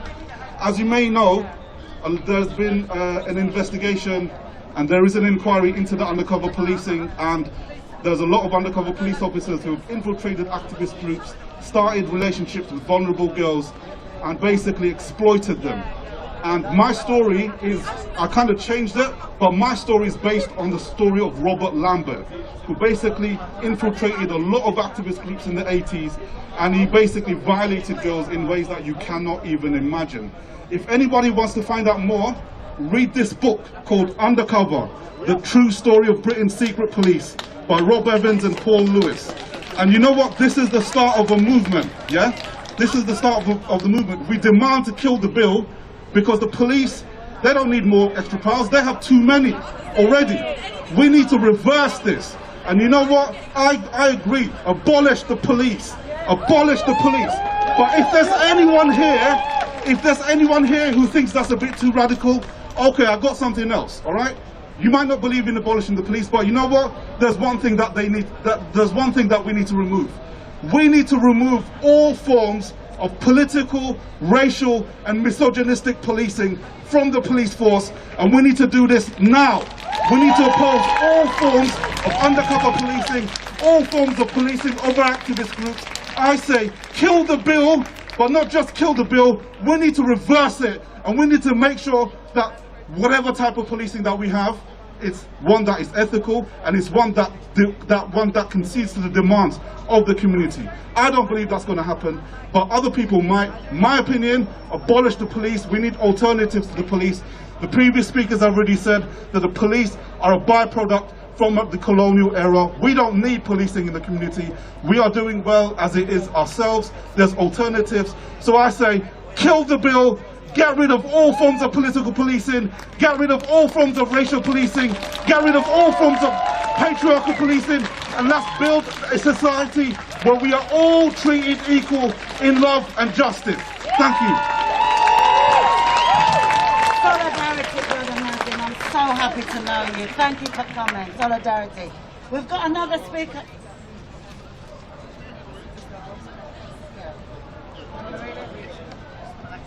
So one of the difficult things about protest is that police will try and arrest us. I have some safety recommendations here. Please note them down, get your phones out, because there are police stationed at every junction right now. The threat of arrest is imminent.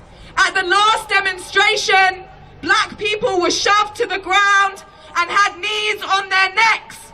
So please, take down the following instructions to ensure your safety. You are able to protest under current coronavirus regulations.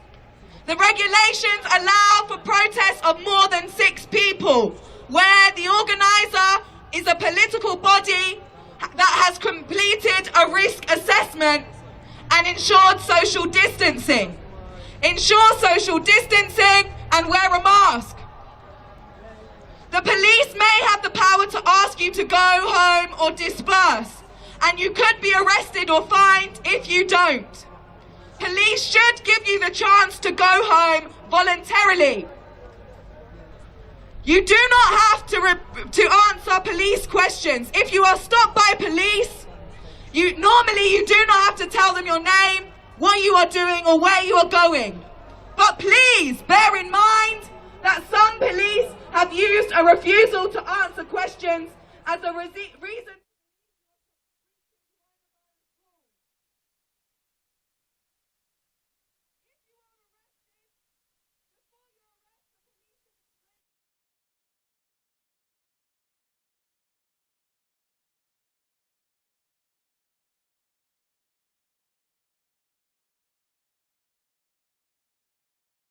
If you're arrested, what do you say?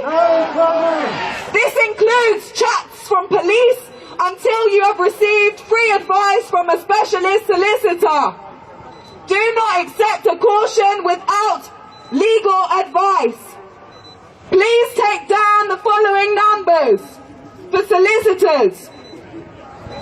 ITN solicitors 0203 909 8100. Bindmans 0207 305 5638. This is really important. You have the right to tell someone about your arrest. An interpreter, if English is not your first language, and an appropriate adult, if you are under 18 or a vulnerable person, has the right to know your location and what police station you are being brought to. Please stay safe, stay together, and be radically loving. Thank you, Baby Blue. Our next speaker is Ejel, and he's from the Muslim LGBT network. Thank you very much for being here, brother.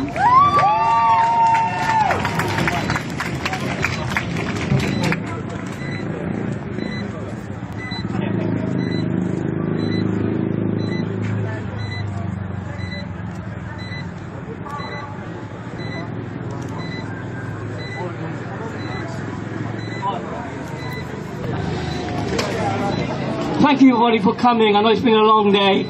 My name is Ejel Khan. I'm the coordinator of the Muslim LGBT network. I'm an openly gay Muslim man. I started an LGBT solidarity network, one of the first in this country. I've been an activist for 25 years, an intersectional human rights activist. We started with a group called Iman in 1999 in the UK, the first ever LGBT Muslim group in the world.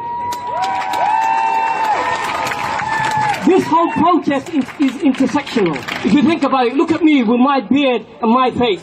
I come to you from Luton, the place of my birth. I'm 46 years old, nearly 47. If you looked at me in the street, you would not think that. You may think I'm an immigrant. You may think I'm a Muslim, which I am. You would not know that I'm a gay man. I used to be a sex worker right here in London 25 years ago. I was a rent boy on A-class drugs, and I should support my lifestyle through selling sex. So look at that. We have sex workers here today. You have a Muslim standing before you and other activists. Would you ever thought that if you met me? No, of course you wouldn't, because you have to understand we live in a world which tells you misinformation, which gives you misinformation. This police bill is all about that.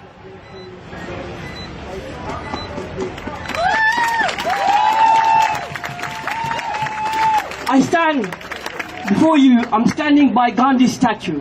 Gandhi himself was a racist in the early days, if you know. He used to call black people kafirs, non-believers, but he changed later on. When he went back to India, after passing law in South Africa, he realized the British did not like him either. It was about divide and rule. The British said, you are better than a Muslim to Gandhi, or you're better than a black person. Gandhi was not better than any black person, only Muslim. He realized that later when he went to India and he saw his people were starving after fighting in 2 world wars for this country. We fought for Churchill, the same person who said Muslims were like rabies in a dog. We were inferred with extremism. Yet we fought for him and died in 2 world wars and went back to our countries and found famine and disaster. That's why I stand before you. My father came to this country and my descendants came to this country and we settled here. When we marched today, our route took us past the Duke of Wellington's arch. The Duke of Wellington himself was one of the founding members of the East India Company, which ruled India. It was a trading company that took over India. It wasn't a colonial power in the beginning, just a trading company like Boots or Tesco's that took over a country. Think about that for a second. And Admiral Nelson, we saw Nelson's column. Nelson was a white supremacist. He was a white supremacist of the highest order who hated people of color like me. Today, I understand there are groups like Black Lives Matter, and I'm intersectional, I show solidarity to all these groups and other groups which are here. But I don't want you guys to forget the Muslims. Look at us and how we have been treated since 9/11. Since 9/11, our rights have been curtailed. Even people like me, gay Muslims from other countries who sought asylum here, have been told they are not effeminate enough to be gay. They weren't given leave to remain in this country. So think about that. There's people like me who are fighting for our rights. I will never ever stand up for an extremist, a fundamentalist, ever. But I will stand up for the rights of your average Muslim like myself. I urge you today to stand up for Muslims' rights, and we have to kill this bill. If you understand, talk to any Muslim, one of your friends or your neighbors if you live in London. They will tell you how this bill is, because they've been living under it for 20 years now, since 9/11. We can get detained without charge. We can be put in high security prisons. We can be put in high security police stations like Paddington without even charge. We can be put 28 days in prison without even knowing why we're there. So think about this. Bills like this will curtail our civil liberties, our rights, our human rights to protest and be out there. I held a kissing right here in Parliament Square 2 years ago. Before that, in 1990, other gays like me, we held a kissing right here where you're standing 30 years ago to show people we have the rights to protest. After the kissing, many of us were attacked on the way home.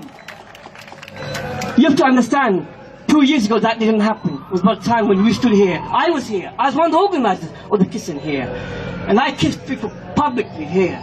And believe me, no one stood in our way. And afterwards, people know that we have fought for our rights. I stand before you as a Muslim, as a gay person, as a British person, as a human being, first and foremost. And I say, let's kill this bill now. Thank you for listening. Oh, Brother Adrian, I'm so happy that you came here to speak to us today. And I'm so proud of everything that you and your movement has achieved, and we look forward to working in collaboration with you. Our next speaker, I know we're at 5 o'clock, we're going to get to close as 5 o'clock as possible. Our next speaker is Dominique, and she's from Fridays for Future International. Please give her a round of applause, people.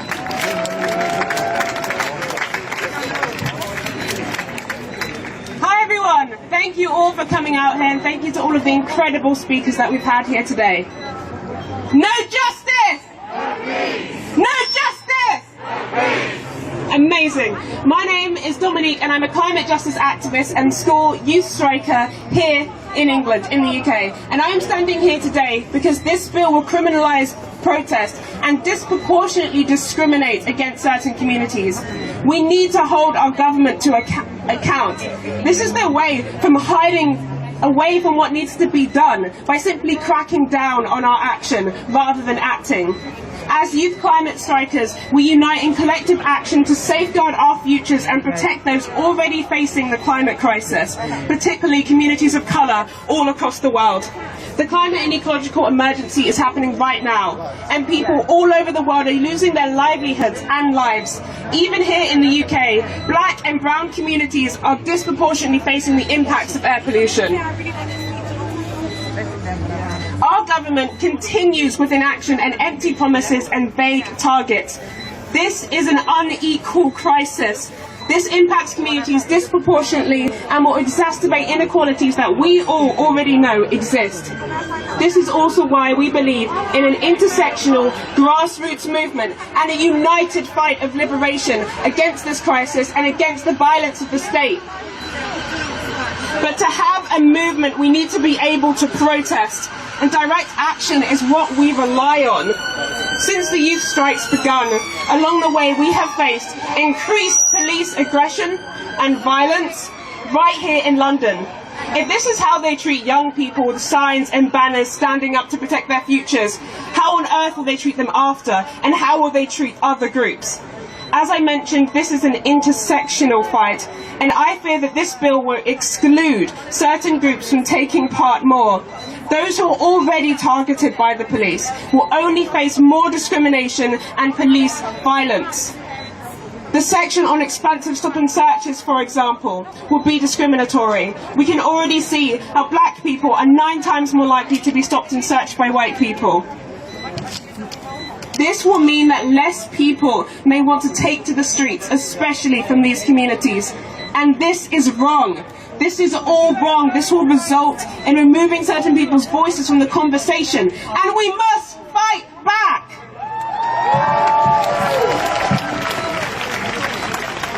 One thing that I have learned being an activist are obstacles and feeling ignored by our government while it has failed to act in the climate crisis and account for the marginalised communities impacted. One experience I also have as a young black woman is others trying to silence me. But what I have also learned as an activist is to keep going. We refuse to back down, and I refuse to be silenced any longer.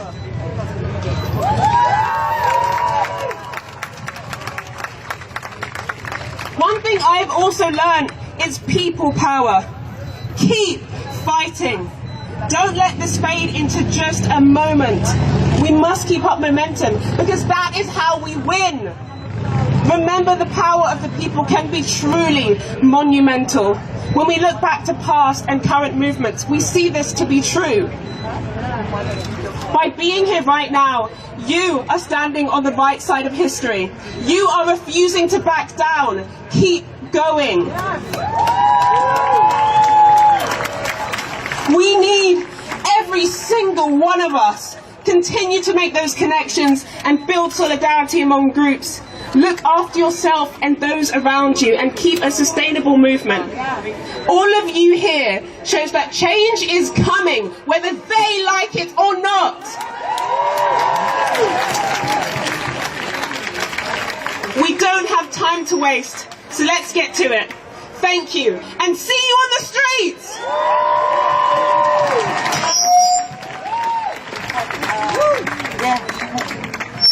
Thank you very much, Dominic. That was an amazing contribution, and we look forward to you coming to our next demonstration and speaking to us there too. Our next speaker has just finished his interview. I'm so pleased that we have Luke here from the GRT network. Please give him a round of applause.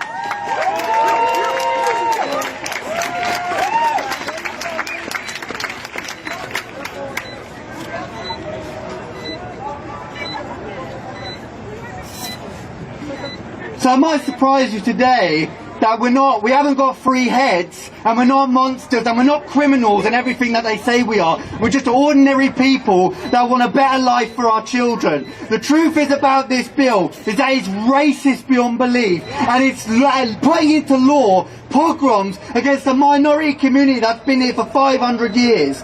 My family have been in this country for 500 years. They won't even let us live on our own land, let alone on other people's land. They have tortured us the whole time we have been here. We'll never be British in their eyes, and no matter what we do, no matter what needle we thread, no matter how educated we get, they will still want to put us in the prisons. They will still want to exclude our children from schools. They will still want to chase us from county to county, right?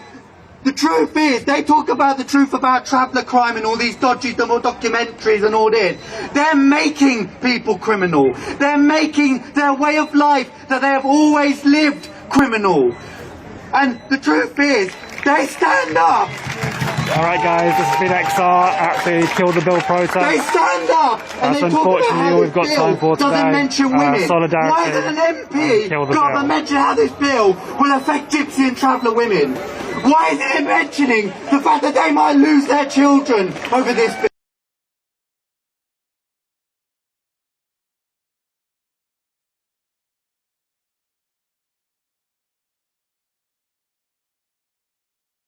Fines for people that don't have anywhere to go. They're criminalising a form of homelessness.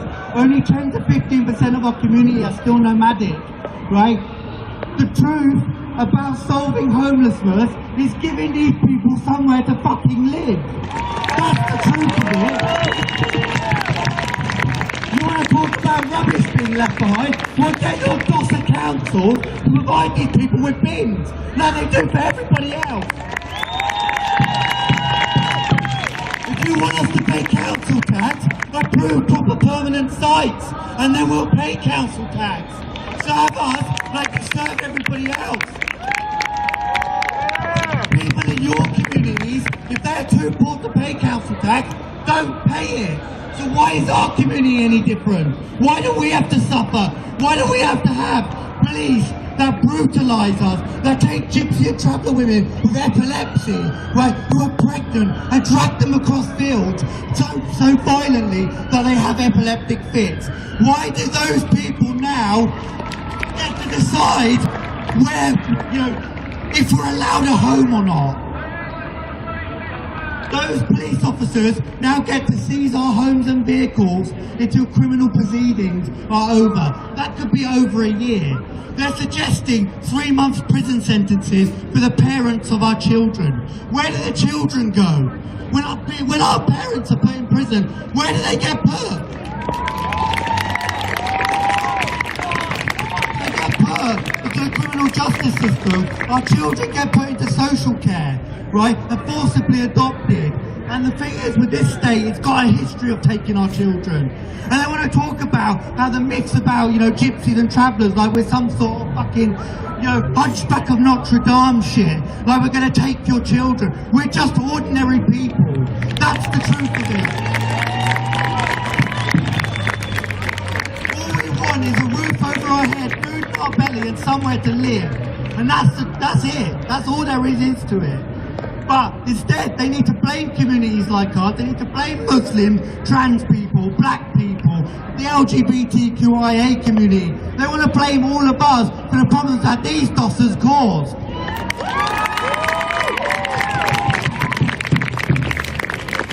Because whilst we're out here blaming each other, they're running off with all the fucking money and all the power. And it's not good enough. That's it. It's just not good enough. Our children need proper education. How can you get educated when you're being chased from one county to the next? When the government's own legislation said that You shouldn't forcibly evict people over a pandemic. Michael Gove, a cabinet minister, was evicting gypsies and travellers from his own constituency against his own government's advice. Some of our community haven't even had access to clean water in the 6th richest country in the world because people panic for all the water. That's it. It's not good enough, and we need better, and thanks to the people that organised this today. But we face losing our kids from this bill. This isn't banning protest, this is banning a people's way of life. And all I want to say to you is don't leave us behind, because people have been attending these protests from our community. I'm here. So don't talk about, we're not here fighting this bill, because we are. We're among you. But the truth is, we look like everybody else. Anyway, thanks for having me.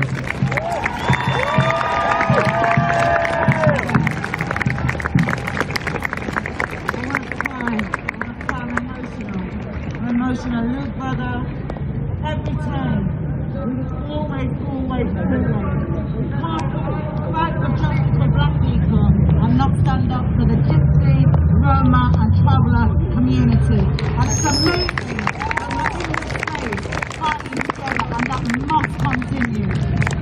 We've got some motivation from you now. We've got some motivation that is going to tell you what. This is just to level us out. Before we close this program today and we end it peacefully, we've got to motivate. What's up, my people? Yo, is our spirit still high?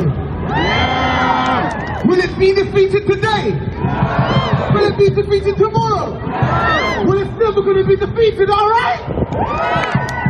Well, firstly, I just wanted to thank everybody for showing up today, because it's about being conscious in your effort to empower action.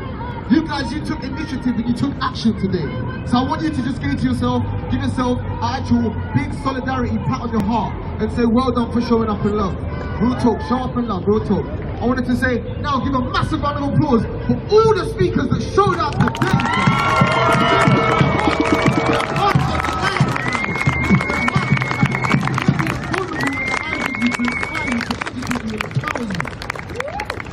One of the most powerful things that I saw today is the amount of female voices who are standing up for all of the real talk. Now, more noise for the females, man. Real talk. I want you to understand, the old world is done. The old world is done. Those shackles that were binding to your identity, the false source of birth that they gave you, they contractually took your energy away without your consent. It's time for you to emancipate yourself and reclaim your own story. Reclaim your own power. And reclaim your own land. Because when we talk about this reclaiming, we need to understand we've been false-fed narratives. So right now, if you're abiding by a program of a false-fed narrative, you are playing a role. You're playing a role in the system. Who here is playing Sims? Well done, none of you are playing Sims. Who here is conscious? Put your hand up if you're conscious. Yeah? Yo, put your hand up if you're conscious. You know what I'm saying? But yeah, thank you. Yo, so that's important. Because if you're conscious, you have autonomy. That means you have choice, right? So when you see all this advertisement and all them things that they're trying to put in front of you to distract you away from it, you have the choice whether you engage with it or not. Because if you're engaging with it, you're taking energy from it and you're giving energy to it. And if you're doing that, you're feeding the beast. So who's here to feed the beast? Nah, who's here to feed the beast? Nah, so what are we going to do to the beast? Should we tear it down? Yeah? Should we tear down the beast? Yeah? And for that, we need to reclaim our attention. We need to reclaim where we put our energy, where we invest in ourselves. Because right now is the time to rebuild. It's the time to regenerate our way of life, our way of connecting with one another. We see each other. We can't see each other for what we once were. We need to see each other for what we can become. What we can become requires someone to invest a smile in you. See someone for not the differences, but what is the potential that you can culture one another. We live in the boiling pot of this world, yeah? The cultural epicenter of what is going on in the world, the platform and the battleground is in London. Right now it's in London. So every single connection that you make is seeding into your unborn children in your future. And right now you can either program yourself and say, yo, I'm gonna abide by this social, what is it called? What is it? I don't even remember. Social distancing. What is this nonsense, man? Real talk. It's physical, yeah? It's not social. You know, if you see, understand now, yeah? Understand now. It's physical, it's not social. It's physical, it's not social, yeah? So understand how they force program that. They painted you out to think, yeah, it's social, to obstruct your way of life. So now what are they doing? They're trapping you again in the system of control. To put authority, false-fed authority in your life. But you guys get conscious choice whether that authority has power over you or not. Do you choose for that authority to have power over you? Yeah. Do you reclaim your power? Do you reclaim your story? Alright, so it starts today. So I need you to look to the person to the next of you, to the right of you and say, I got your back if you got my back. Yeah? I need you to turn to the left of you and tell them, you are blessed. Yeah? And I need you to shout out to the world, I am here! I am here. Because right now, it's about reclaiming your expression. Deepest, get it, yeah? How many people have almost met someone but then actually just turned away because they're like, actually, is it even worth it? We need to exercise our own expression again. Because it's healthy. It is healthy. It's gonna be the thing that separates us from living another 10 years or another 50 years. Because right now, how we interact with each other is how we culture one another. We all require the feel of water to revive ourselves, to hydrate one another. So how are we going to do that? We need to empower one another. You see this is a new earth philosophy right now. We need to empower each other with water, to revive each other. Same way the ecosystem is working right now, same way the planet is working. We come back to the origins, to the foundation of how we were as people. You know what I'm saying? Come back to the basis, come back to ground zero, village 101. When I say village, y'all say 101, village! 101. Village! 101. When I say what village, y'all say 101, village! 101. When I say new earth, y'all say alliance, new earth! New earth! When I say new earth, y'all say alliance, new earth! New earth! Yeah, because it requires each and every one of us. You need to know that you matter, and you each have a permission piece to unfold one another. If you empower the person to the left of you, they can amount and be a change maker for this world. Put your hand up if you're a change maker. Yeah? Now, I love that. I love that. Put your hand up if you're a leader. Yeah? That means you are all here to span your own style, yeah? Your own way of life. Your own teaching to give and donate. That means each and every one you have something that matters. That means you have a piece to give back to the world in service. So who feels that they're in service right now? Who feels that they're in service to their community? Who feels that they're in service to their family? Who feels that they're in service to themselves? Who feels that they're in service to the Most High God? Yeah? That's another one right there. That's another one right there. But that's not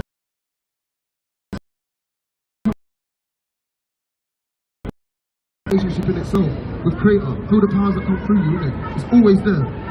Yeah, okay. So, with all of that, what is important in this moment is that you reclaim your expression and you use your voice. They already told us to go back in, but we ain't gonna go back in anymore. It's time to come out. Who's gonna go back in? Are you gonna go back in? So what, we're gonna go out?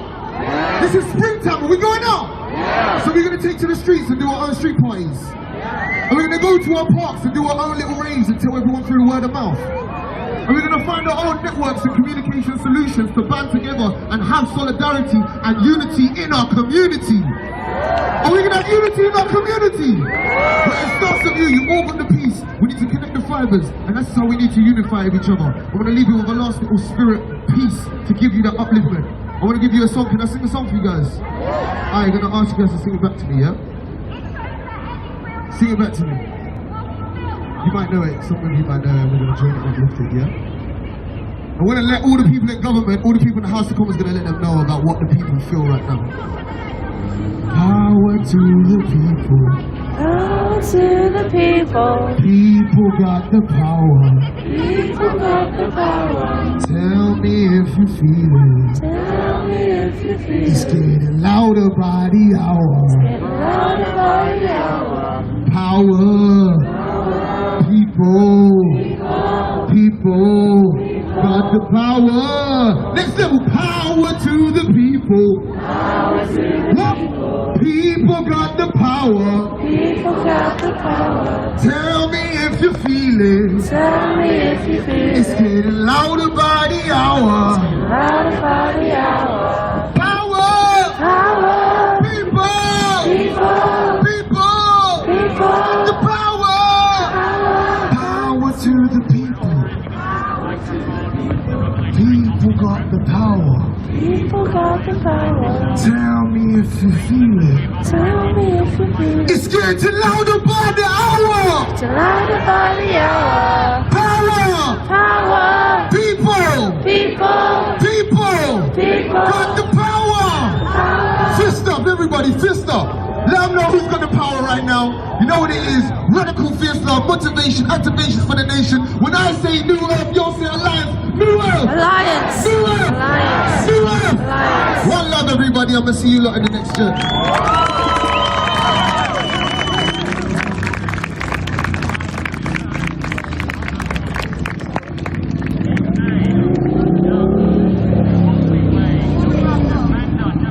There was an amazing young person in the last protest that made headlines and all the social media. For 2 weeks I was looking for them. This is no other than Bobby Alpha Shando. Can we just give some love, because the police trying to brutalize this young person and we want to show some love. Let me get you guys screaming! We're proud of you. Share your story. I did not think I would be speaking today, so I'm just really happy to see everyone here today. And to be honest, the only thing that I can really do is just like share what happened last time. I don't know if you guys were all here for the last political protest that was literally here, but me and two other friends were basically just over there and we got arrested for no fucking reason at all. Everyone was allowed to walk past, but we weren't allowed to walk past because we was fucking black. And it was just fucking heartbreaking. I'm not even gonna lie to you. Like, I saw my friend get punched in the face repeatedly for no reason. Like, he was literally just, they already took him down to the ground, and then after he was on the ground, they fucking decided to punch him in the face. Like, that shit was not on at all. And because I decided to fucking defend him, I got arrested as well. Like, that shit was just heartbreaking. I'm not even gonna lie to you guys, but we have a big fight ahead of us, and like, bro, I'm not a fucking public speaker whatsoever, but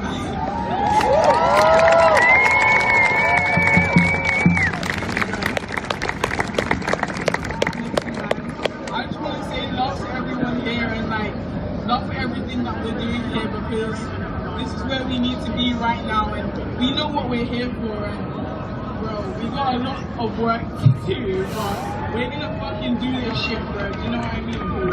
We know what we want, and we know what we fucking deserve as fucking humans. Do you know what I'm saying? Peace and love to everyone here, infinitely, bro. So yeah, bless.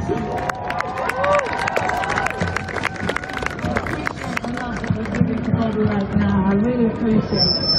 It's very difficult for those of us in the black community when we have to fight for justice every day in, every day out. And what I'm going to ask you to do, unite for Black Lives and criminalising these Kill the Bill posters. And if you respect us and if you support us, don't please leave. We don't want to give them what they're looking for. You see the amount of Babylon out here today. They're here for a reason. They're here to agitate and instigate. That's why there's so much police all around us right now. Don't give them what they want. We came here to protest in peace, and we're going to be back to protest in peace. And we'll continue to come back until we kill the bill. But we're not going to allow Babylon to agitate us and irritate us and make them fight us, fight them in the street. We're not here for them. We're not here for them. We're here to talk to the government. Send a message to the government that we don't want this bill. We're going to kill this bill. But leave Babylon alone. Everybody, we came here in peace. We We march the streets together in solidarity and unity, and it's that same solidarity and unity that's going to win this fight. Solidarity, everybody. Peaceful, peace and love, and solidarity. And see you next time. Just getting started. Love to you all. Family, love to you all. Woo!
Lavoro e dignità per la nostra terra. Grazie. Allora, grazie. È un pomeriggio bellissimo, Cosenza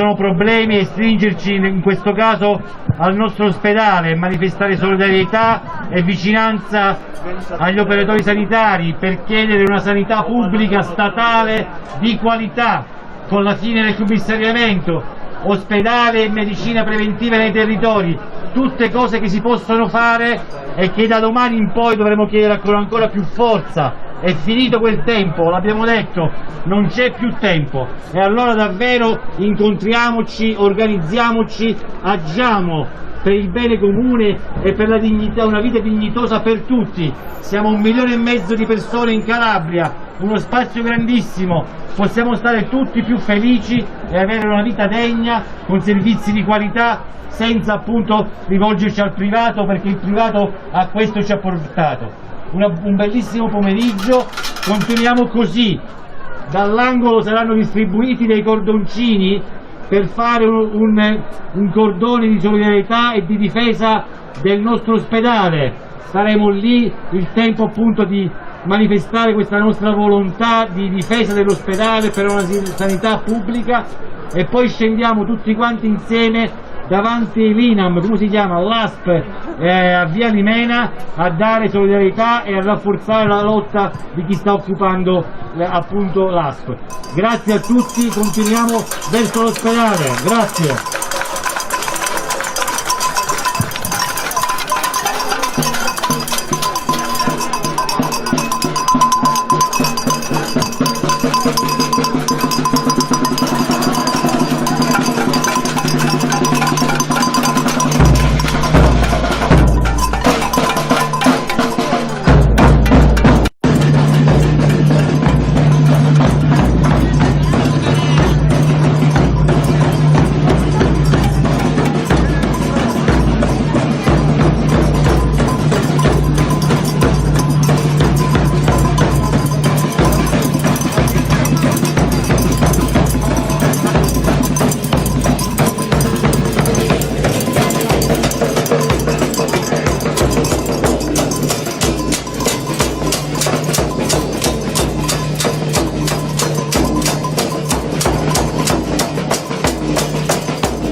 Ah, perché c'è un po'.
Why Why are you crying? Why are you crying? Why are you crying? Why are you crying? Uganda is bleeding. Uganda is bleeding. Uganda is bleeding. Why are you here? Why are you here?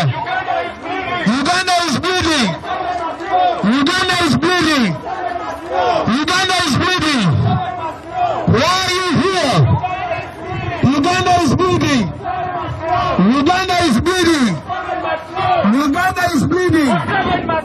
Why are you here? Uganda is bleeding. Why are you here? Uganda is bleeding. Why are you here? Uganda is bleeding. Uganda is bleeding. Museveni must go. Uganda is bleeding. Museveni must go. Let the people know. Uganda is bleeding. Let the people know what is happening. What is happening? What is happening? Uganda is bleeding. Uganda is bleeding. Uganda is bleeding. Uganda is bleeding. Why are you here? Why are you here? Why are you here? Uganda is bleeding. Uganda is bleeding. Uganda is bleeding.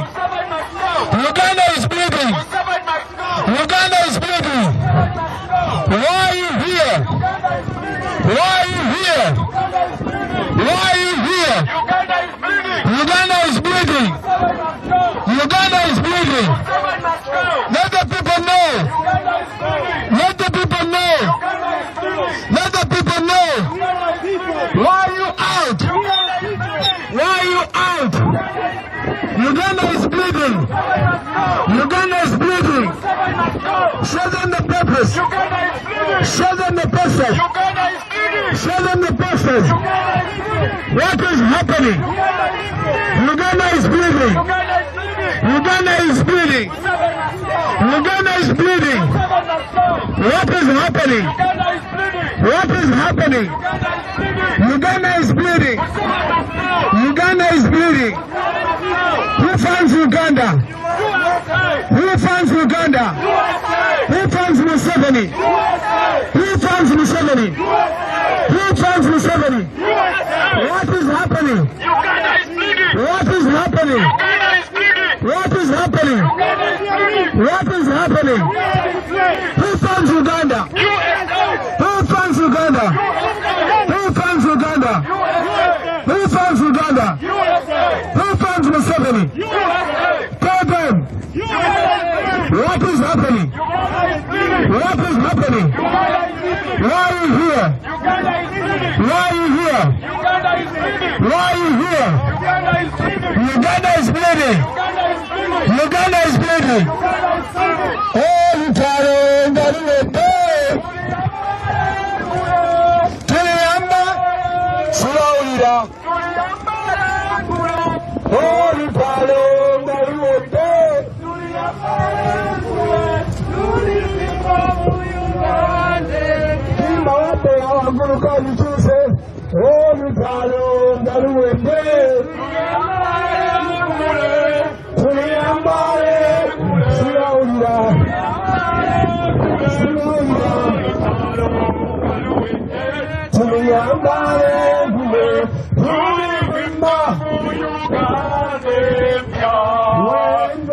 When the struggle is over, we shall wear the victor's crown. We shall wear the victor's crown. We shall wear the victor's crown. When the struggle is over, we shall wear the victor's crown. In the new Uganda. Everybody sing. When the struggle is over. Slowly down. We shall wear the victor's crown. Everybody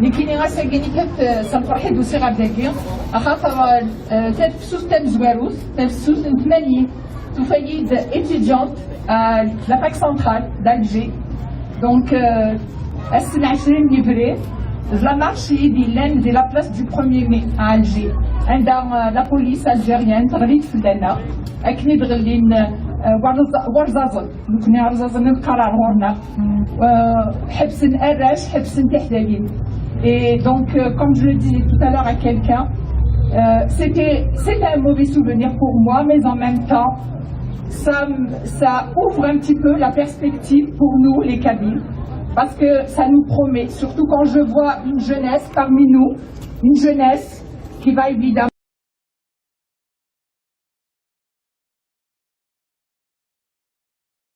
reprendre le flambeau de ce qui a été fait depuis 1980.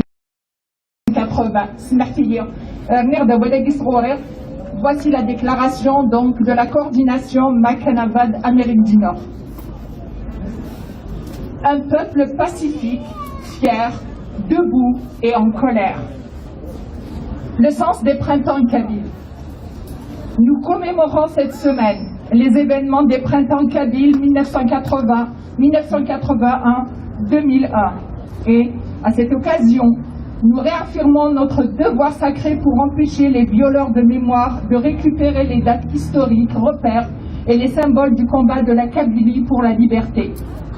Il n'est pas question de laisser aussi ces fossoyeurs du serment de Oulesh Smahoulesh agir pour s'accaparer les nobles sacrifices du peuple kabyle et de les offrir comme la dot de soumission au profit des tueurs des jeunes kabyles de 2001.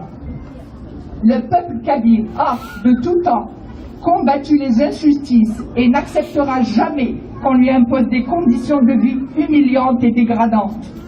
C'est un peuple debout, fier et en marche, car sa force de résistance lui permet de venir à bout de tous les complots d'asservissement.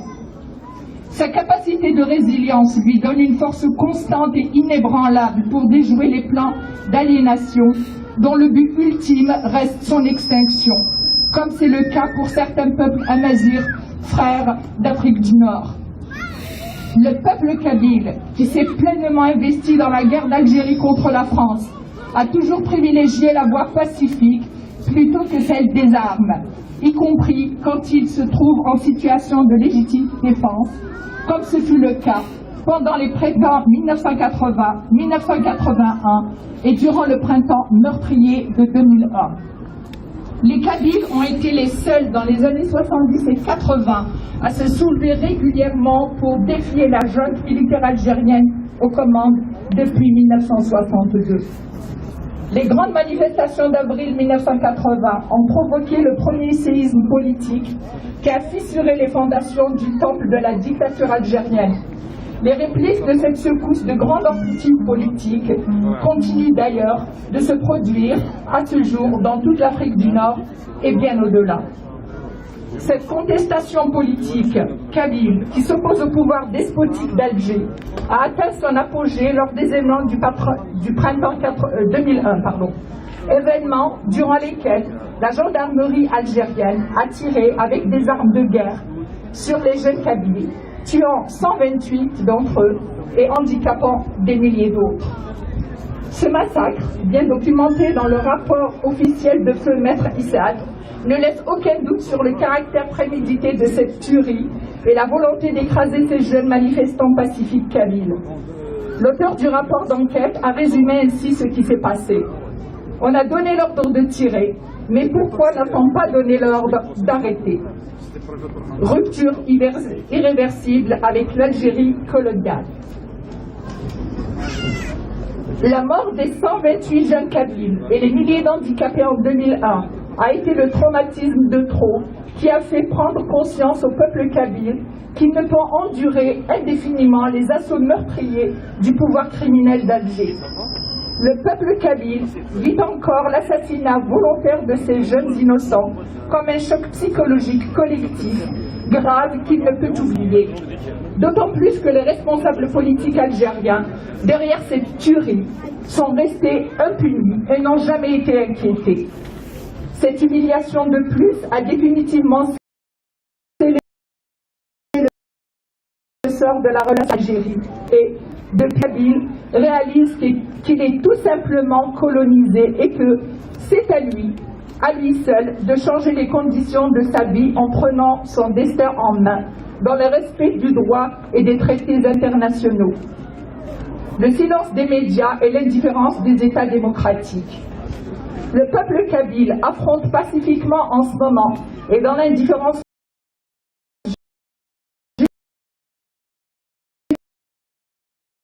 dans l'impunité la plus totale.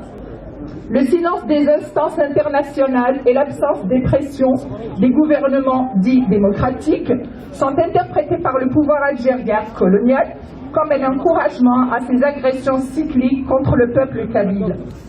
Nous interpellons solennellement les médias internationaux et les professionnels de l'information afin qu'ils rendent compte de la situation d'oppression, d'injustice et de violence auquel est soumis le peuple kabyle, afin de lui éviter un génocide qui ne dit pas son nom. La lutte qu'il mène pacifiquement pour son indépendance mérite que le monde entier en soit informé et pris à témoin. Le peuple kabyle appelle une fois de plus les organisations internationales des droits de l'homme et les gouvernements démocratiques à réagir pour faire barrage à la dictature algérienne qui se trouve juste aux portes de l'Europe et qui, au vu de l'instabilité permanente qui y règne, pourrait être une menace pour toute la région, voire au-delà. Les différences des États face au harcèlement, aux persécutions et aux crimes dont est victime le peuple kabyle de la part du régime colonialiste d'Alger nous interpellent tous, notamment les centaines de milliers, voire les millions de citoyens kabyles de la diaspora à travers le monde.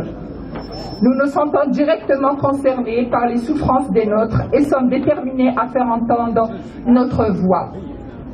L'engagement du MAC envers le peuple kabyle. Le mouvement pour l'autodétermination de la Kabylie, MAC, représentant légitime du peuple kabyle, en dépit de toutes les exactions, les humiliations, les intimidations et harcèlements policiers et judiciaires qu'endurent ces activistes au quotidien, réaffirme son caractère pacifique et ne tombera jamais dans le piège de la violence de l'État colonial algérien. Nous, les indépendantistes kabyles, nous faisons au monde entier le serment de Jma'alimen, qui signifie, au nom de toutes les croyances, de poursuivre notre lutte pacifique, quelles que soient les embûches dressées par le régime colonial algérien et quelles que soient les complicités des États étrangers qui attendent en échange de juteuses contreparties économiques. Il fait du recouvrement de la liberté spoliée au peuple kabyle en 1857 sa priorité nationale. La Kabylie constitue le prolongement du monde civilisé, laïque, moderne et respectueux des droits de l'homme. Elle s'érige en bouclier qui protège la démocratie dans une région du monde très affectée par la barbarie religieuse, l'obscurantisme et la régression de l'humanité. Ignorer ce constat et refuser de voir la réalité de la Kabylie vous expose, met vos peuples en danger et vous porterez l'entière responsabilité face à l'histoire. Je répéterai la dernière phrase, Ignorer ce constat et refuser de voir la réalité que la Kabylie vous expose, met vos peuples en danger et vous en porterez l'entière responsabilité face à l'histoire. Vive la Kabylie libre et indépendante. Signé la coordination du MAC de l'Amérique du Nord.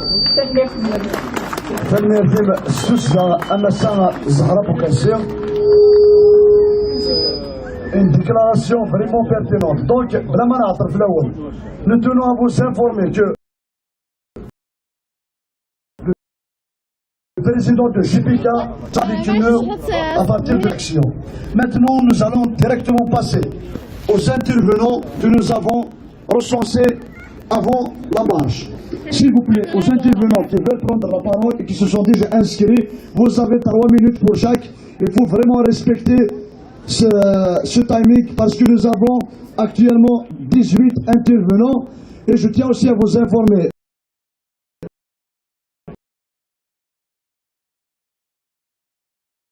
nous interpréter une chanson pour la Kabylie. J'appelle directement la première intervenante, c'est Hasiba, qui est une militante kabyle indépendantiste. إثلوينا غادي تعاود هذيك تقبيلي تجوج يسكت. لا Salmas, salmas. Ksawi gihu si, ksawi kiniu, an ksawi sini ko jani.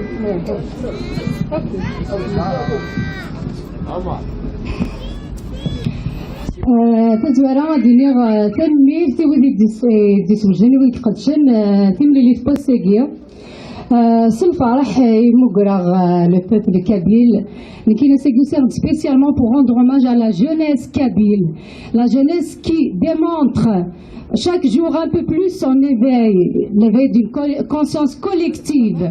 Les jeunes kabyles toura نتزوقوا يسن خاطر مسكين فلاسن إمي فاقن ذاكن أدابو غزايريا يديك صدي وكنا دا غيمحو فاقن بليك كمرتق قبيلي ذايلنا وإذا غيقارن لي سيباراتيست نغمشي كذا تسمينا كغلطان خاطر نكون اللي دي بروسايور nous sommes des libérateurs on veut la Kabylie pour les Kabyles أدينا سيباراتور وين على دياوين أفراني غادي يحكم دي تمورتنا نكون يغداراونا غير نبغى غادي يحكم انت مورتنسن عندها إلى السيباراتيزم ذاكيا دونك أسني مرا غطاسي نغماسن إلا ندي تمورت أما كتزرا ما تسفرين خاطر غرسن لو سامبل فات دو بورتي لو درابو كابيل أنايا قبايلي غادي رفدنا أنايا قبايلي أسي تشندي الحبس أسني مرا في واش اللي نسني صبران أي تسفرين يالاس أسني مرا نشكيا يغلي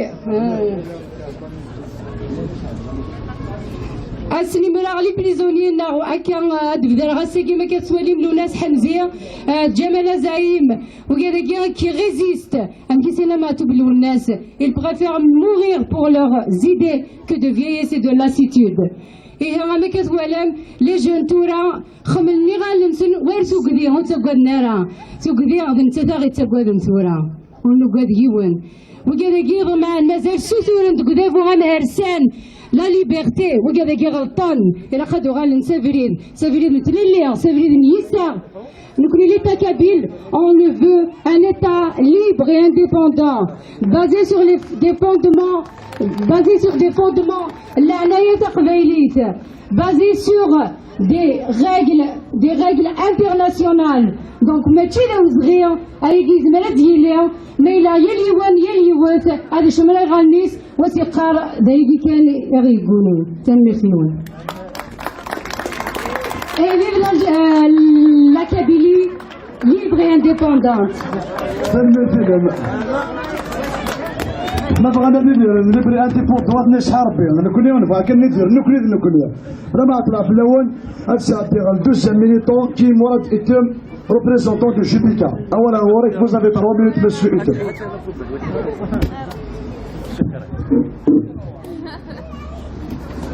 أزول في الأول أزول في الأكل ثاني ثم قرات يكون وين كل مثيل ديوسان غير في الحنابين بوسادين يتسوجد في المسدس الماك أمريكا الدينار أكل أدن سميثيا تفسوث ثبركات جوج آلاف ومليون و تفسوث ثمانية تفسوث المزيرة le MAC c'est une épopée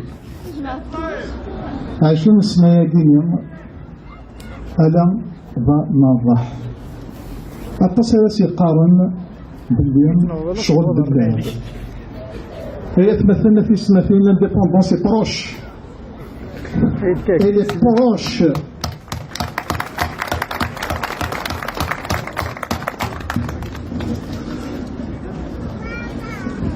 puisque نكون نسفدد لمن أكيد هاد نسد استموت أنا بعض يخدم ديس الفارم غير ديسا يدخل فيليه سواناي sa carte d'identité. C'est le gouvernement provisoire, c'est le Parlement. Et puis, bientôt, je vous annonce, je vais vous annoncer باللي 20 أفريل أدفع 8 تموثق فيليث.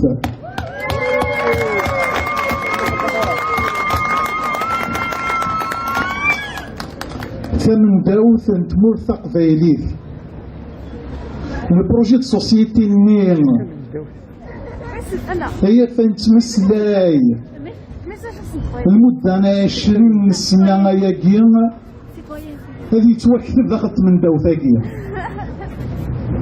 أقباليت قبايليت أفزرن ذاشوثن أفزرن ذاشو يتسموث نسن وأفزرن ذاشو يتسارجون الزداد تنمير أولي وان ديالو ياك une plateforme de vote électronique. Nous allons commencer le référendum à du Sénégal. Donc il y a toute une plateforme de vote électronique. هذا الدفاع ما تسوالي ما تنسكري ما كنا تفوطين وكنا نفوطين أكل من الله غف مولتنا sur la base de la constitution guénale دفاعنات مثلا ذاني صراحا ولا ندير أريد بس النظام. Vous avez annoncé le référendum électronique qui sera bientôt. vive la Kabylie libre et indépendante. بلا ما عطنا في الأول نكون نبغى غير التجميل تداغن. ويدنا في ذيك قرشن يكرزن في قبيلي تكرير بوت كندا ذي 20 سنة قاعدين. يقرشنا في قبيلي جالس تسدنا تسعى لذي حمودة لا ريبريزونتونتنا على لا بريزيدونت لا تروب تلبسوت أولا هو أتسدى أرضي هنا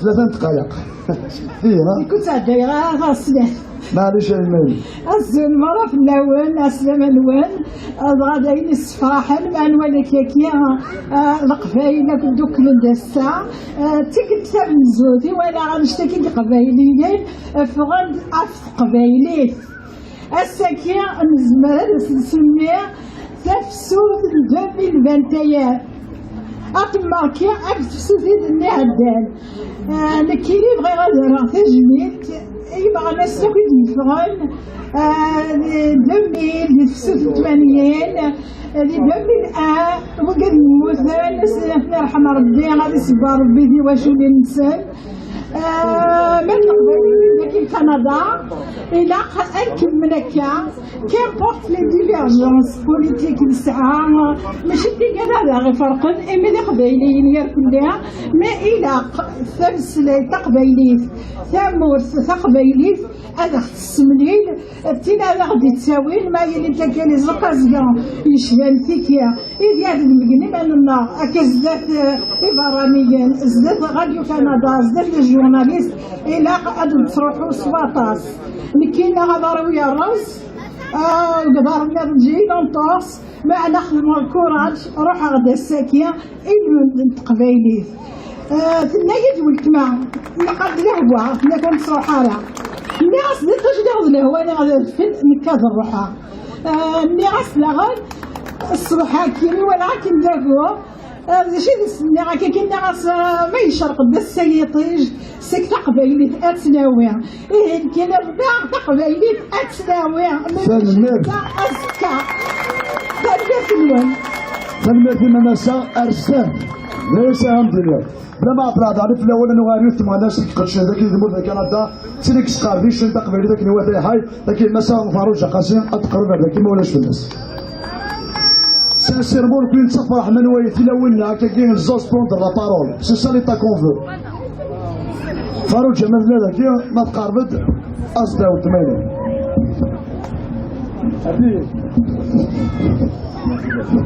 والسياسة دقائق قد الدولة هي اليوم نحسب فيا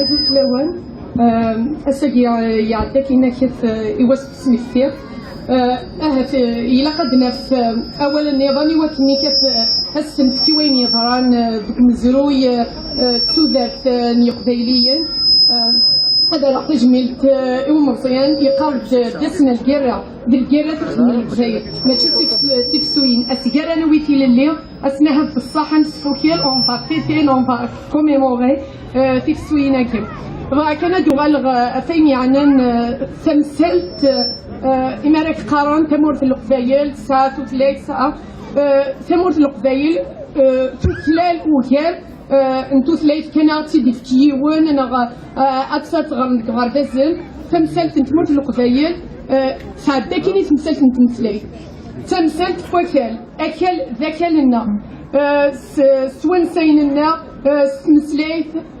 ذلاوان القبايليين تساوني زرفان نسل دي ثمور تنسل c'est un modèle de société in بغا نكون أذكى on va pas construire أي مقارن contre les peuples نيران يقدو ذميرني الزائريين لا معناه نبغى سودال إن كنير سودال ذي اللي أتساوني زرفان نسل أيوا كنيكاف ولاد نكوني اني دير امي غارفان النظام شكر وكلان القبايل اين سودر ثاكيني كاتمثل اللي خطر نقصم القران وثم ديال الحبس ويتسوف ويتسوانفا اكا من كنا كذاكيني كات اطلع نخدمي مورا مدن خاص نساعتي لينا الا وين صح اذن بوي لا معنى الا وين ندير كيسين زمان انا غيوان تمورت القبايل السلام في اللي هذا تفغل ماذا قلنا كذا فوز ولاد نكوني وذاك يتوش وذاك يلان ديال الحبس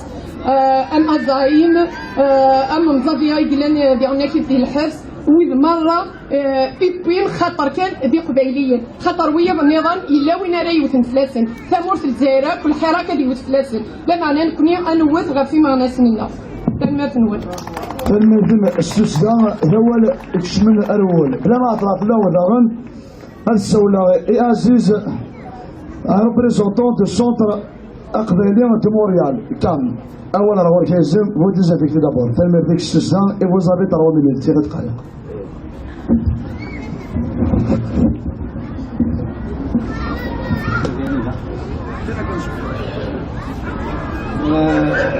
زلت الأول كذا قال نومس أقبالين مونريال لو كام السونتر أقبالين مونريال دونك سيس من لو كام نكوني نرد الصوت نرد في تغيير كنا المكان هذا لامريك دو نور يثيك لي كيا نرد ديالنا الصوتنا خاطر تقريبا في دي الساولن عندي ثلاث قبايلي ثاني ليا فينا ولا في الدنيا بس مشتي نتفسيوين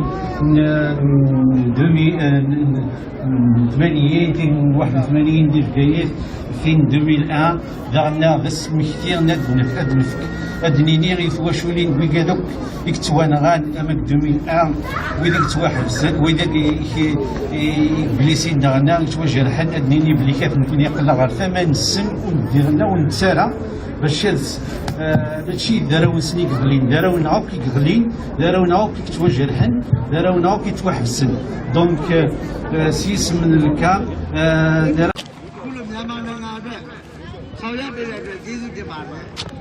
Nidde ma aliyake bishin na ba le bidu bida ne le nidde ma behu ka la ye ko baute la dai wa won pi lo Allah democracy sne ji ko saw yat nai ja ba le UG so ya ti ko tha ka ma laဟုတ်ကဲ့ပါတယ်UG so ya ti ko tha ka ma laဟုတ်ကဲ့ပါတယ်တူပီကိုထောက်ခံပါလားထောက်ခံပါတယ်ထောက်ခံပါတယ်တူပီကိုထောက်ခံပါလားထောက်ခံပါတယ်ထောက်ခံပါတယ် CRPH ကိုထောက်ခံပါလားထောက်ခံပါတယ်ထောက်ခံပါတယ်ရေတော်ဘုံအောင်ရမည်ရေတော်ဘုံအောင်ရမည်ဆန္ဒဆန္ဒပြပြတပိတ်တပိတ်မောက်မောက်ရေတော်ဘုံအောင်ရမည်ကေယူကျိုးစပါလားကျိုးစပါတယ်ကေယူကျိုးစပါလားကျိုးစပါတယ်လက်နက်ကရဖွဲ့စည်းပြည်သူကိုတာဝန်ပေးနေတဲ့တိုင်းရင်းသားလက်နက်ကရဖွဲ့စည်းတွေကိုပြည်သူများအားလုံးကထောက်ခံပါလားထောက်ခံပါတယ်